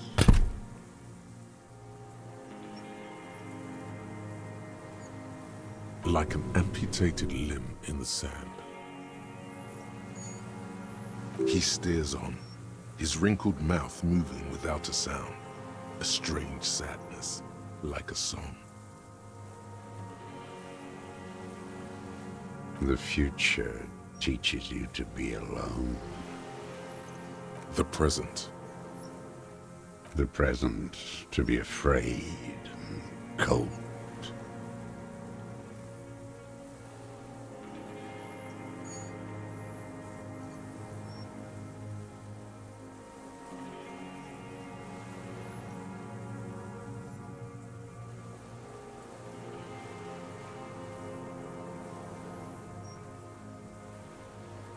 Real music.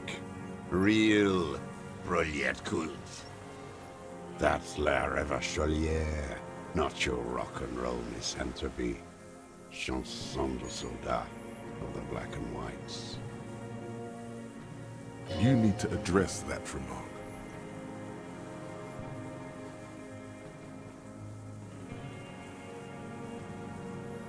It is the anthem of the world revolution. One of 3. In Grad, they sang Brave Children, favorites of history. And in Sinyao, it was some Samaran shit, I guess.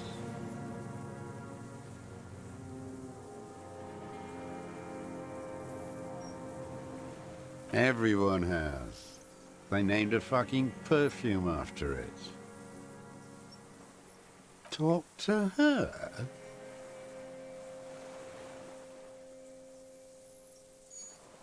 God's shithouse. Should have taken it down like they did in Grad. Dismantled it for firewood. How did it go? Something about shooting rabbits. I don't know. I can't remember. It doesn't matter. It's gone now.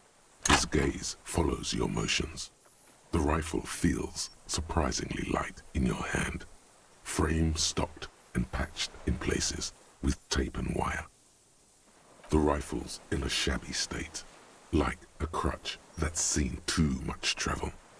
Hieroglyphs are embossed into the forearm, made of walnut. On the butt, you see Vespertine writing, burnt into the wood. Triangong, 4.46mm, made in Sinyao. No one said it has to be a grave. We were just guessing. From ballistics, it could easily be a Triangong too. It doesn't matter if it was made in HNC. All it has to do is jacket ammunition. And the right time, and the right idea. He's liking this. The motion he keeps following your motion with his gaze. His right arm twitches suddenly. Some kind of involuntary response. Something is slightly off with his motorics. This looked very much like the murder weapon.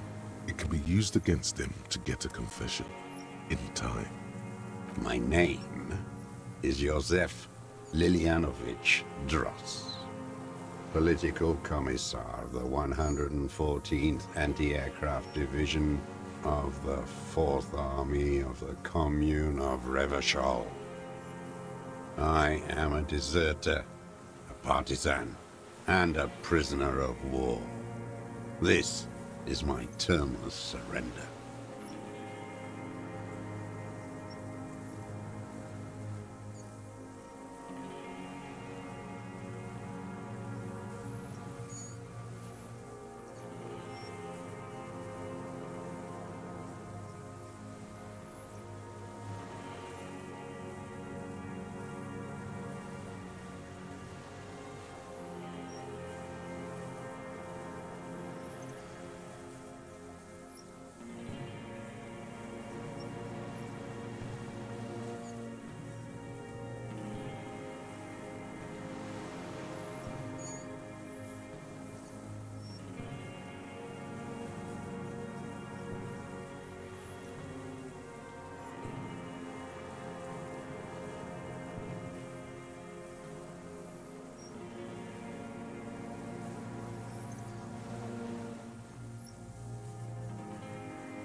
The commune of Revachol? Do you mean the ICM? Your holdover from the... From the Insular Indian Citizens Militia, the army of the revolution. I was recruited in Jamrock in 07, trained in the École de Contrôle Orient, and consigned to emergency defense duties in 08. I left my unit on the eve of the landing. When I returned here on May 14th, the commune had fallen.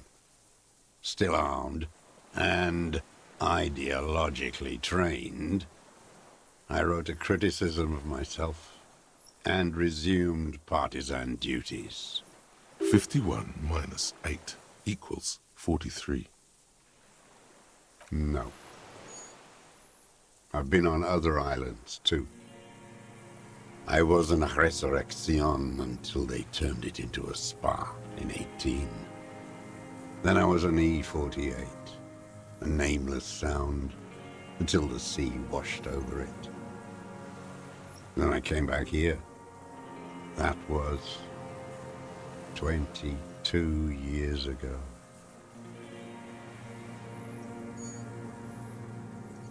43 years and 10 months.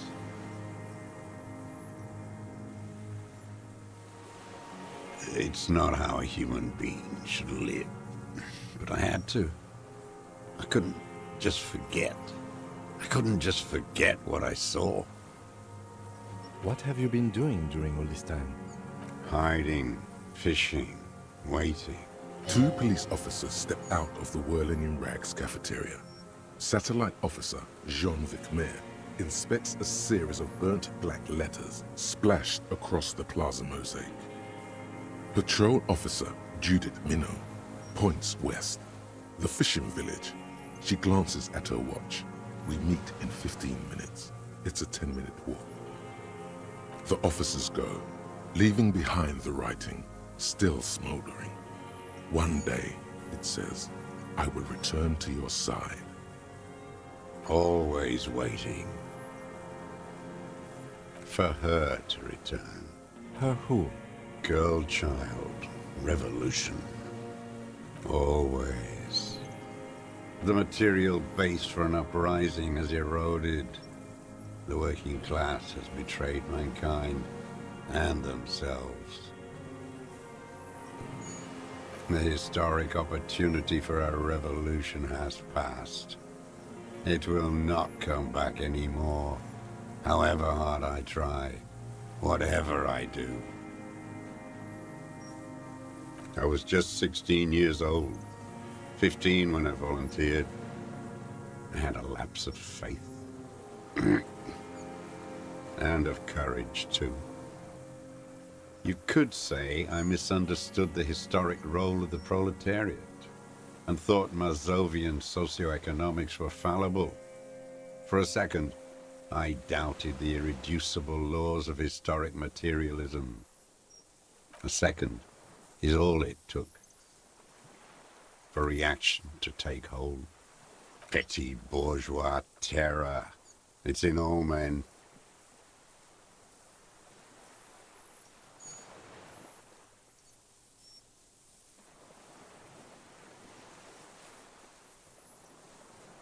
It's the same thing.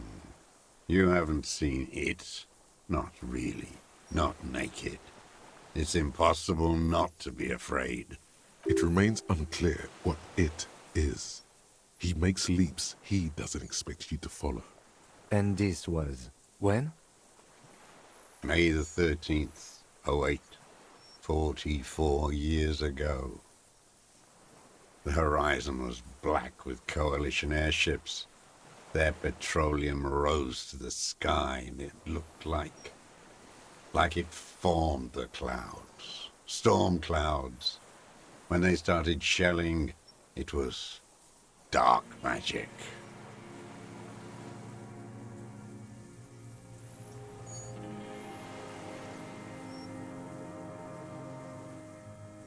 The combined might of international capital, all at once, all the greed and terror in the world, tore into Revachol.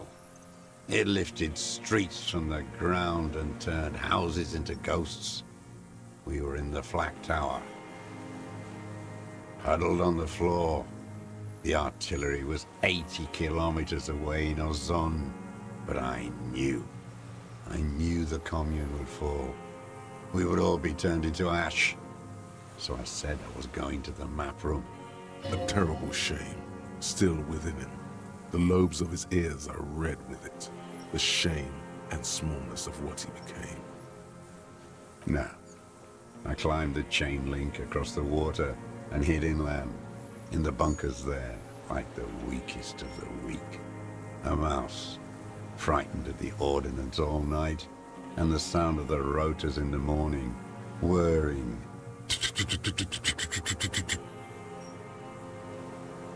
Airships. I climbed out into hell. The landing was complete. The chain was submerged. I had to swim back. The fortress was half submerged too, shattered. They'd all drowned in the lower levels, or got torn to shreds above. The anti-aircraft gun had malfunctioned. So had I. I left them without ideological direction. It was real. I'd seen it. I'd seen it in reality. The mask of humanity fall from capital. It has to take it off to kill everyone, everything you love. All the hope and tenderness in the world. It has to take it off just for 1 second to do the deed. And then you see it, as it strangles and beats your friends to death. The sweetest, most courageous people in the world. You see the fear and power in its eyes. Then you know that the bourgeois are not human. I had to fight it. I had to never stop.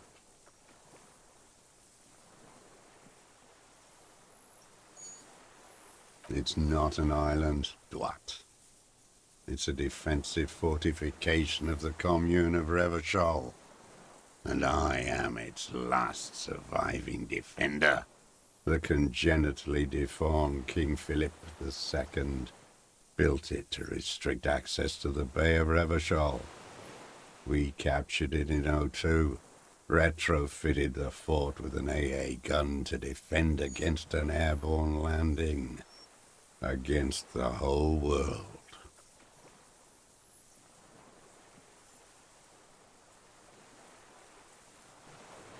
Coalition military called it Operation Deathblow. I later found out on the radio they called it Deathblow. You're one of them. Tell me, who speaks like that? We had 50 million people on Caillou alone.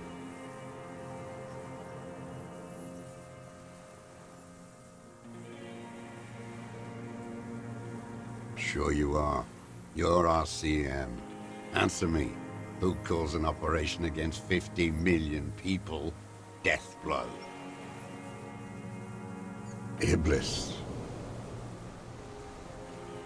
The black-eyed angel. Shaitan Ahura, the darkened one.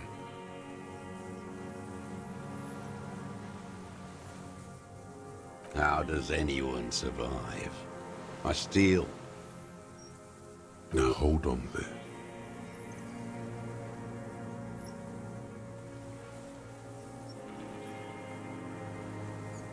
You're insane and grotesque. Everyone steals. Vegetables, supplies. It's the life of a dog. How is your health, Mr. Dross? I've been throwing up blood since winter. Red, like beetroot. Been passing it in stool, too. The RCM can provide medical services. You need to be looked over. I need to die. You don't have medical facilities. You have guns. That's all they give you. Toy guns. You also have Druamine.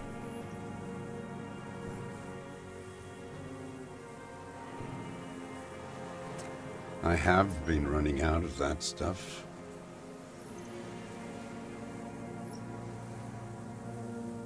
There's nothing to look over. The triage is in, and it's black. Administer morphine. Moribund. I haven't. I have holes in my brain. Years missing. Others filled with pain only. A decade of... I don't even know what. Inferno?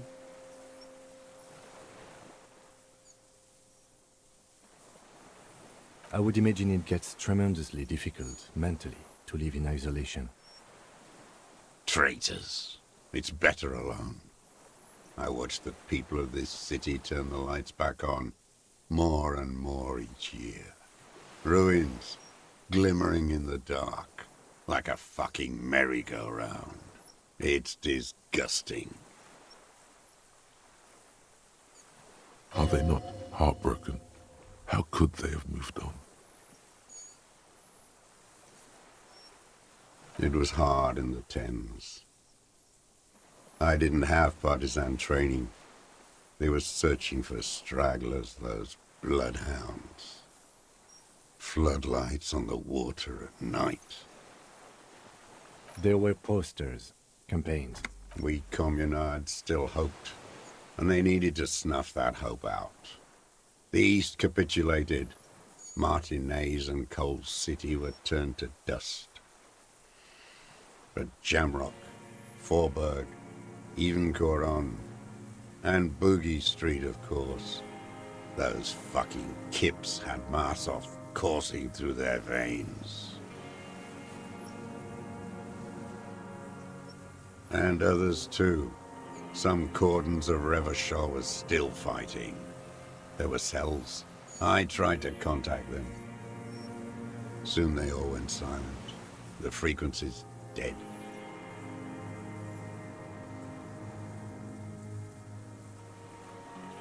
At night, I used a dinghy. I only went after dark then. When I got to the city, I stayed underground. Patrols, you lot, the commons too. They'd started snitching. In the city, you move underground? From bunker to bunker. Not anymore. No one cares now. I don't even have to hide. They think I'm another antisocial vagrant. I could walk straight into that town if I wanted. I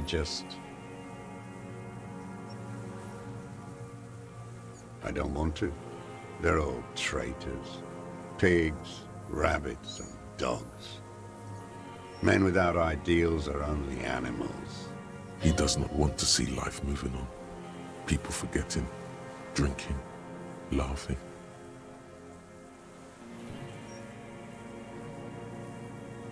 So you finally found it. There must have been a small squadron's worth of arms in there. Elmer Graves, right? I know. So you've been there? Sleeping. Some nights. Ammo scrounging on others. Those McGraves were shit, even before they corroded. Some had bullets in the chamber, however.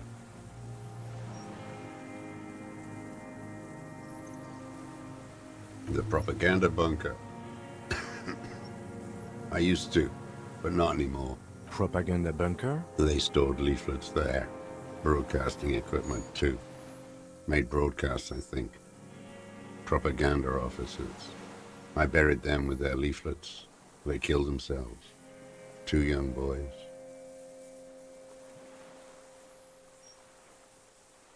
A lot of our boys did. I spent some winters there. Never liked it. Kept thinking of them. No need to go underground anymore. It's better in the ruins, on the ground. I do. They're good. Plenty of tar. I like that boy on the pack, too. Reminds me of the last century. The old man looks across the water, at the city, the ruins, the motorways rising above it.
You're with the RCM, the coalition-appointed mob that enforces bourgeois morals in Revachol.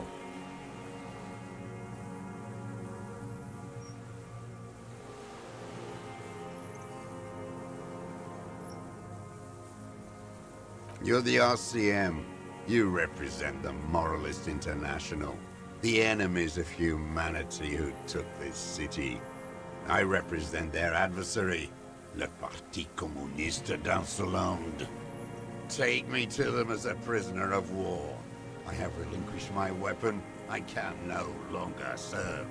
No superiors can relieve me of my duty. You bulldoze them all to a mass grave for trying to free humanity? A spray of blood from his mouth on the black charcoal in the fire pit. Rene, the royalist on the coast, said, Liberal reactionaries signed that instrument. Traitors who should have been burned alive. I answer to the Communist Party. Is that part of why you've been here all this time? Because the party didn't surrender? He just wipes the blood from his chin. I don't think you did. You live in a delusion. Radio shows, speed racing and sporting goods. It's not real. No, I am not a soldier. I am an ideological officer.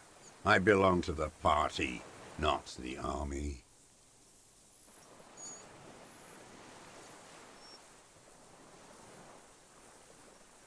Trained in historical materialism, then assigned as a political commissar by the party. These things used to mean something. The old man does not answer. He tilts his silver head and looks at the reeds. You see a small tremor pass through his legs. His job was to assure the army answers to civilian control and follows the ideology of the Commune.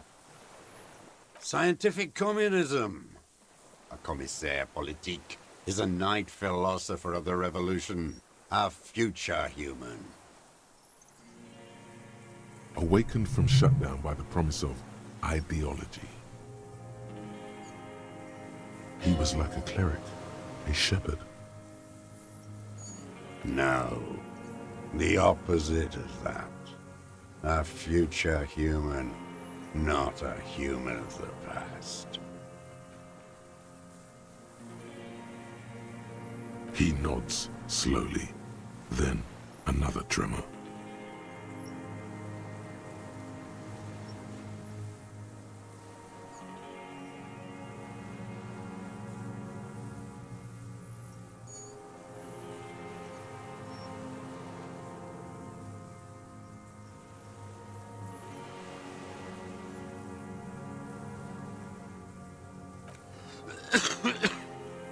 No, I am not a soldier. Trained. He nods slowly, then another. No, you're not. You're part of the meat shield. The human shield that surrounds the fascists while they kill and rape.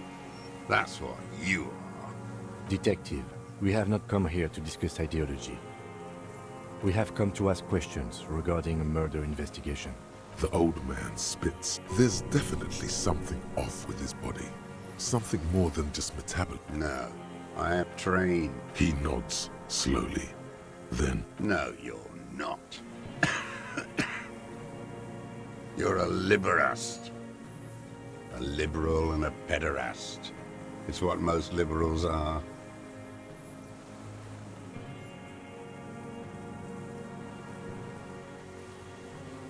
Detective, we have come... The old... There's definitely something off with his body. Something more than just metabolism. No, I am trained. He nods slowly, then another tremor. You're a lumpen with a gun. Detective, we have come... The old... There's definitely something off with his body. Something more than just metabolism. No, trained. He nods. You're not. You're part of the meat shield surrounding the Detective, we have come... The old... There's definitely something off with... No, trained. He nods slowly. No, you're not. You're a All the real communists are dead. They died fighting for communism. Are you dead? No. You're an inert lumpen with a gun. Detective, we have come... The old... There's definitely something off with his body. Something... No. Trained. In historical material... He nods slowly. No, you're not. Detective, we have come to... The old... There's definitely some... No. I am not a soldier, trained in historical material. He nods slowly. No, you're not. A liberal and a pederast. Detective, we have come... The old... There's definitely something off with his body. Something more than just metabolism. There's nothing serious in this world. It's a farce.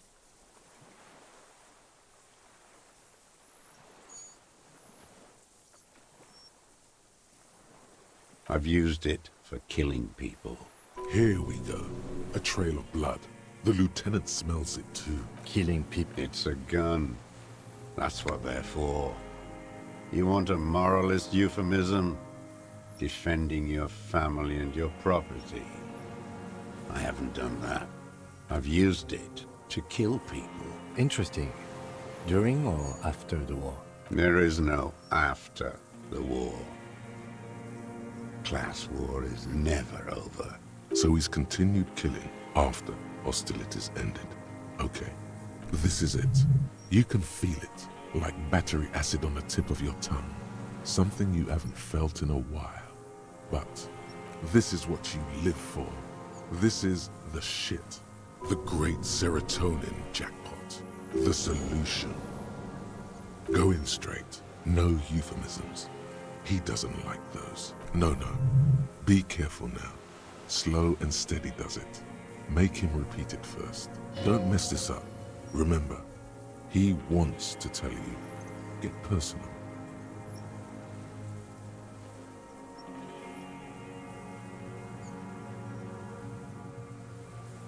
Nothing comes to you. Silence. His black eyes look at you. What did I just say? What did I just tell you? Don't drop the ball now.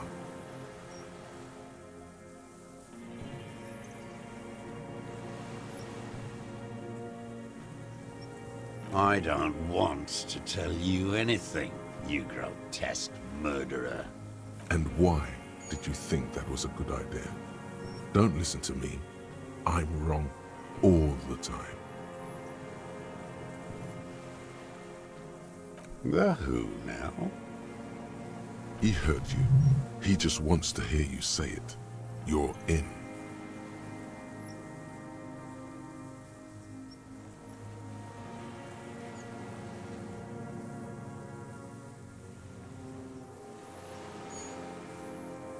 Oh yes, that one.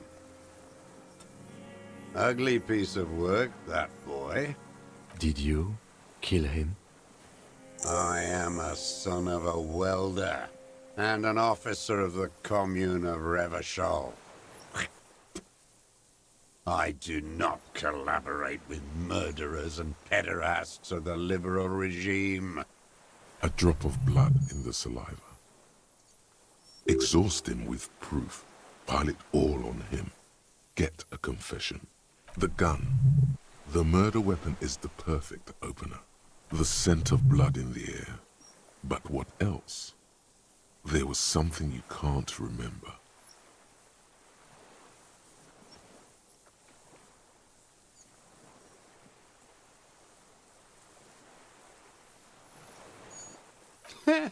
Not a lot of guns around that use military-grade ammunition, are there? It's a real gun. Not like your little musketeer pistol. I've seen you prance around with that, jumping hoops for the liberals. You look like imbeciles. Why don't you ask them to give you real weapons? Going against automatic rifles with these toy guns. Of course you got those boys killed. Damn, he saw you. He's watched it happen. So he saw you. Okay, so what? Don't let it divert you. You know what? You're right. I'm convinced this made the shot. Should we call it?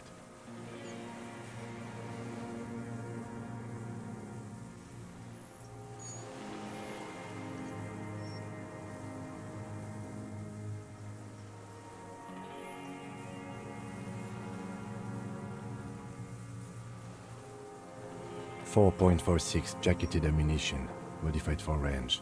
We have it. This is it. Good. This feels good, doesn't it? Tearing things up like this. When you have the murder weapon, you have the killer. Murder. This pushed him, but not enough. Just a little more.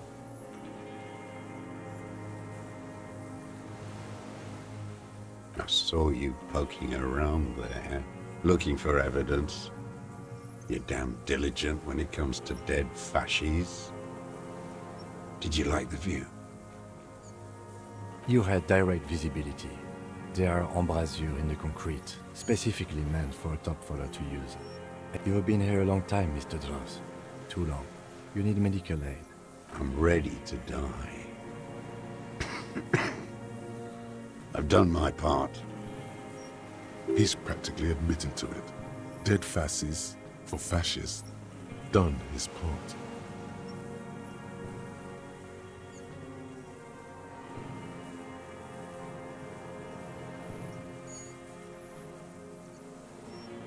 You're sad for your fascia brother, aren't you? One twig got broken. Now the others are sad. Almost. He almost burst out there. Keep piling arguments. Anything. Wait, here it comes. The goddamn Maybells. The dried Maybells on Clausia's roof. There were Maybells in the grass when you got here. They're revolutionary symbols from the war. Nowhere else, nowhere in all of Martinez have you seen them this spring. Wait, don't forget the footprints. The diagonal prints in the dust in the secret space behind Clausia's bedroom.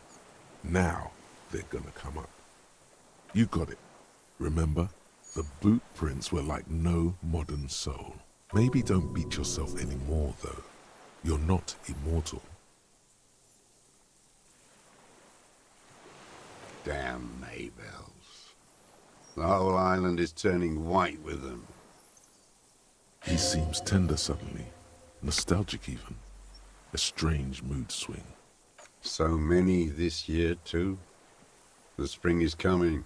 No, it's already here. Wash the filth away.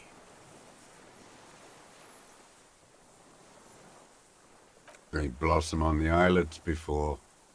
We fertilize them with our blood. Resurrection was snow white in May, before they ruined it. The coast, too, before they piled their containers on top of it, filled with broken, useless trash for fat-fingered bourgeois children to play with.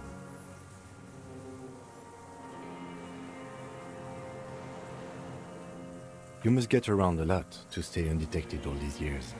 Do you know any secret paths? Pinball workshops? I may.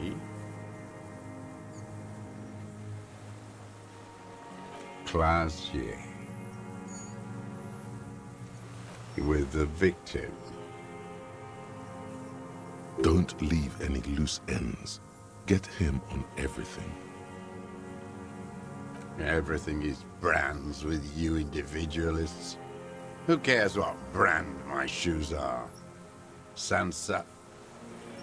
Some shit. Show me the souls, please, Mr. Dross. Fucking imbecile.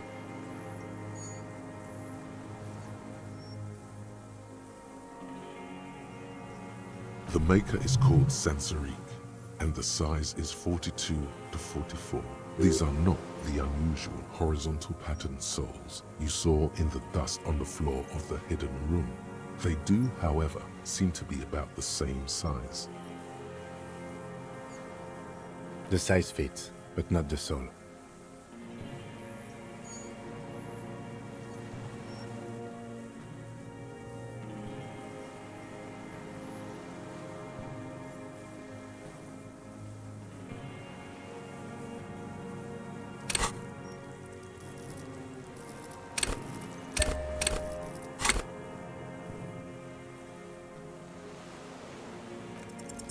Sire, He doesn't have to be wearing them right now.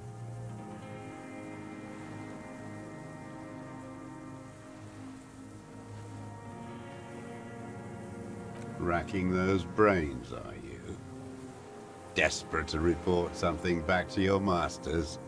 They must have really loved that dead fuck.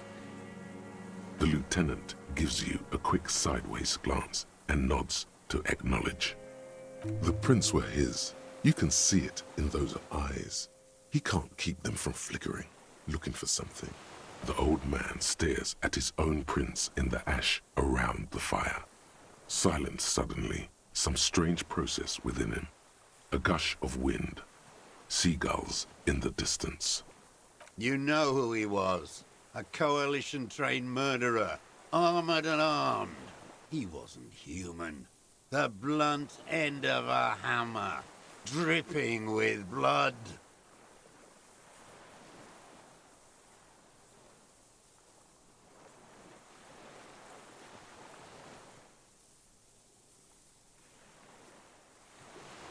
Beating us to the ground, moaning with joy. You hounds get so thorough when a company-trained killer dies. I haven't seen you on this coast for 40 years. You know, maybe I should have killed one sooner. Got your attention. Now you stop beating druggies and prostitutes in your basement. Now you come to investigate, not when they die by the hundreds. This is it. Shot him. Shot him. Say shot him, not killed him.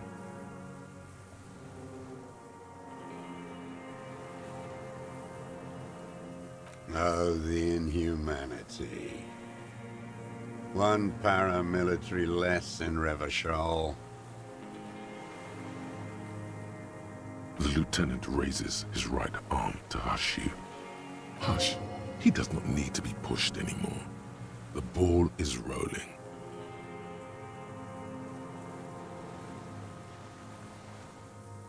I had them in my sights. Both of them. Him and the whore. I was breathing with them, in phase. And I pulled the trigger and flew on the air until I landed in his mouth. I didn't think I had a shot like that in me anymore. I did. I saw him kneel there with his mouth full of death, and that stupid look on his face. And his dick still in her. Nothing. I went to sleep. Next morning there were Maybells everywhere. The world was white, or what's left of it anyway. My last spring here. I knew the fascists would come to avenge their own. And so they did. Mr. Dross, are you aware you're confessing to murder? Yes. And you were looking at Dan, the victim and a young woman, having sex, through the scope of your rifle that night, before you shot him? The old man nods. Why? Because that's what they were doing.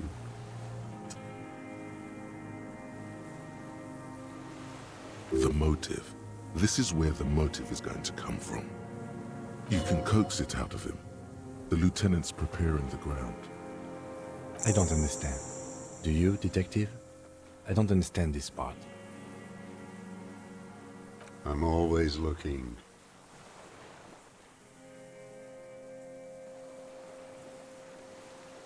Are you always looking through the scope of a rifle?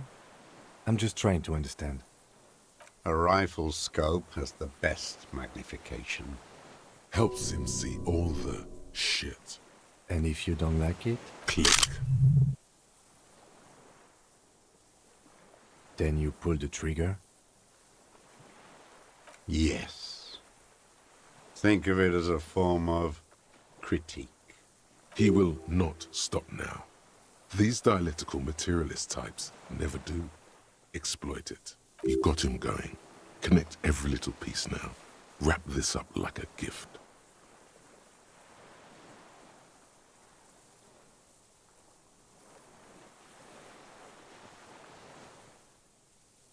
I ain't going.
Minions of capital.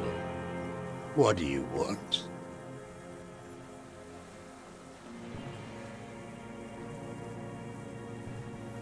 Them. Fucking. I didn't like that. Jealousy is a reactionary concept. I didn't like the Reaver enjoying himself. Drugged out, soothed in the arms of a young woman. I wanted him to die so he could not enjoy life anymore. And I wanted to see his head explode. That too. She should know better than to hold a child murderer between her thighs. I knew he'd be there for one more second, writhing. That's all it takes for the bullet to reach his head. Now that I think of it, I wasn't aiming for his mouth. I wanted his brains to spill out on her. But you can't have everything. This man has seen past her, like you did. And now he longs to see her covered in blood. To punish her.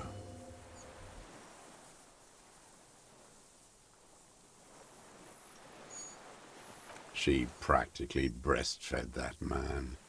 You wouldn't believe the things she let him do to her. You stare at them too. In your mind, her innocence day still turns to leaf.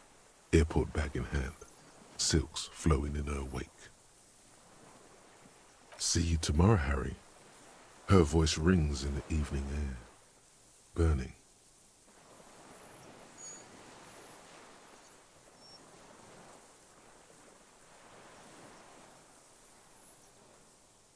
The old man raises his gaze.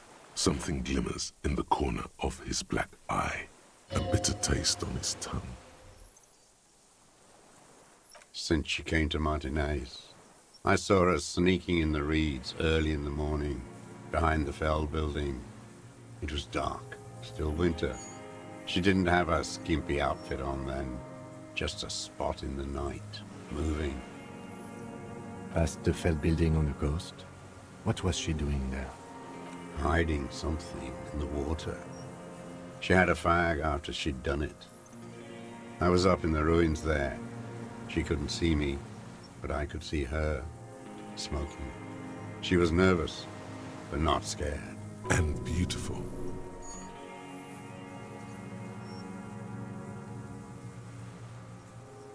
Her passport and tickets to Villiers. And from there to Cachet Brut. Yes, after she'd gone. It was a submersible. Well made, actually. Sloppy. We should have gotten her to tell us about this. Did you take the documents? No, I put them back. Why would I take them? I'm not going to phone. Oh, I mean... I did. She had a face like an archipelago, with those birthmarks, and a body hard and lean and bruised all over, black and yellow. I could see she's taken a beating. I could see who she was, too. A spook, on the run. Revachol's the cloaca of capital now. All the bagmen and arms dealers end up here to do drugs and have sex like animals. You could tell she was a spook from the documents? She had different color hair on the photo, and glasses. Forged. Some sordid bourgeois affair. I've heard about this kind of thing on the radio. He's setting it up for you.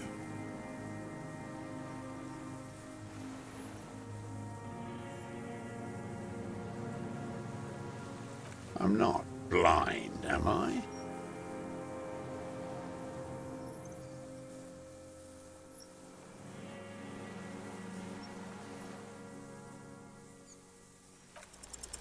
It quickly comes to you.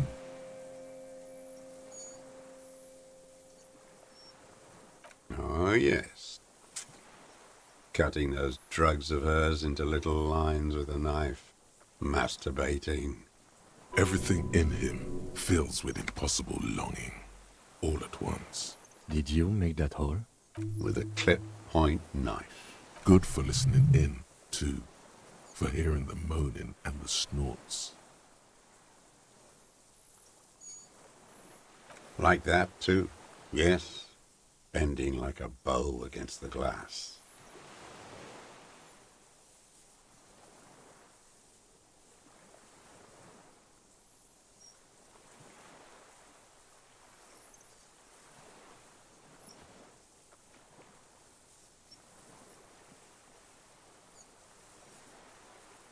I've been through all of Martinez, every nook and cranny. Yes, that too. The things they did in that little room. What she'd do to feel good. Funny the way light works. You turn it on inside, and it gets so dark out, you can't see a man looking in. I learned that in the 20s, when they were still hunting me. I've seen people do some shit, but... Those two took the cake. You hear the familiar scribble of the lieutenant's pen. A quick glance at you. One more loose end down. We're doing this, detective. How did you get in there? The hidden pinball workshop. I can just walk in there now after a good wash. I told you, they think I'm an antisocial. Closing hour is a good time. The kitchen's empty. You had to open the steel door in the kitchen? How? I got that open a long time ago. Some bourgeois game merchant lived there. I don't know, 15 years ago. He left spare keys all over, and I took one. Then I saw her turn the light on one night in my scope.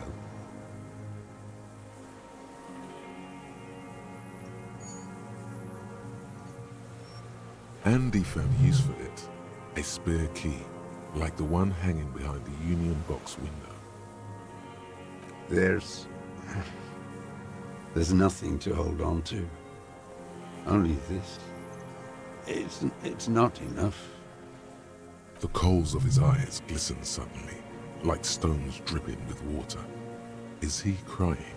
Man needs to feel something else. In this fight, it helps if you have your eye on something there. It's weakness, I know.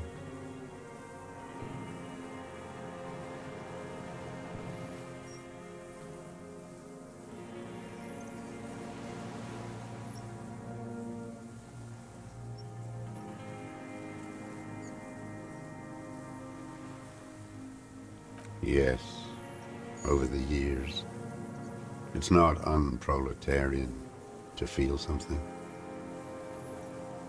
No.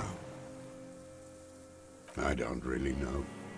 I was there one night and she was crying, like a child, in the corner of her room on the floor, like she does sometimes, the day after I killed him. Yes, I don't know why I do the things I do anymore. Maybe, I told you, I have holes in my brain now. I wouldn't just sit here waiting for you. A sudden pang of rage. If you came 10 years ago, I would have killed you. In the silence, the lieutenant draws a line in his notes, then nods at you. One more down. Her.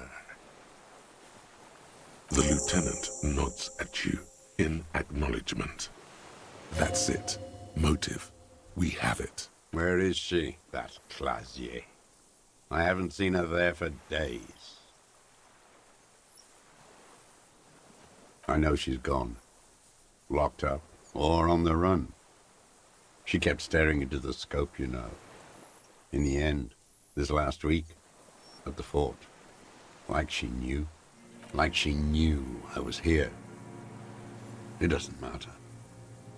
Across the water, on a dilapidated jetty in a nameless village, made of grey cinder block houses with Eternite roofs, 2 police officers and 1 special consultant look across a narrow strip of sea. He's there, doing what exactly I don't know. Satellite Officer Vic Mayer points at the ruins. Behind that anti-aircraft something. That's why we can't see him. Special Consultant Heidelstein is optimistic. We'll see the boat when he comes. Let's go get a coffee until then. I know this interesting little place. Where? His voice trails off as the 3 walk down the jetty. As the men go, Patrol Officer Minnow looks back over her shoulder at the crumbling fortification like a rotten tooth rising out of the water. Good luck, Harry, she thinks. You need something good for this. We could get more. We've got him talking. Who knows what he's seen and done over the years? You could get more out of him. He likes talking. Enough. Take him in. Bend his arms behind his back and end this.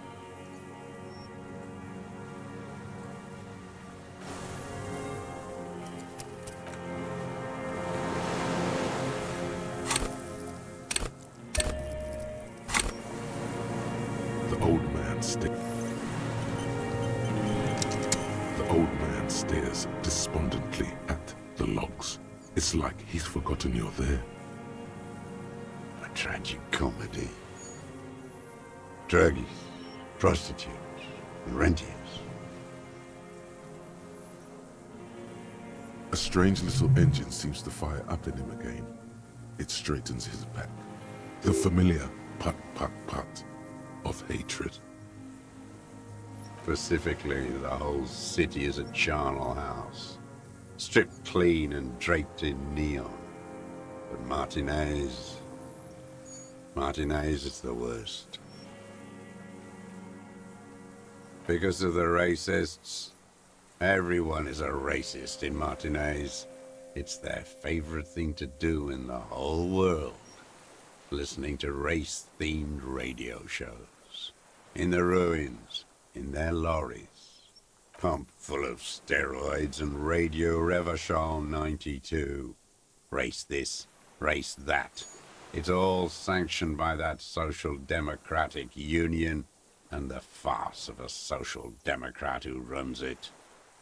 Yes, the fly larva in his container. He let some nihilistic advertising yuppies erect a statue of Philippe III, a syphilitic murderer, on the town square, to spit on the working class. Not since the serfs of ancient Pericarnassus has history produced a more inert social class than the Martinez proletariat. The rest of Revachol at least pretends to rebuild. These people still live in ruins. Intense, like animals. Like those boom-boom morons on the ice. A pity they didn't drown in that tent of theirs.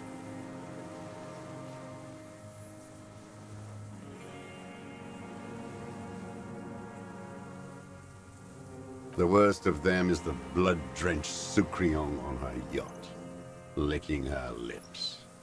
The old whore's gone now. Her gun-toting porcelain men are dead.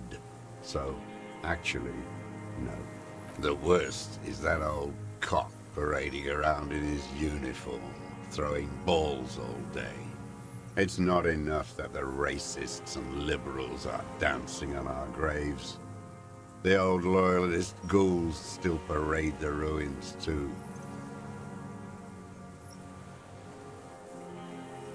Every morning he's there, while the parasites he fought to protect are off in Ozon, or Quayamoran, or some other island they built their palaces on, feeding on drugs and having sex with their own children.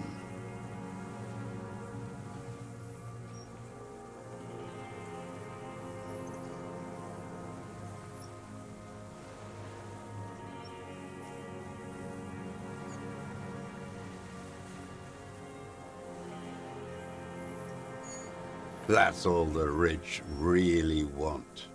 Sex with their own children. Throughout history, even the royal bloodline of the suzerain, it's all just an excuse for them to have sordid sex. At least that old cunt Frisell is now dead. We did good when we pushed him under that horse car. If only, in the 30s, those disco whores.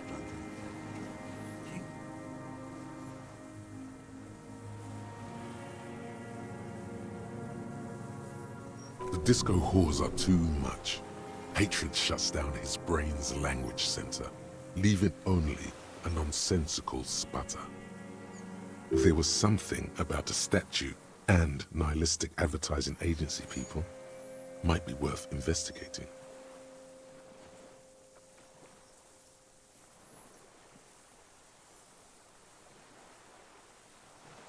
Whores.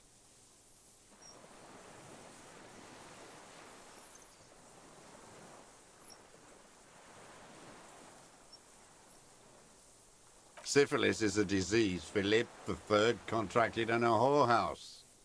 The statue is an abomination.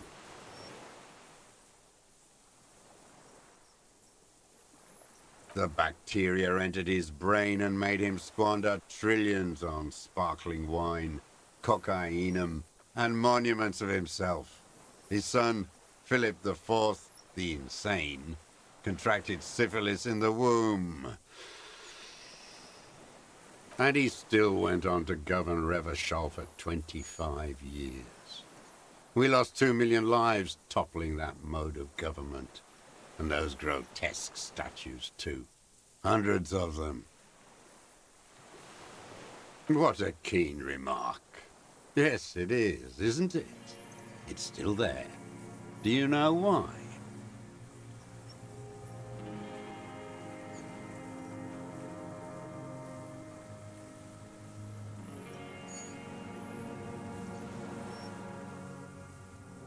That's right. Some advertising cockroaches erected a cynical deconstruction of it. We tore it down with honest working-class plastic explosives. And there it is again. Art is a bourgeois establishment. It's an affront to humanity.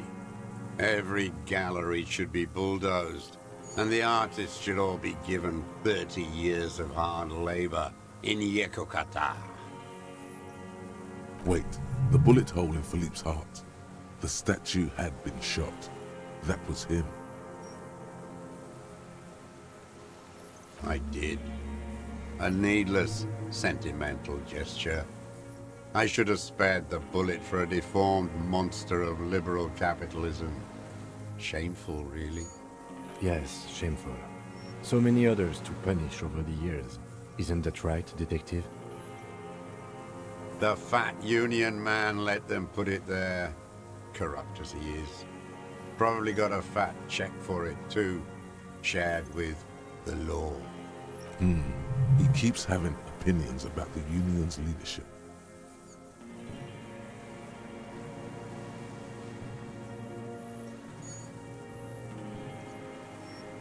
Another hideous disappointment. Unions are the real enemy.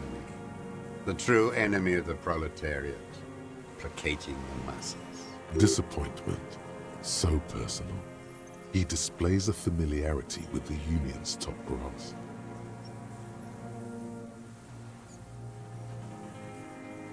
That deformed toad?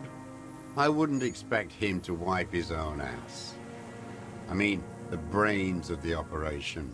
The smart one. Edgar.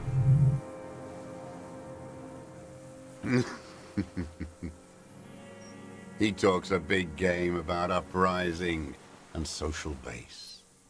They must have sent the smart one to some university in Le Jardin, where it's alienation this and hegemony that. First against the wall with him. The Clares wouldn't miss a man hidden in their own backyard. Not all this time. Nothing happens in Martinez without them knowing. Of course. Maybe the Clears asked him to.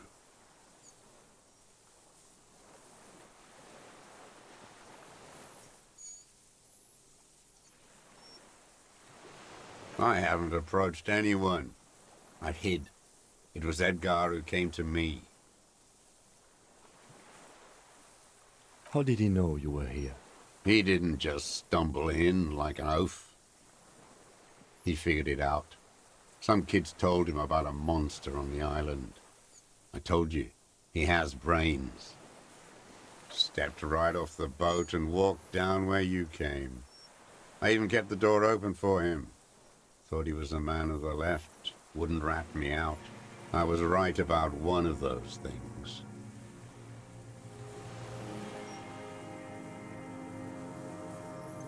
"20 years ago. Neither of them could walk now, could they? They were less fat then. That's around the time the Clears came to power. Edgar did the talking. Paid his respects like I were a fossil in a uniform. Offered platitudes about the struggle. Flaunted his pink degree. Even quoted Marzoff. Never trust a social democrat who quotes Marzoff. Oh, and charity, too. They love their charity. Offered me blankets and social housing. I still have the gas cooker he brought.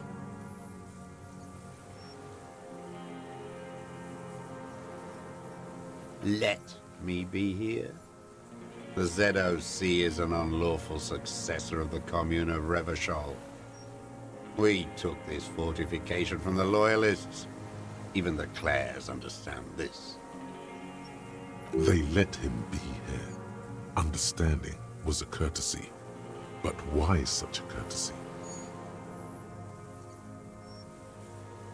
You know why I killed that fucker, Dwat? As to Edgar, I'm not doing anything for that swine again. Again? What have you done for Edgar before? Tried teaching him some Marzovian socioeconomics. They didn't stick. We parted ways. Okay, he didn't do the hang the man for them, but he's insinuating something.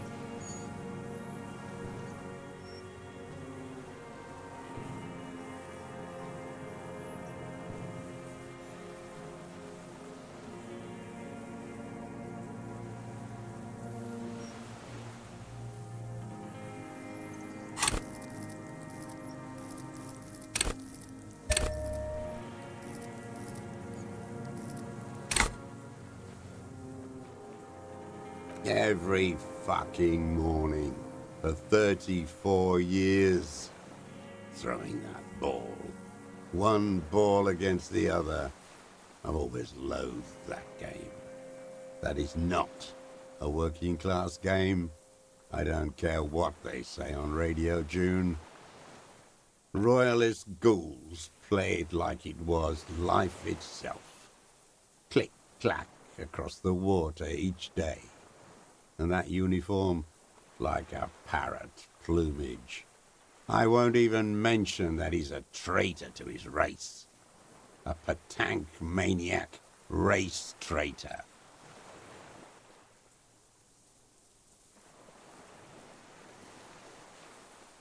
I remember him.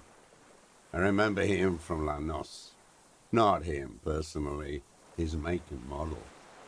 There were tens of thousands of them. I thought we took them all out before the Liberals came to their rescue. We missed one. That one.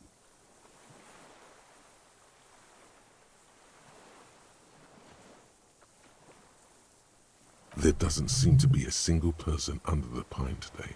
Not even Gaston. Alone. Fat and plump. Like a pheasant. Just begging to be popped off. Please, Mr. Dross. Shoot me. He whispers with such predatory hunger. It borders on longing. Not yet. I like to look at him strut around, place the crosshair on his medals, right on his face, and just fiddle the trigger. Think about it. Let the bomb melt in my mouth. Save the treat for later? He is a juicy bonbon, that one. A real treat for the black day. The blackest. When I put that gun in my own mouth, I think, nah, don't waste it. Put this lead in that cock, René. For the boys he killed.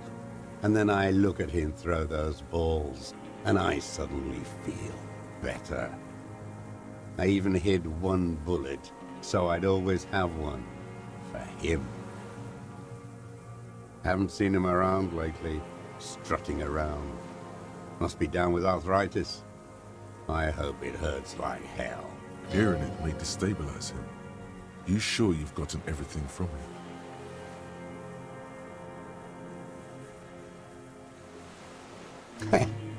Yes, of course. Must be past a kidney stone. I hope it's excruciating. At least it keeps him from throwing his balls. He seems relieved. Could he have been worried for him? He reminds him of himself. The same hatred. The same. You try to think of another thing, but no. It's just the hatred. Glad.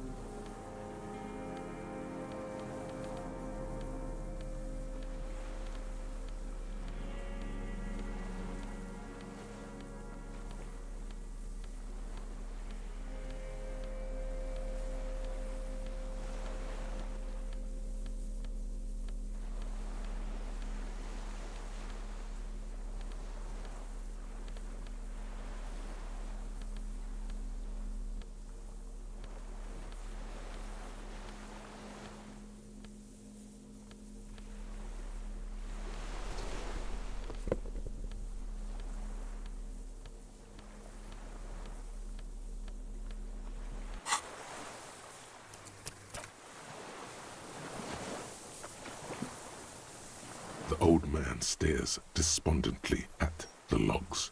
It's like he's forgotten you're there. What strikes you about this gaunt man is not the stomach pain, or the cough, or the malnutrition. For a man who's spent 44 years hidden in the urban wild. Indeed, he speaks fluidly. His movements are rapid, if erratic. His voice, despite the cough, is there. It is capable of expressing complicated ideas. Above all, he seems animated. It's a mystery. This animation comes at a cost too. Erratic hand gestures, thought processes cut off like threads as he just stares at the logs or the reeds. He also suffers mood swings, bubbling to the surface, unconstrained by his nervous system. You've seen demented people before. This feels similar, yet different. When his thoughts move, they are lucid, keen even, not senile. Is it some kind of substance damage? Like he's addicted to something? Not only the painkillers he's clearly on.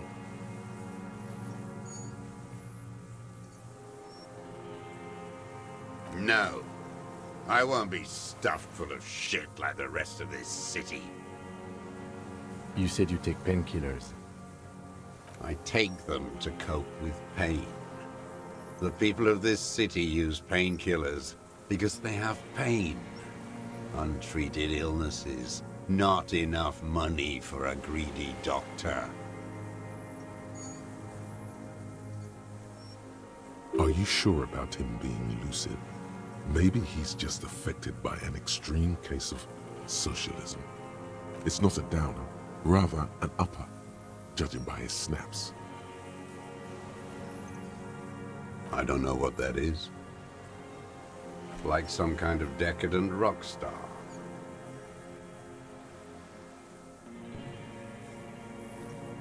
No, I'm not okay. I shit blood, and I'm surrounded by insane people. There it is again. Erratic hand motions, bouts of rage, and the stomach thing too, of course. Could it be a symptom of overdosing on something? Something even you have not tried? Keep your eyes peeled.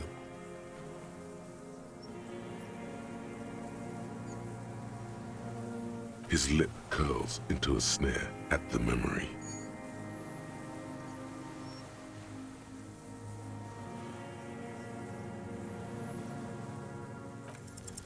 The connection comes to you like a splash of cold water. Dark, cold water.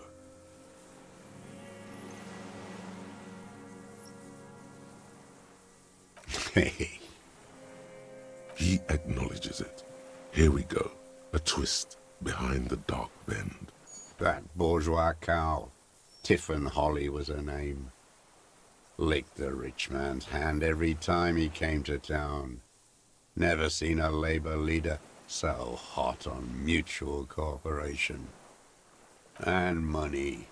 She liked that too. That Holly was a real bridge builder and a deal maker. Bordering on sentimentality, it drips out of him, tempered by something familiar to you. A familiar rage. She was. And she was real soft on those money men. Had a Barbara Muscova bag over her shoulder that she liked to bring to work. Called in, they say, on the eve of battle. Ran away. Vanished like a piss stain. No, that's not quite it, is it? Did she? They say her daughter called in, not her personally. But that wasn't really her daughter, was it? No, I guess it was not. She couldn't make the call herself. Here it is, the bend in the river. Because she was dead? Just say nothing. The cow caught a bullet in her right lung. Fell into the canal grasping her tit and drowned. Or bled? Hard to say. It was a sloppy job. And a moving target. She was going home, waddling, dressed in yellow. Drunk like she often was. The ruins were black around her, and she had a yellow leather bag under her arm. She tried to cross the canal. Heading home to Grand Couronne or Betancourt, someplace like that, where they build those new bâtiments for the people who flourish in the hell around her, and the ruins.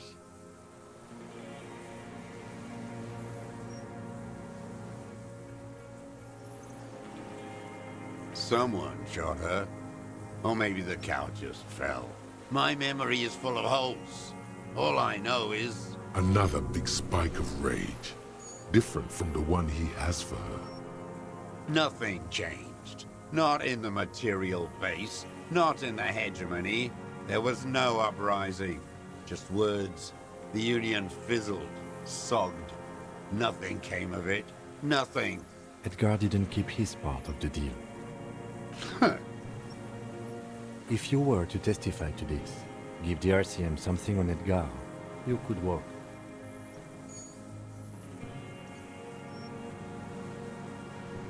We would strike everything you've done and process you as a POW. You were in a war.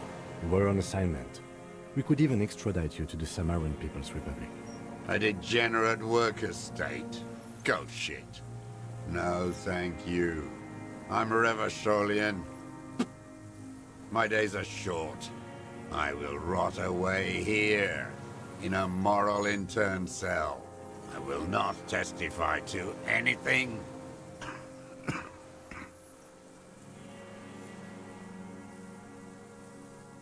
I saw it happen, and I liked it.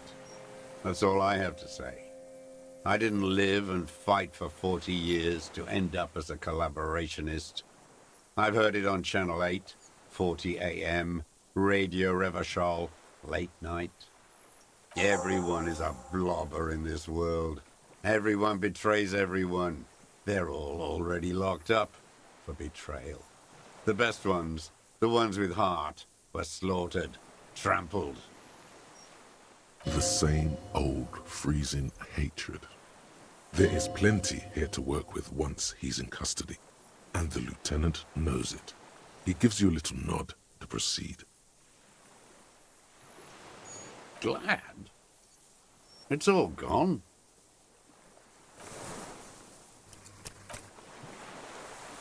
The old man stares despondent. His lip curls into a... Yes, where is he?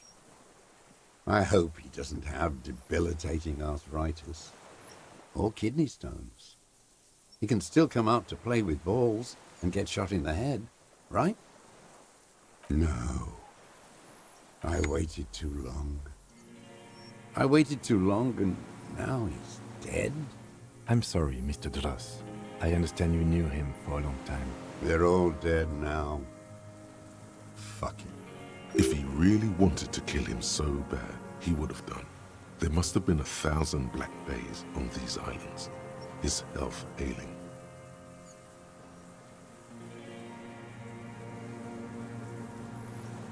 And I blew them all. What does it matter now? He's gone. Ancient dust. All human beings care about each other. I cared for seeing his head explode. Now, God damn this world. Fuck you.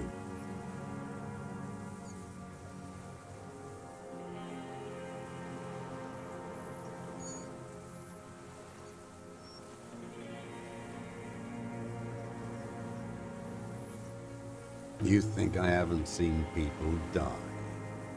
It's all I've seen them do. Fuck and die. All the other plans we had. To love. To colonize the Pale. It's all fucked. He's not okay. This is just another black day in a row of black days. Something strange is keeping him together, making him endure. Glad we talked about what?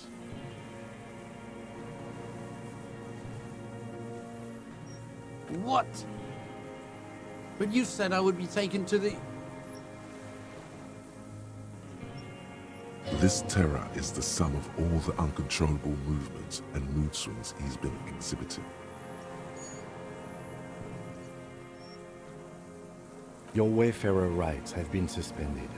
Information provided to the officers on the scene will be used against you by the prosecution. You will be given legal counsel within 1 week and must face court in 44 days. Do you understand? Do you understand? But...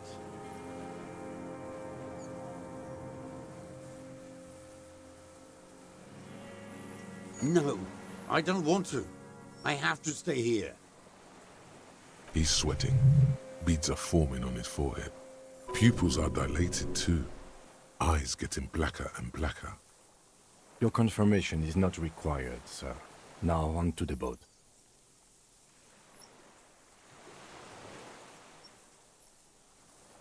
Not really. We could escort him to the pier, then either one of us can take him inland while the other stays here, but...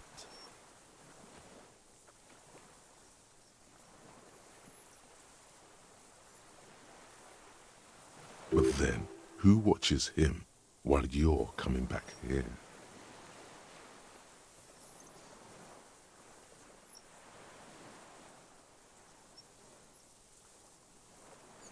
You come back for me? How about I go and send a boat back for you? What is this farce? This is a fucking farce. I can't. Lillian, you could ask her maybe.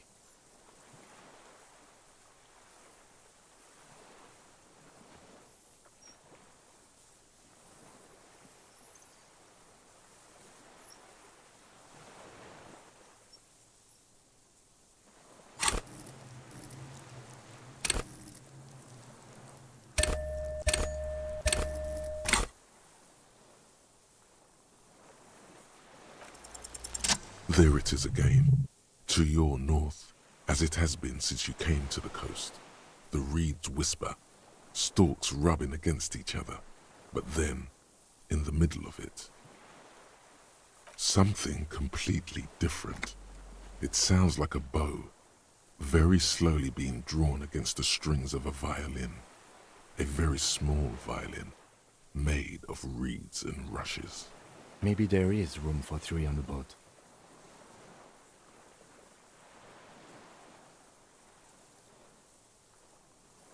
What? What are you talking about? Is this really us? Your skin crawls.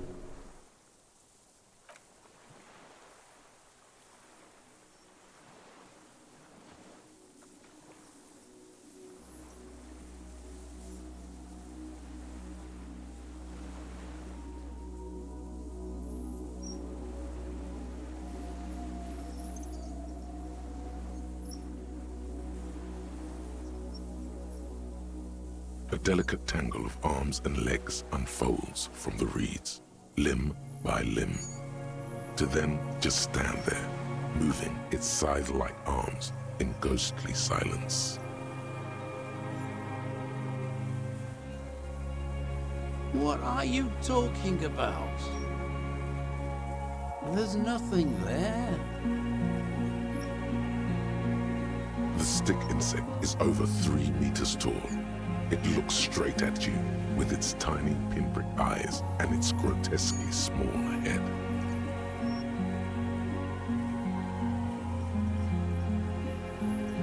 You feel your legs shaking under you and your gun hand rise instinctively.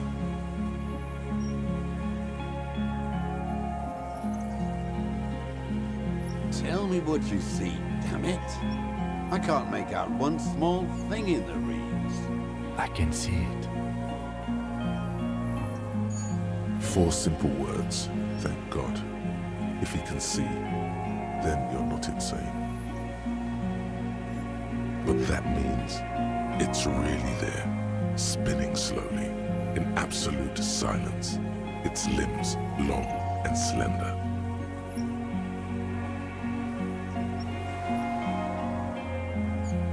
Be very, very careful.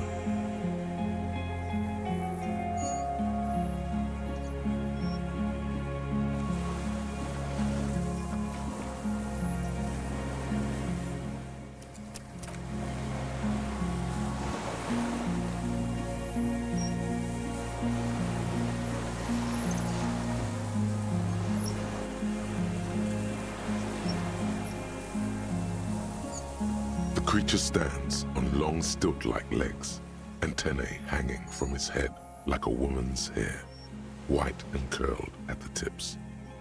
It is no more than 5 steps away from you.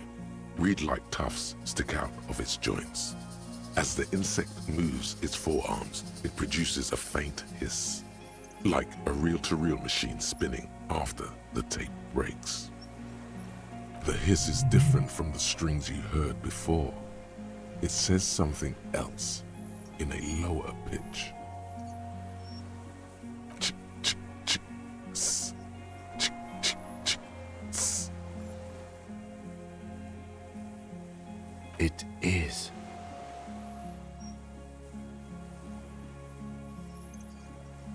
You glance over your shoulder.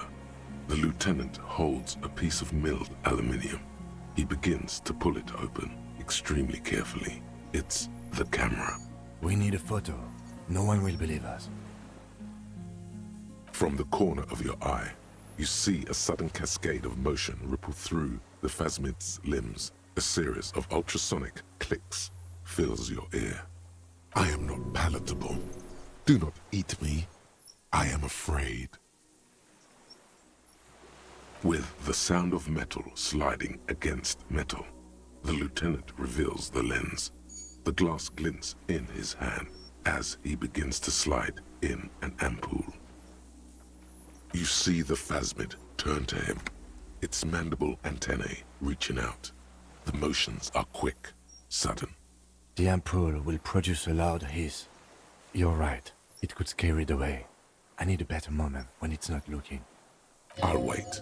I'm on standby, he thinks, his hands sweaty around the machine. The spindly mechanism turns itself back to you, its antennae taking their measure of the air, slowly.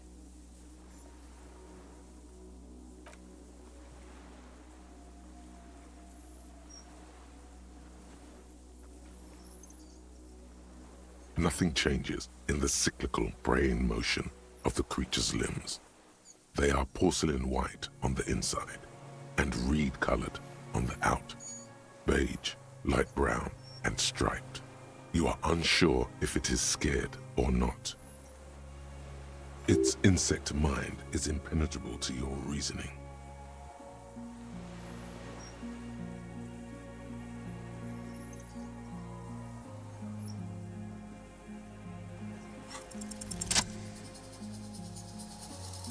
Slowly, with your breath held, you take 2 small steps toward the phasmid. The creature lets out a series of ultrasonic clicks that swarm around your head like swallows. Like laughter, a sort of happiness. Sweat drips from your brow, soaking your chest. You reek of it, your chemicals. Hissing and clicking, it extends its mandible-like antennae to greet you. You're right below it now, looking up at the colossal chitin of its white limbs. The head of the creature is crowned by reeds, and its eyes are like small droplets of water. The insect stops its stridulation, seeming to observe you. Below its crown of reeds, little pinprick eyes detect motion, glittering. The world stands still around you. Suddenly, there is silence. No, stop. Be afraid.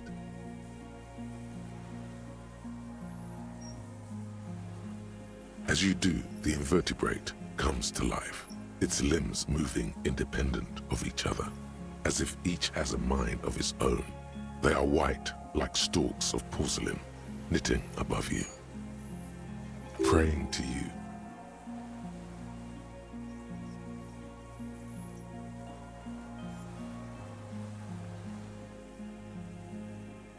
The reed creature does not stop its stridulations. It towers above you, parting the reeds it emerged from. Tuft-like structures still rustle on its joints. Perhaps it is preparing to eat its god. No reply. A total ancient silence comes from its mouth, along with what appears to be some kind of foam. The stridulations of its limbs continue all around you. You were right. Little bubbles form on the mouth parts of the creature, on its segmented lower lip. It looks to be foaming, slowly. The foam is white, then yellowish. The faintest smell like you've never felt before, like burnt roses.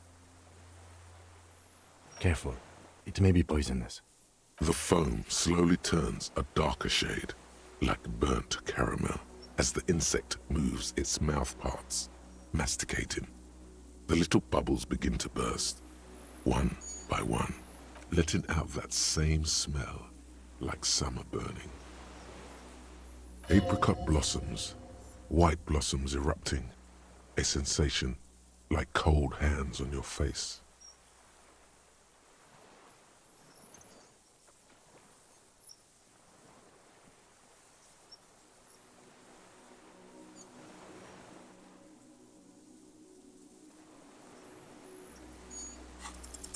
I exist. Tell me what it's like for you.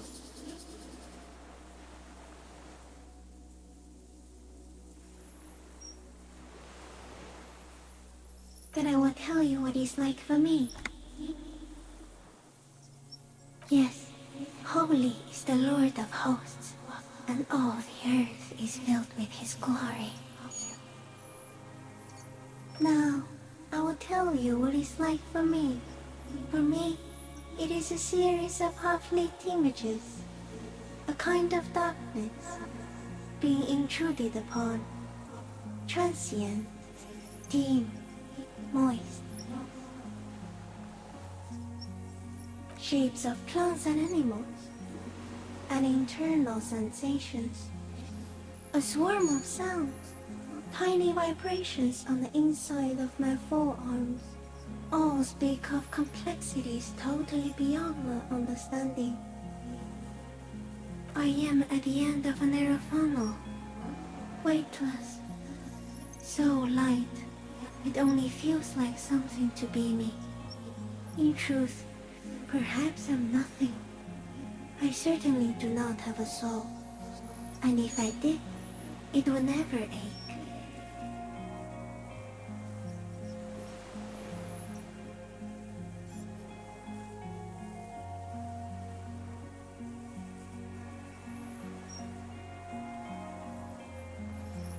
Few of us can begin to imagine the horror of you, with all of creation reflected in your forebrain.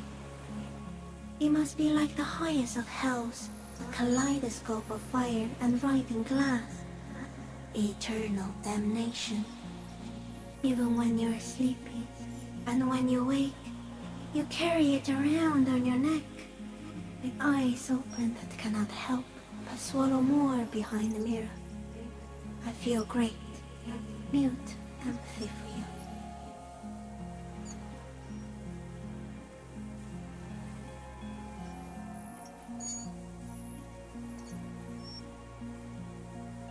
That must be incredibly hard. The Arthropods are in silent and meaningless awe of you. Know that we're watching. When you're tired, when the vision spins out of control, the insects will be looking on, rooting for you. And when you fall, we will come to raise you up. Bud from you, banner-like, blossom from you and carry you apart in a sky funeral, in honor of your passing. But not me, because I'm just a leaf eater. In honor of your will, Lieutenant Euphrator, that you kept from falling apart in the face of sheer terror, day after day, second by second. Detective, arriving on the scene. So am I. I was born to detect sucrose rewards and semiochemicals. What were you born to detect? He's in a bad state, deteriorating fast now. He thinks I am beneficial to him, but I am not. I only quicken his deterioration, very slowly, and only because he won't go away. It is meant to keep them from noticing me, to interfere with the pictures in their heads. But he has looked at me for too long, and I am destroying him. No, you are awake.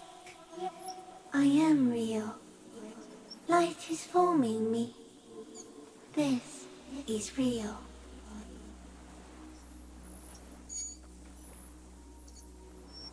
Not even the birds know that. Not even the water lily.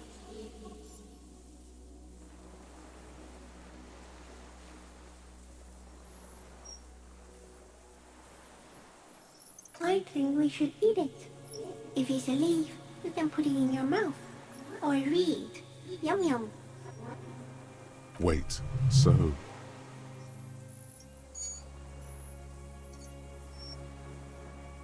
Yes, they don't mind.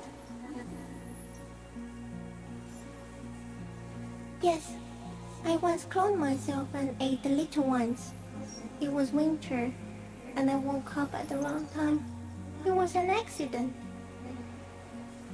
I am an unknown species of the order Phantasmadia, endemic to the Insulindian Insula. For the last 350 years, I have hidden in plain sight, masquerading as the reeds, molding, cloning myself, unfolding at night to play with trash bins and boys. It may have unknown, dangerous biochemical characteristics that help it maintain its camouflage. I went unnoticed by the first settlers and the land surveyors of the suzerain. Also, by the soldiers of the revolution and the officials of the occupation. Even the Samanese islanders who came here first, but did not stay, have not seen me. I have stayed hidden through 4 forms of government and 2 scientific revolutions, until I was accidentally discovered by a detective of the citizen militia in Rebelshop, district of Martinez, March 51.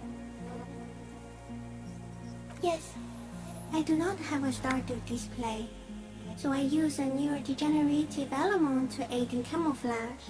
Do not worry, it is only destructive over long periods of time. The deserter. He's been here for a long time.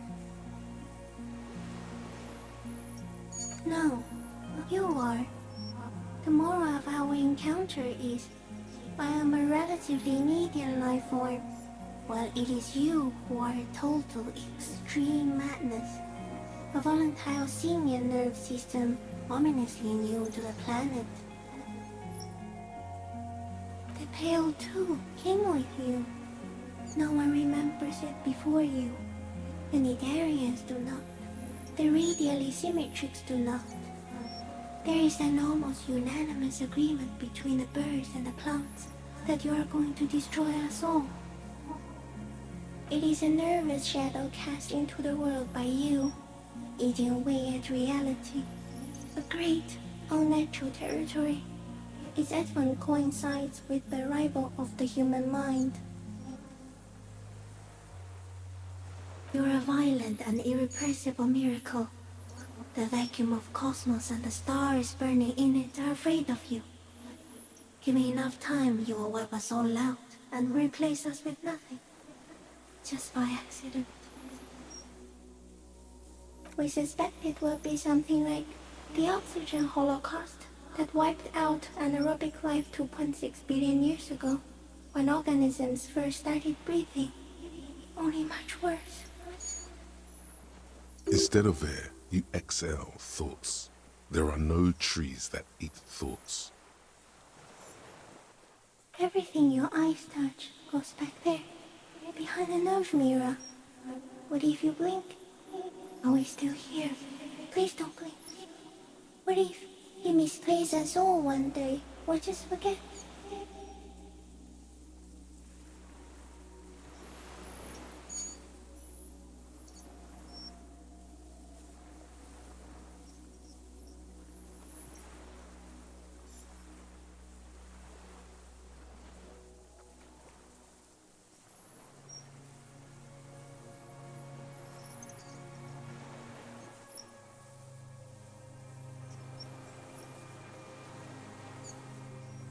No, you're only thinking it now. This is a revelation.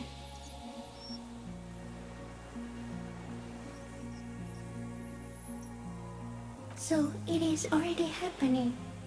Soon, one of you will close your eyes and open them to see that none of this ever existed. It doesn't look like that, no. You're just staring at it.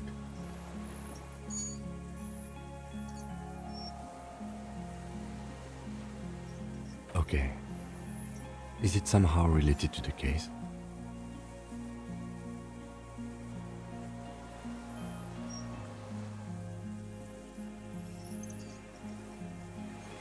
I think we should take the picture, and then you should back away from the unstudied species.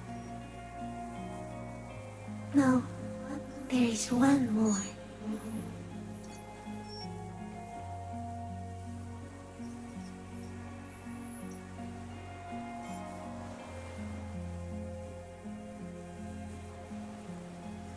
Thank you.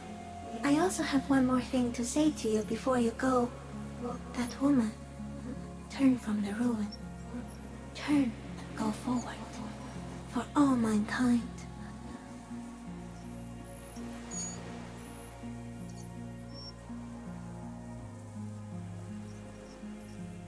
She was held on Earth. It doesn't take a 3-meter stick insect to tell you that.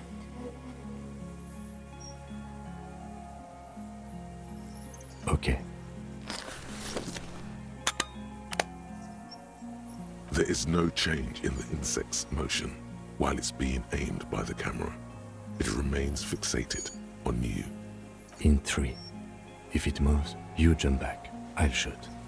Here we go. 3, 2, 1. The shrill flash of the camera cuts the air like the blade of a sword. The phasmid freezes in its bright light. Head turned toward the lieutenant, hypnotized by the flash. It stands frozen before you.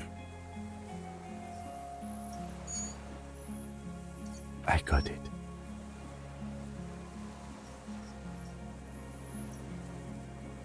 For all time.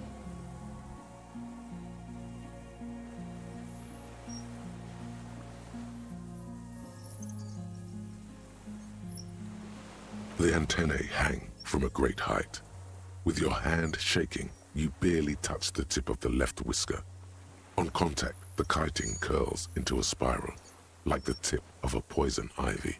Its touch on your fingertip feels cold, ticklish.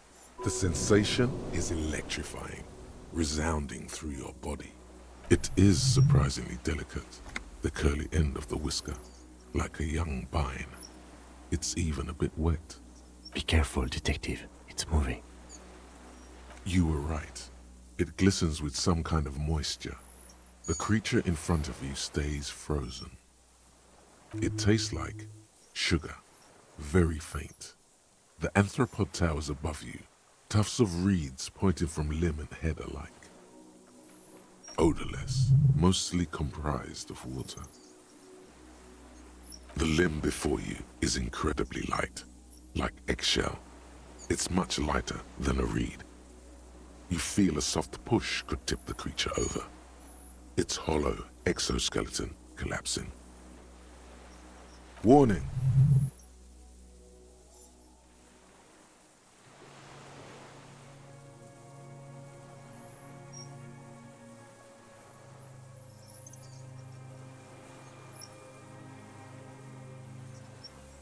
A sudden shiver passes the limb.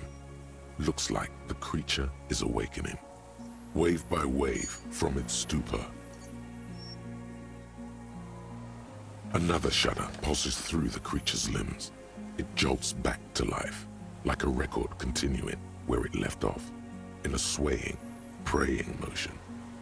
Even the small black pearls of its eyes do not stray from you. As you're turning away, the phasmid mirrors your movements, stepping on the water, the long limbs carrying its feather weight without breaking its surface.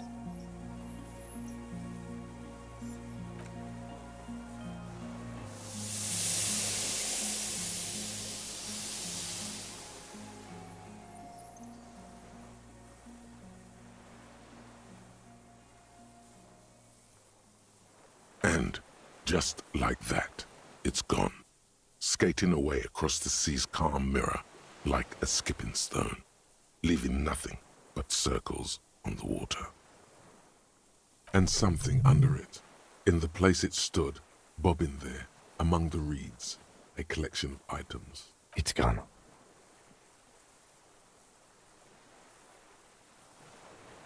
Apparently, yes. Like a water strider. Only... I've never seen anything like that in my life. Looks like a nest of some sort. We should have a look. What now? In some kind of strange, semi-catatonic state. Our suspect is not looking so good. We need to check on him.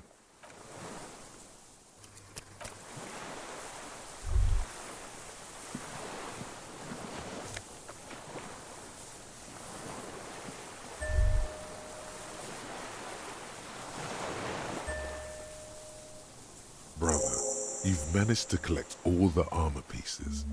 Too bad it's too late for the big showdown.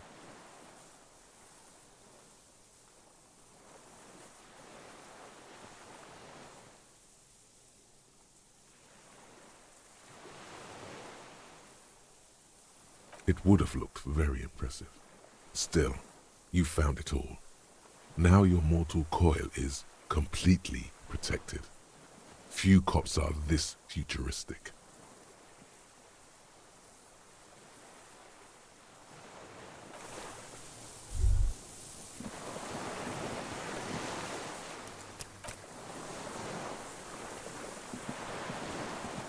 What is it?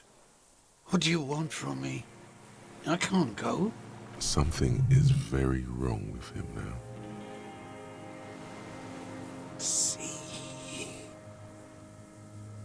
Mr. Dras?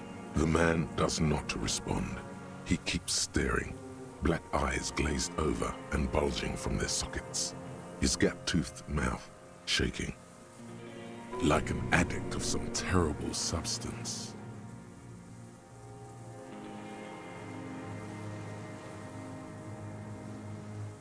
A light shiver passes him, followed by nothing. His hands are trembling, and he breathes slowly. He's going into some kind of psychomotor immobility. The good news is, this solves our transportation problem, doesn't it, Mr. Dras? The trembling mouth appears to sigh. Between this and the broken tire he's used for a boat, I think it's safe to leave him here, while we go and get help. It will need to be medical first, I'm afraid.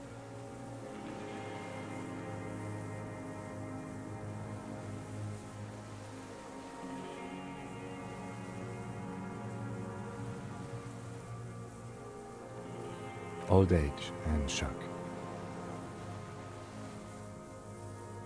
Yes, the arrest and the appearance of the phasmid, the combined stress. But you think it's something more than that, don't you? There's much more. Remember what it said? Quite a few things about that health check you did on him make sense now.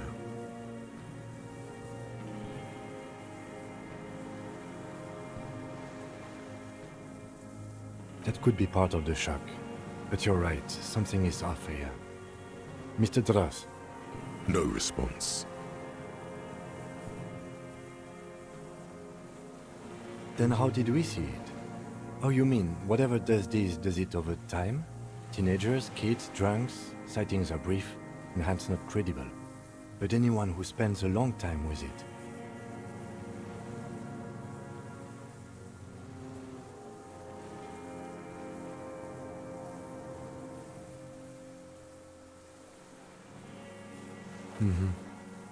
Mr. Dras, have you ever seen a stick insect pretending to be the reeds? The doctors will have to look at this. I hope your station has better medical personnel than 57. This is a little advanced for a nurse. He was energetic and articulate. After all these years alone, with little hygiene or medication, I would expect worse. It does not seem to be animated now it's left. Honestly, I'm ready to believe anything at this point. Maybe it is psychoactive. I mean, why not? It's 3 meters tall. Like a drug? His pupils appear to be dilated. They still are. You mean pheromonal?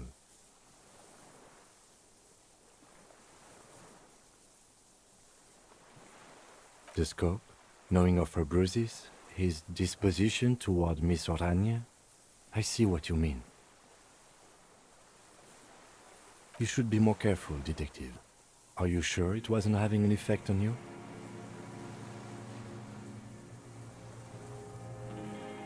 A valid hunch. Long-term exposure to something like that could be neurodegenerative. Also, please be careful when approaching unknown species in the future, Detective. He did seem distressed when it finally came to arresting him, like he didn't want to leave this place, and the insect maybe. I have absolutely forgotten to take notes. I hope I remember all of this. This will be one hell of a report. Thank God we have the photo. No one would believe you without it. He stares into the reeds. Your words don't stir anything in him. Perhaps you should... Nothing. Just dull staring. Not even rage left, wherever he is. The last embers have gone out. The war is over. If Kuno kicked it into the sea, as he said he did, the ebb would put it back here. This makes sense. Mr. Dross could have picked it up. Or the Phasmid even. If it did, this is incredible. I lost... He turns his eyes to the reeds again, as he's done so many times. Beige and white stripes. He lost the scope. Then it somehow made its way over there. With the help of a magpie Phasmid? This sight is a T9, Mr. Dross. Was it attached to the rifle when you made the shot? Silence. Not even a sigh. You've gotten all you will out of this poor being. The plastic cape flaps around his face in a gust of wind. His back is slouched and his mouth open. The blacks of his eyes are receding. His pupils are returning to normal. The strength has all gone out of him. Just frail old bones in a sack of tracksuit trousers and a windbreaker. We should think about getting back to the mainland. To get help. He'll be safe here, if we don't take too long.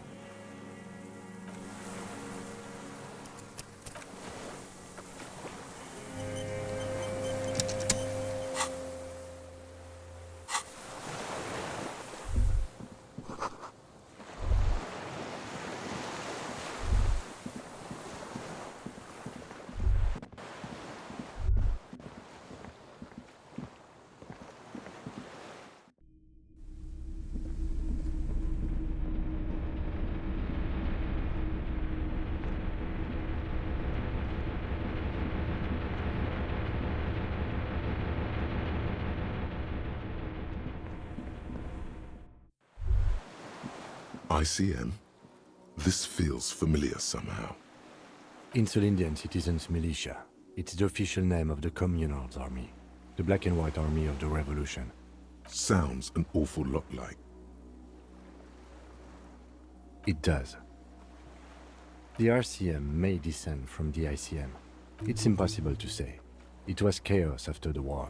The name was good for getting people to join us. Revachol West was mostly workers and criminals. Nice political thoughts rush through your neocortex.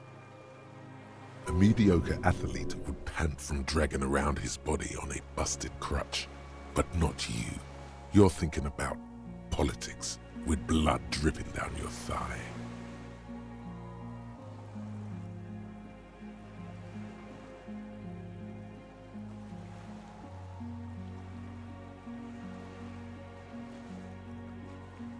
No one remembers the ICM. The connotation is less important each year. No, an upside-down star. With its horns in the sky, the symbol of the commune. No, that's the uninhabited archipelago. A DeLorean-era symbol of Insulinda, known as the face in the sea. After 44 years? That's not nearly enough to hide what happened here, Lieutenant Gefreiter. One of these barrels was still leaking fuel, as you saw. The city is full of things like this. Old bullets, guns, fuel.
The skiff is swaying on the waves by the dock. Let's. We are done here. The skiff rocks gently under your weight as you get in. The ride back is uneventful and quiet. But for the sound of conversation on the water, there is someone inland waiting for you. 2 men and a woman stand on the concrete square of a nameless village, looking at a small yellow boat as it draws closer. You reach the jetty and climb out of the skiff.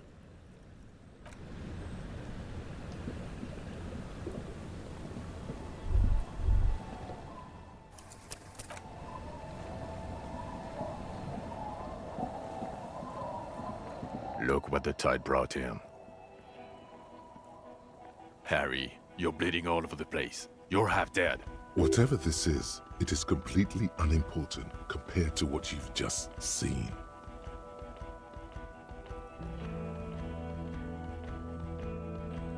Hello, I'm Trent Heilerstam. I believe we've met on several occasions. I'm your goddamn partner, Jean-Vic Kemar, and this is your special task force. Or what's left of it. Special Consultant Trent Heilerstam, Battle Officer Judith Minot. Hi. We've come to scrape what's left of you after pavement.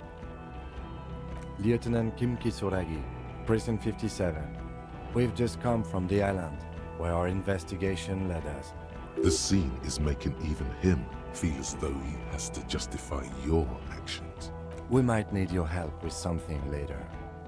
As if he recalled that he's in fact a decorated police lieutenant and not a naughty boy. But this is clearly a departmental matter, so I'm going to leave you to discuss it among yourselves.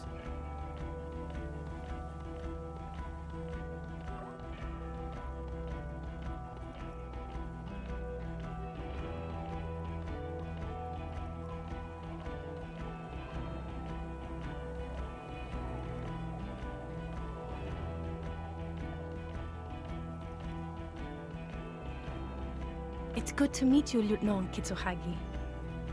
Letting the lieutenant know he shouldn't feel embarrassed over the shitstorm that's about to befall you.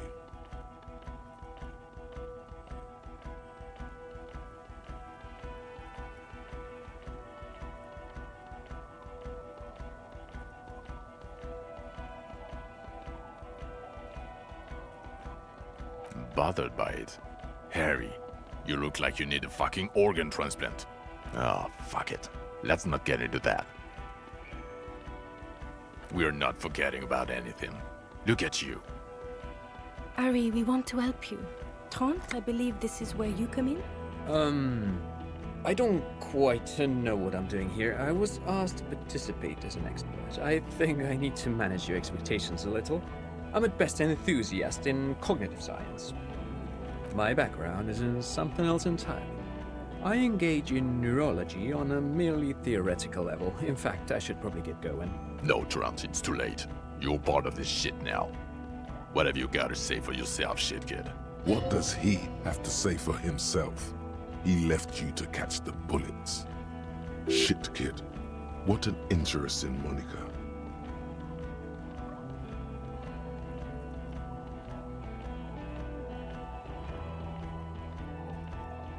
You. Shit. Despite all that you've done, the deserter, the phasmid, the case.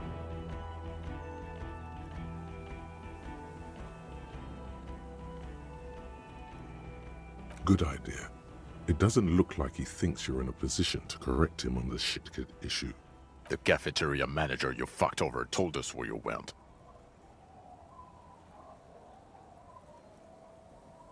And people on the street helped us too, with your... You're a legend among the drunks, Harry. A legendary local drunk. Guilty as charged. I heard you'd lost your mind and your memory. I wanted to see if it was true. And it was. Good work, Harry. You're insane now. There's one less person for me and everyone else to rely on. He was too sarcastic for you to realize who he was.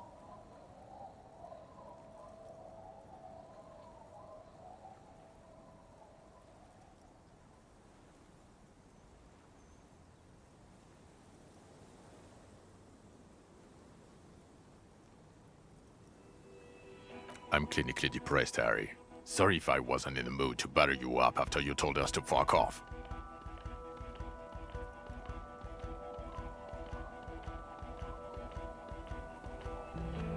Had what coming? Not recognizing people you work with every day. Brain damage.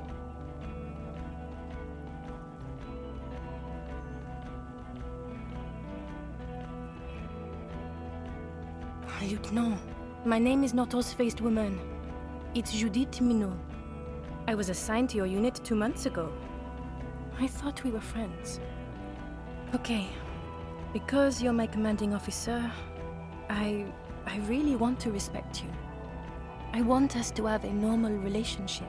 That will never happen, Jude. He's the rudest man on Earth. He's the reason why the rest of us have to take sensitivity training. And I hate sensitivity training.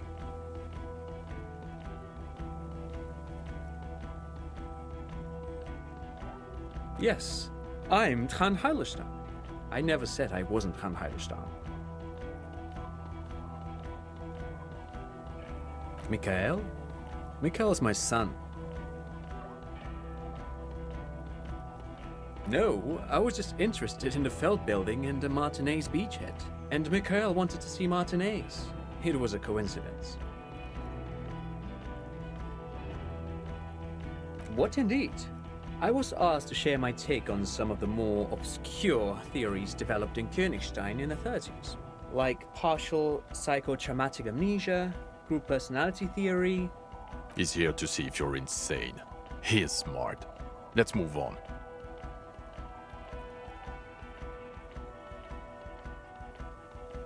Yeah, Major Crimes Unit, under Lieutenant Dubois and Vicomar.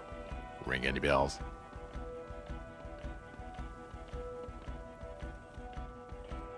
Refresh your memory? It's a goddamn Major Crimes Unit. There's you, me, Jude, Trant fucking Heilerstein, and Guillaume Baby. I'm technically just a civilian advisor.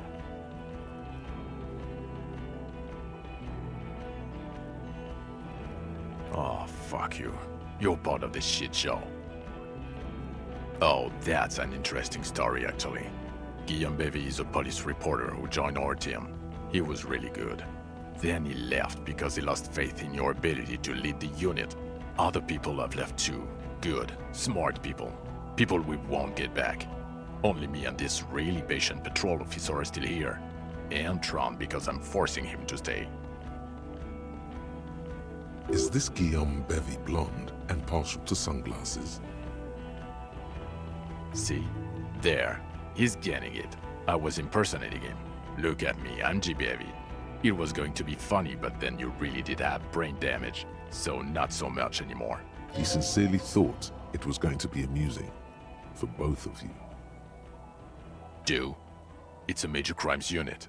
We cleared the desk of cases so Precinct 41 doesn't look like the worst station in town. We are shit tier now, Harry. Because of you. The 41st isn't...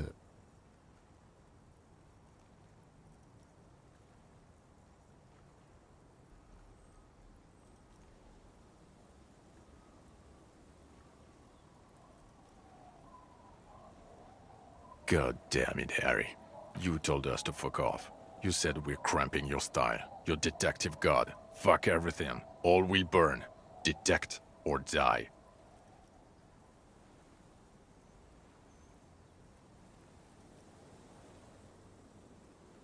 It wasn't like that. Fuck you, Harry. We didn't know there was gonna be a tribunal, did we?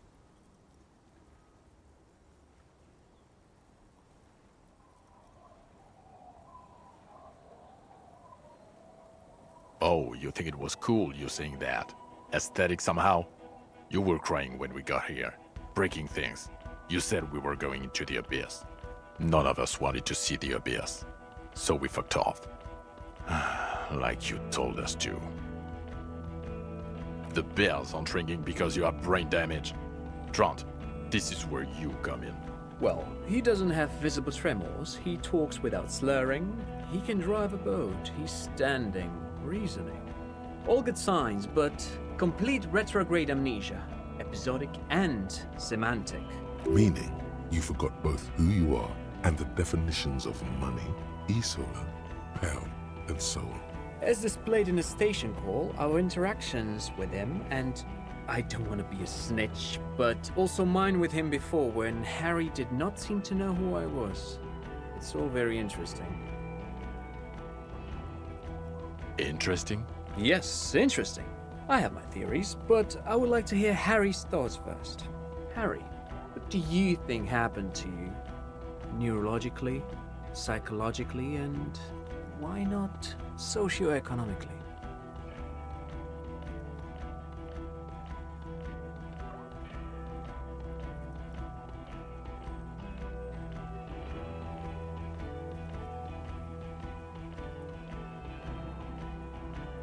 Psychotraumatic amnesia, Trant? I can go for that. Shit kid is a broken man. Always has been. Who isn't? I know I am. But you know what? I keep my shit together. Also, I know a person can't wipe their own mind, however traumatic it gets. That doesn't happen. You're lying, or insane, or both. But Detective Vigmer, he has blanked out before. Yes, a couple of times. After some of the more serious benders. One was after the two drunks case, the other when we looked into that mural. The two cases in your ledger. The unsolvable case and the Next World mural. Those were recent. Those cases were hard on you. Interesting. So at first he dipped his toes into it, prepared. That's where he would have gotten the idea, yes. Practice. And then he used alcohol to get there, so to speak. What do you mean? Well, here's my theory. What if this is an absolutely normal reaction to the world we're living in? What if this is not a significant anomaly at all? Something to be explained, approached as a defect? Look at the sensory input here. Look at the ruins, the neon. Listen to the radio, the multitudes, the people. Live here for 40 years. As a police detective, he's like a magnetic reader on the world team, to borrow a known metaphor. Harry's been pushed flat against it. Total input.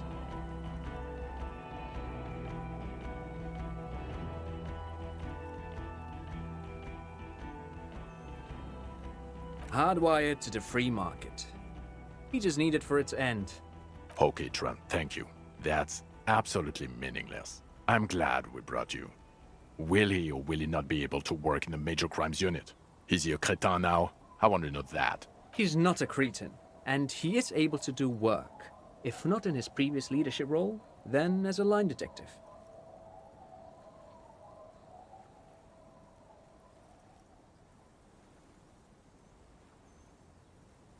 No one even mentioned that. I misphrased my question. It should have been, is he able to put his clothes on and use the body?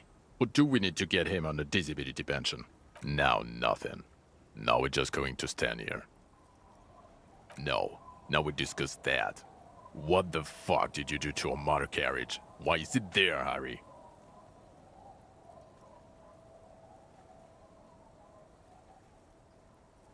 Ah, so refreshing. He just admits it. Thank you for your honesty. Thank you for destroying 45,000 real of police property that's coming out of everyone's payslip. It doesn't matter. Your badge, Harry. Show me your badge.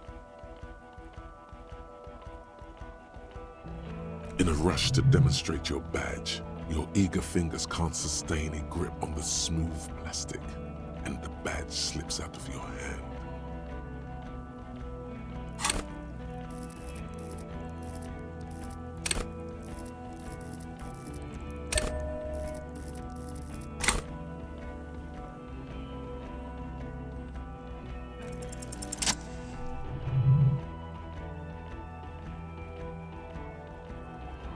Not today, badge.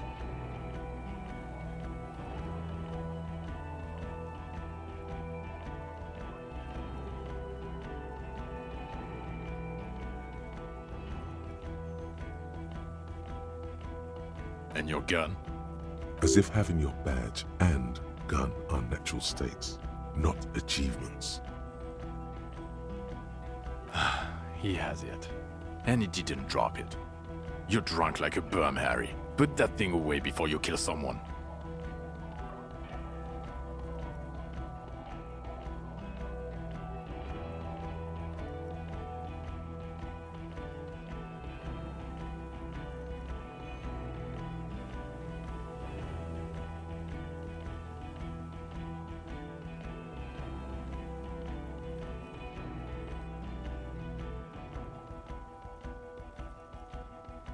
Who are you posing for, huh? A suspect escaped, Harry. Classy as something, because you were too high to assess a flight risk. We've read the reports. Lieutenant Kitsuragis. We know.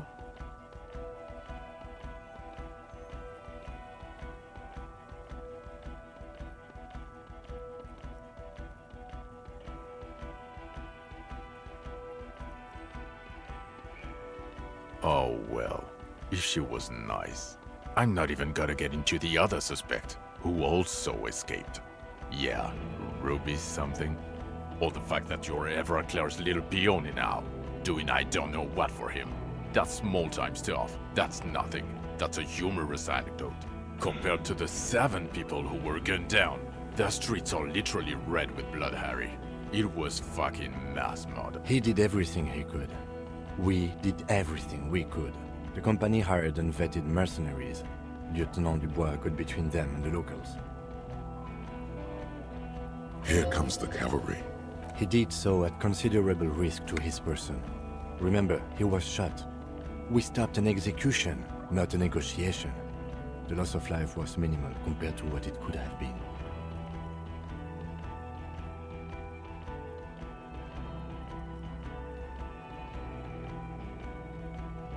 Stop being sorry for 5 minutes. Thank you for the input, Lieutenant Kitsuragi. I didn't mean to suggest you didn't handle the situation. You've spent the week with him on this case. What is your take? On the case? On Lieutenant Geoffrey Dubois. Well, the drinking, the lost gun, also losing his badge, that's all true. And he's been drinking on the job. The man sighs deeply. Then there's the self-flagellation issue. He likes to apologize, profusely, making it sound like he's guilty of at least first-degree murder. It's not a good communication strategy for an officer. It's just strange, especially in light of his political views. Detective Dubois is, as you may know, A true blue moralist. A man of the center, not prone to political outbursts, which is commendable, but also at odds with his behavior. Other still, he is also a Mazovian socio-economist who believes in liquidating the ruling class. How he reconciles these 2 points of view, I do not know, but he is vocal on both of them. And then there's the motor carriage in the sea, and the drugs, of course. Some kind of anti-radiation drug he uses to induce visions. But despite all this, he is a great detective, one of the best I've seen, in fact. He can talk human beings into telling him everything, and he doesn't stop. In all the time I've spent with him, he has not once stopped pursuing leads, however far-fetched and tangential. He is tireless, madly driven. Well, except that one time when he stopped to sing karaoke, which, by the way, I have to disagree with you, Mr. Vicmar, was a valiant effort. He really sang his heart out. Okay, he did something. Other than that one time, he has tirelessly worked on the case, and he solved it. We have a confession, a murder weapon, and the perpetrator, locked on the island right now, awaiting transportation. He apprehended a revolutionary brigade who stayed hidden for 50 years, ever since the revolution, who's probably committed other murders over those years. Oh, and he also discovered a new species. A new species? A colossal stick insect. It was on the island, camouflaged as the reeds. It unfolded from the reeds. I think we may be dealing with the Insulindian phasmid. He takes out the photo of the phasmid and shows it to the officers across the yard. The wind blows, flapping the glossy rectangle in his hand. You hear gasps beneath the howling of the wind. As you can see, it's about 3 meters tall. In fact, we think it may be the largest land invertebrate ever discovered. Fucking hell is that? Is this somehow connected to the case? Detective?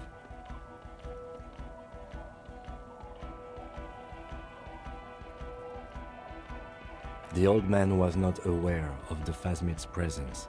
Exhibiting a strange, atypical dementia, he fell into a stupor after its appearance. He became near catatonic.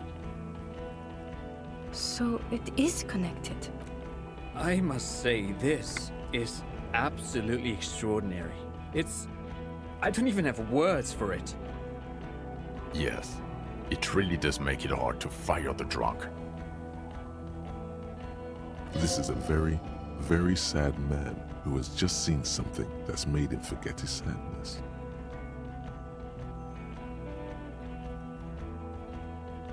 Now you make your case. Now is the time. Now or never.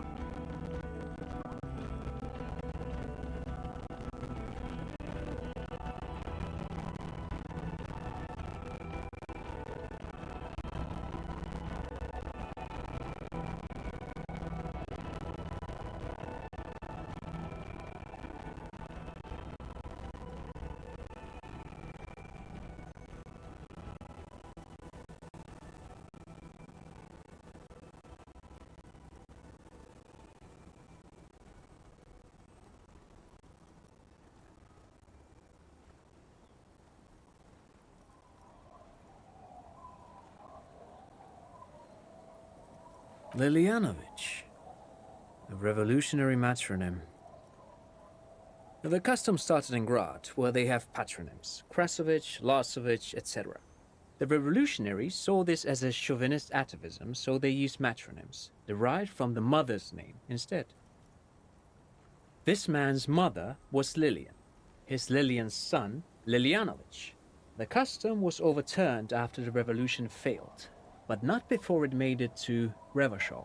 So, it is what a soldier of the ICM would be called. Thank you, Trant. Thank you for that piece of cultural theory. You said you have a motive? Of course, excuse me, I just thought it was noteworthy. He wasn't quite sure about the straggler before he heard this detail. It must have convinced him.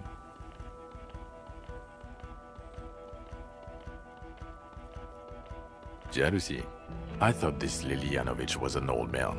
To have been hiding for 50 years, like 70-something. A strange psychosexual fixation, aggravated possibly by proximity to the phasmid and its chemicals. He himself gave a political reason, said he had killed an enemy combatant. Also, we have ballistics from the gun, matching the bullet found in the dead mercenary's head, and 2 officers on the scene that Mr. Dross confessed to. It's a clean win. Oh, it's way more than that. Way more.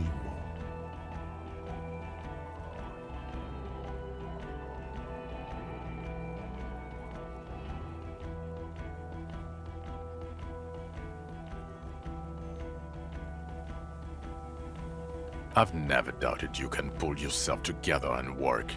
In bouts. Bouts don't last. I can still smell the booze on the wind. God damn it. It is bad. Even you can smell it. Chin up. Keep focusing on the positives here.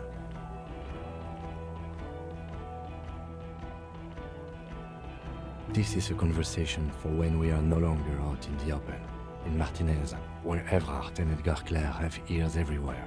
And eyes, too. Your return from the island must not have gone unnoticed. Understood, of course. But a case against Everard would be big. I would prefer not to partake in anything Union-related, for political neutrality. This has to be good stuff for him to backpedal out of it at first mention. Female? What makes you think so? You had to see it. It had the subdued colors of a female. And the nesting behavior too, I think. Incredible. Were there eggs in the nest? Not as far as I could see. There were other things there, though. Actually, you know, this would indicate it was a male. This is far from anything in my field, but I think such nests are called bowers. They are for attracting mates. Of course, as I said, I'm only guessing. I didn't see it. It must be robust if it can move a whole helmet with its limbs. As in cloning itself? What makes you think so? Then it wouldn't matter if it's male or female. The bower would just be rudimentary behavior from before the parthenogenetic mutation. That makes sense, yes. Very interesting. Such organisms are extremely vulnerable to disease. A single strain of bacteria could wipe out the whole species. We're probably looking at conservation efforts here. In his mind, he's already planning a nature reserve and knows a good guy for that. Yes. That would be a chiromone. A pheromone that's seemingly beneficial to the host. It usually stimulates the affected nervous system. Not a human's, of course, but perhaps a predator's?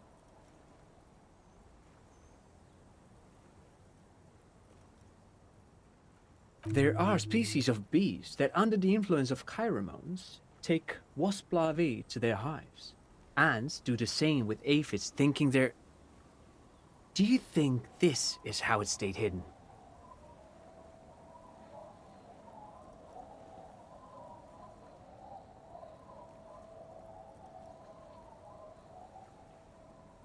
Nothing is off the table. But I want to stress this. The find does not have to be connected to the case. The case is 100% prosecutable, without any chiromones. Of course, Lieutenant. Of course. We should treat the case and the phasmid as completely separate from each other. People are not going... They're not going to go for this speculation in the constabulary. Yes, but also reed-colored. Beige and brown, a little green on the outside. After unfolding from a single stalk, it still retained parts that looked like reed tufts on its limbs. Incredible. The PR value of this is exceptional. Carp discovers new species. Maybe even discovers the Insulindian phasmid. No, that's... This would really help with some of the problems we've been having. Absolutely, this is great. This does not say vigilante murderers to me at all. This says science, news, human interest. You know, it's a really good thing you have that photo. Without it... You're doing good here. Perhaps only for a moment, but still. Quit while you're ahead, or no?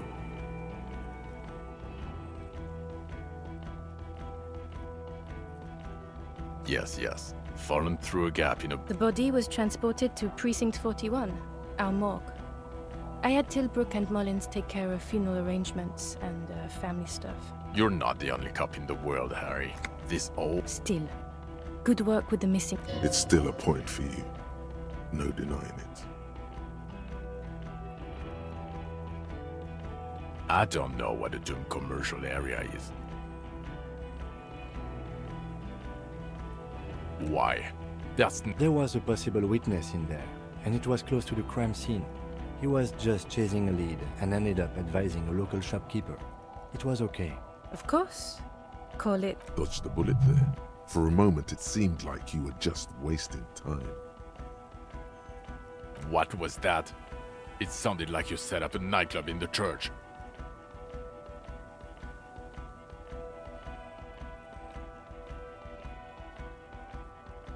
That's great. Anthroponaut is a great new career for you. After police officer. I don't care. Go live in the Pale. 4 kids were living in a tent on the ice. They were going to drown when it melted. It's not optimal, but the building was abandoned, so he put them in there. It's okay. It's not that okay.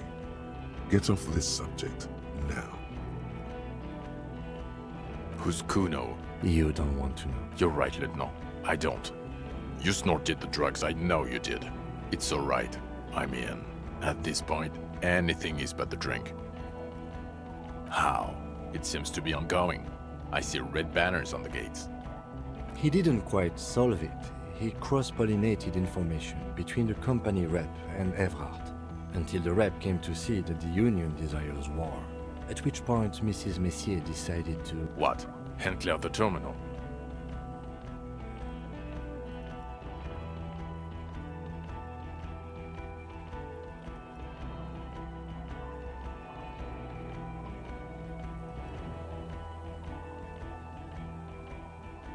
Sounds like you got played, Harry.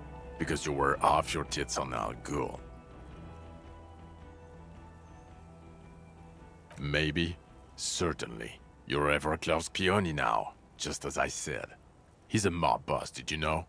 Is that why you want us to investigate the assassination of the previous Union head thing? To get off Everett's hook? No, it's nothing like that. He was reckless with information, but ethical. We don't owe anyone anything. This allowed us to stabilize things in Martinez. God, calm down, Jean. Silence. Good. The man doesn't know what to say.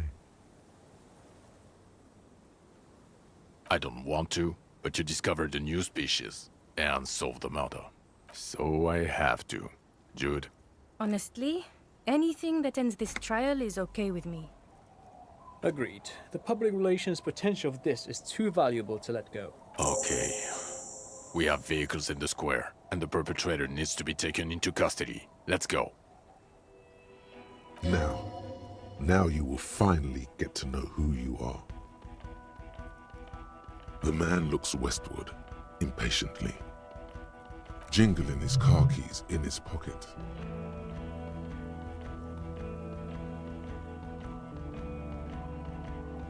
Who are you?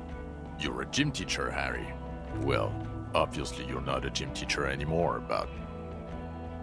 Before you were a cop, you were a gym teacher in Coron. It's getting really cold outside. Should we maybe...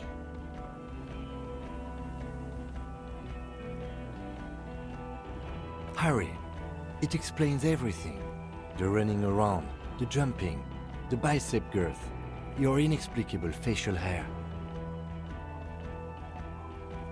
The fact that you don't seem to know what homosexuality is, and your moves on the church floor, which honestly were just jump aerobics. Also, this guy.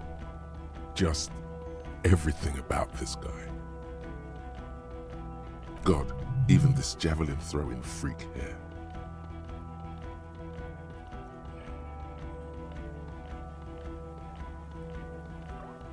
Of course. Contact Mike. He's been on about Mike again. I hate that guy.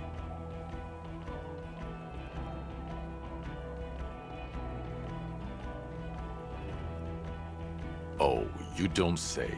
Does he also vault an impassable gulf of finance and privilege? It is getting cold out. In your 20s or late 20s, you've really let yourself go since then. Yes, you taught gym in Cool. I believe that's the term. Taught gym at a high school. You were a high school gym teacher. The smell of sweat and glue. The worn floorboards. High school. Harry, your goings-on with Kuno, Andre, Acel, the whole thing on the ice. That's why you are so juvie. His smirk suggests barely contained laughter. The regular. You found some chick. She inspired you to fight the big fight. Be more than you are. All that. You, every morning, walking from Voyager Road to teach gym. She, leaving for the academy with her spring coat on. The air filled with the smell of smoke and raspberries and incredible hope. An ocean full of hope. I knew it. I knew no normal human being can run like that. He's an honest-to-God gym teacher. It's not a mystery. Some chick fucked you over. Also, you were drunk. You really went with it too. Really maximized the damage. Dora something. Dora England. Yeah, you mentioned the name. Not Dora Dubois. Something like that. Half Vazan. No one is married anymore. This is Revachol. God, I don't know. 6 years ago, she was way before my time. 6 years and you haven't gotten over it? What the hell is wrong with you?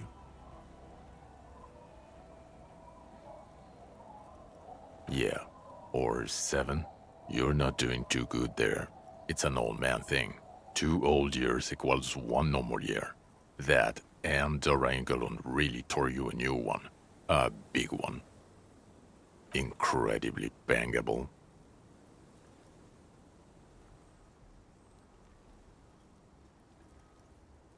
She was incredibly fuckable. A beautiful bourgeois woman.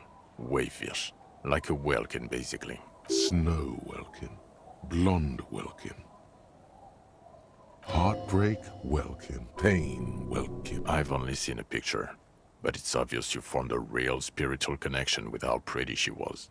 One you never recuperated from. Look, the sun is going down. It's time to go home. I think she taught in the Académie des Arts, east of the river. Way east. Hard to say which came first, the middle-class chick or the drink. Egg and the chicken kind of thing. My point is, you need to see a psychiatrist about this shit. Not a psychologist. Several degrees harder. Is there something harder than a psychiatrist? A forensic psychiatrist? Go talk to that. In other words, he's heard enough about this. No. You're too unstable to work for a mob boss. You're suicidal, Harry. No mob boss would take you. I assure you, I wouldn't consult for a corrupt unit. He would immediately backpedal out of it. I told you it's not that bad. Us? We're the bloody murder station, haven't you heard? We're the bad guys. No one likes us. That's not true. Jamrock is too big for one precinct. You're just understaffed. And everyone respects the 41st. You have Captain Price. Thank you, Lieutenant. You're being kind. It is an understaffed station and the district is too big, which is why we need to... Get back to it. We left Torsen and McLean to run the Sea Wing. It's not good. Mac the Torso Torsen and Chester McLean. They're not fit to run a wing. Believe me. Things are shaky as it is. They are damn iconic though, Torsen and McLean. Yeah, not like us. 2 clinically depressed old men. Where's the contrast here? We are garbage. God. There are 4 wings, Harry. A, B, C, and D. We're in C. It's made of losers and clock punchers. You and I reconceptualized it as a task force. It was a mistake. There's also a lot of outside help involved, not only me. Other losers too. He's anything but a loser. Although he would like to be seen as one. It's cooler that way. Ptolemy Price? He's the son of the Old Price, one of the founders of the RCM. He's one of the most highly regarded men in the force. You're lucky. Somewhere under the curved roof of a former silk factory, shaped like a ladybird with 2 chimneys, Police Captain Ptolemy Price sits behind a heavy wooden desk. Resident medic Nix Gottlieb pours him coffee. It's silent in the captain's office.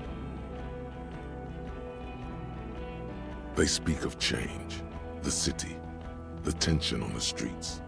They speak of the events of April and the blood on the streets in May. So he remembers that.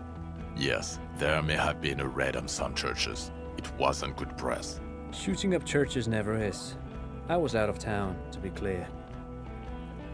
Our enemies were hiding in a church, to the best of our information. That's it. I'm not talking about this anymore. Your security clearance is shit tier right now. You have to wait for it to go up. He means it. The RCM and its enemies will not be discussed on this coast. Your clearance will not go up while you're within earshot of the Union headquarters. Okay, it's not the bloody murder station. It's an old converted silk mill with green desk lamps and a coffee corner. A lot of good people work there, hard, every day.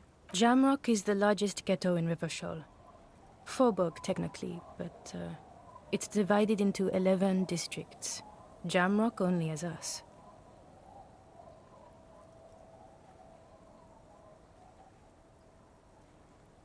The press will blow over. Jamrock is lucky to have you, and it's often considered to be the greatest of the districts. You're lucky to have it. Thank you again, Lieutenant.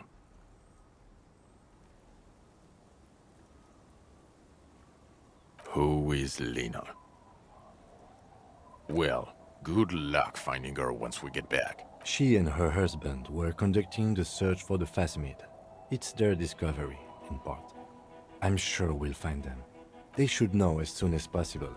It would do you good to deliver some positive news for a change. She is going to be over the moon. Watch out, or she'll faint.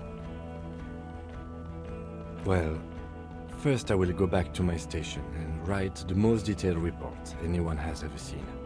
It will have to be good to cover all these. Then I will have a serious talk with my captain. Detective, we just stopped a small-scale war. Something is happening to Rivershoal. I don't know what yet, but it's going to be a hard spring for the RCM. We need to get ready, infiltrate, investigate. Talk to Captain Price? I'd rather not ruffle the feathers of 2 captains with my doom-mongering.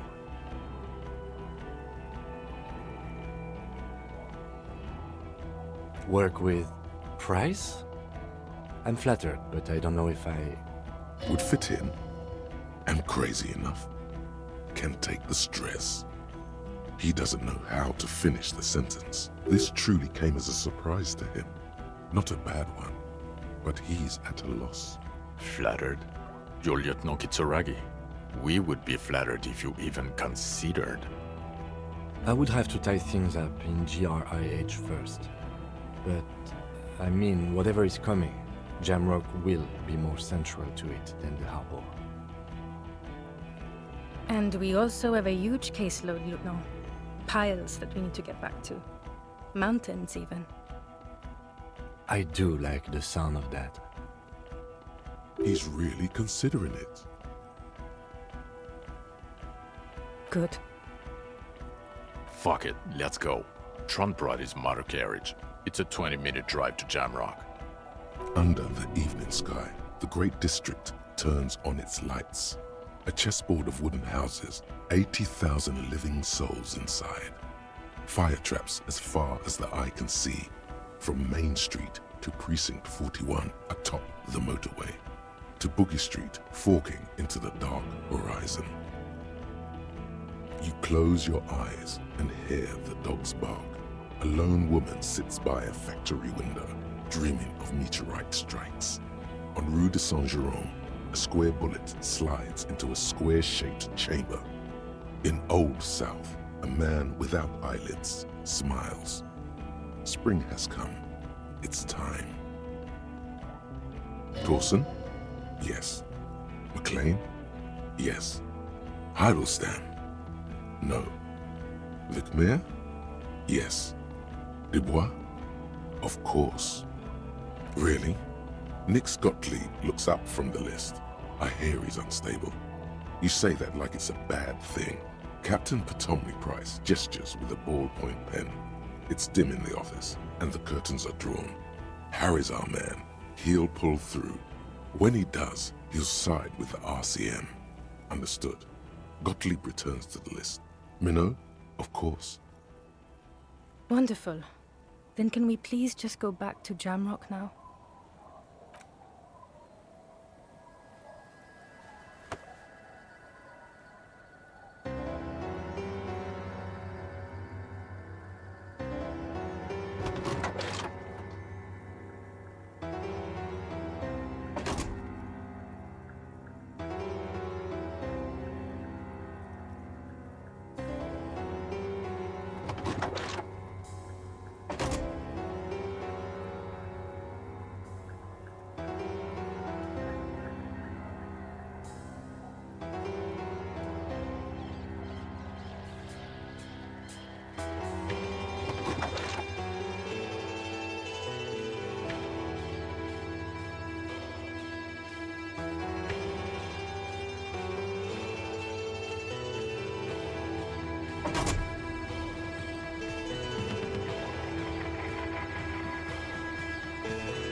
Bye.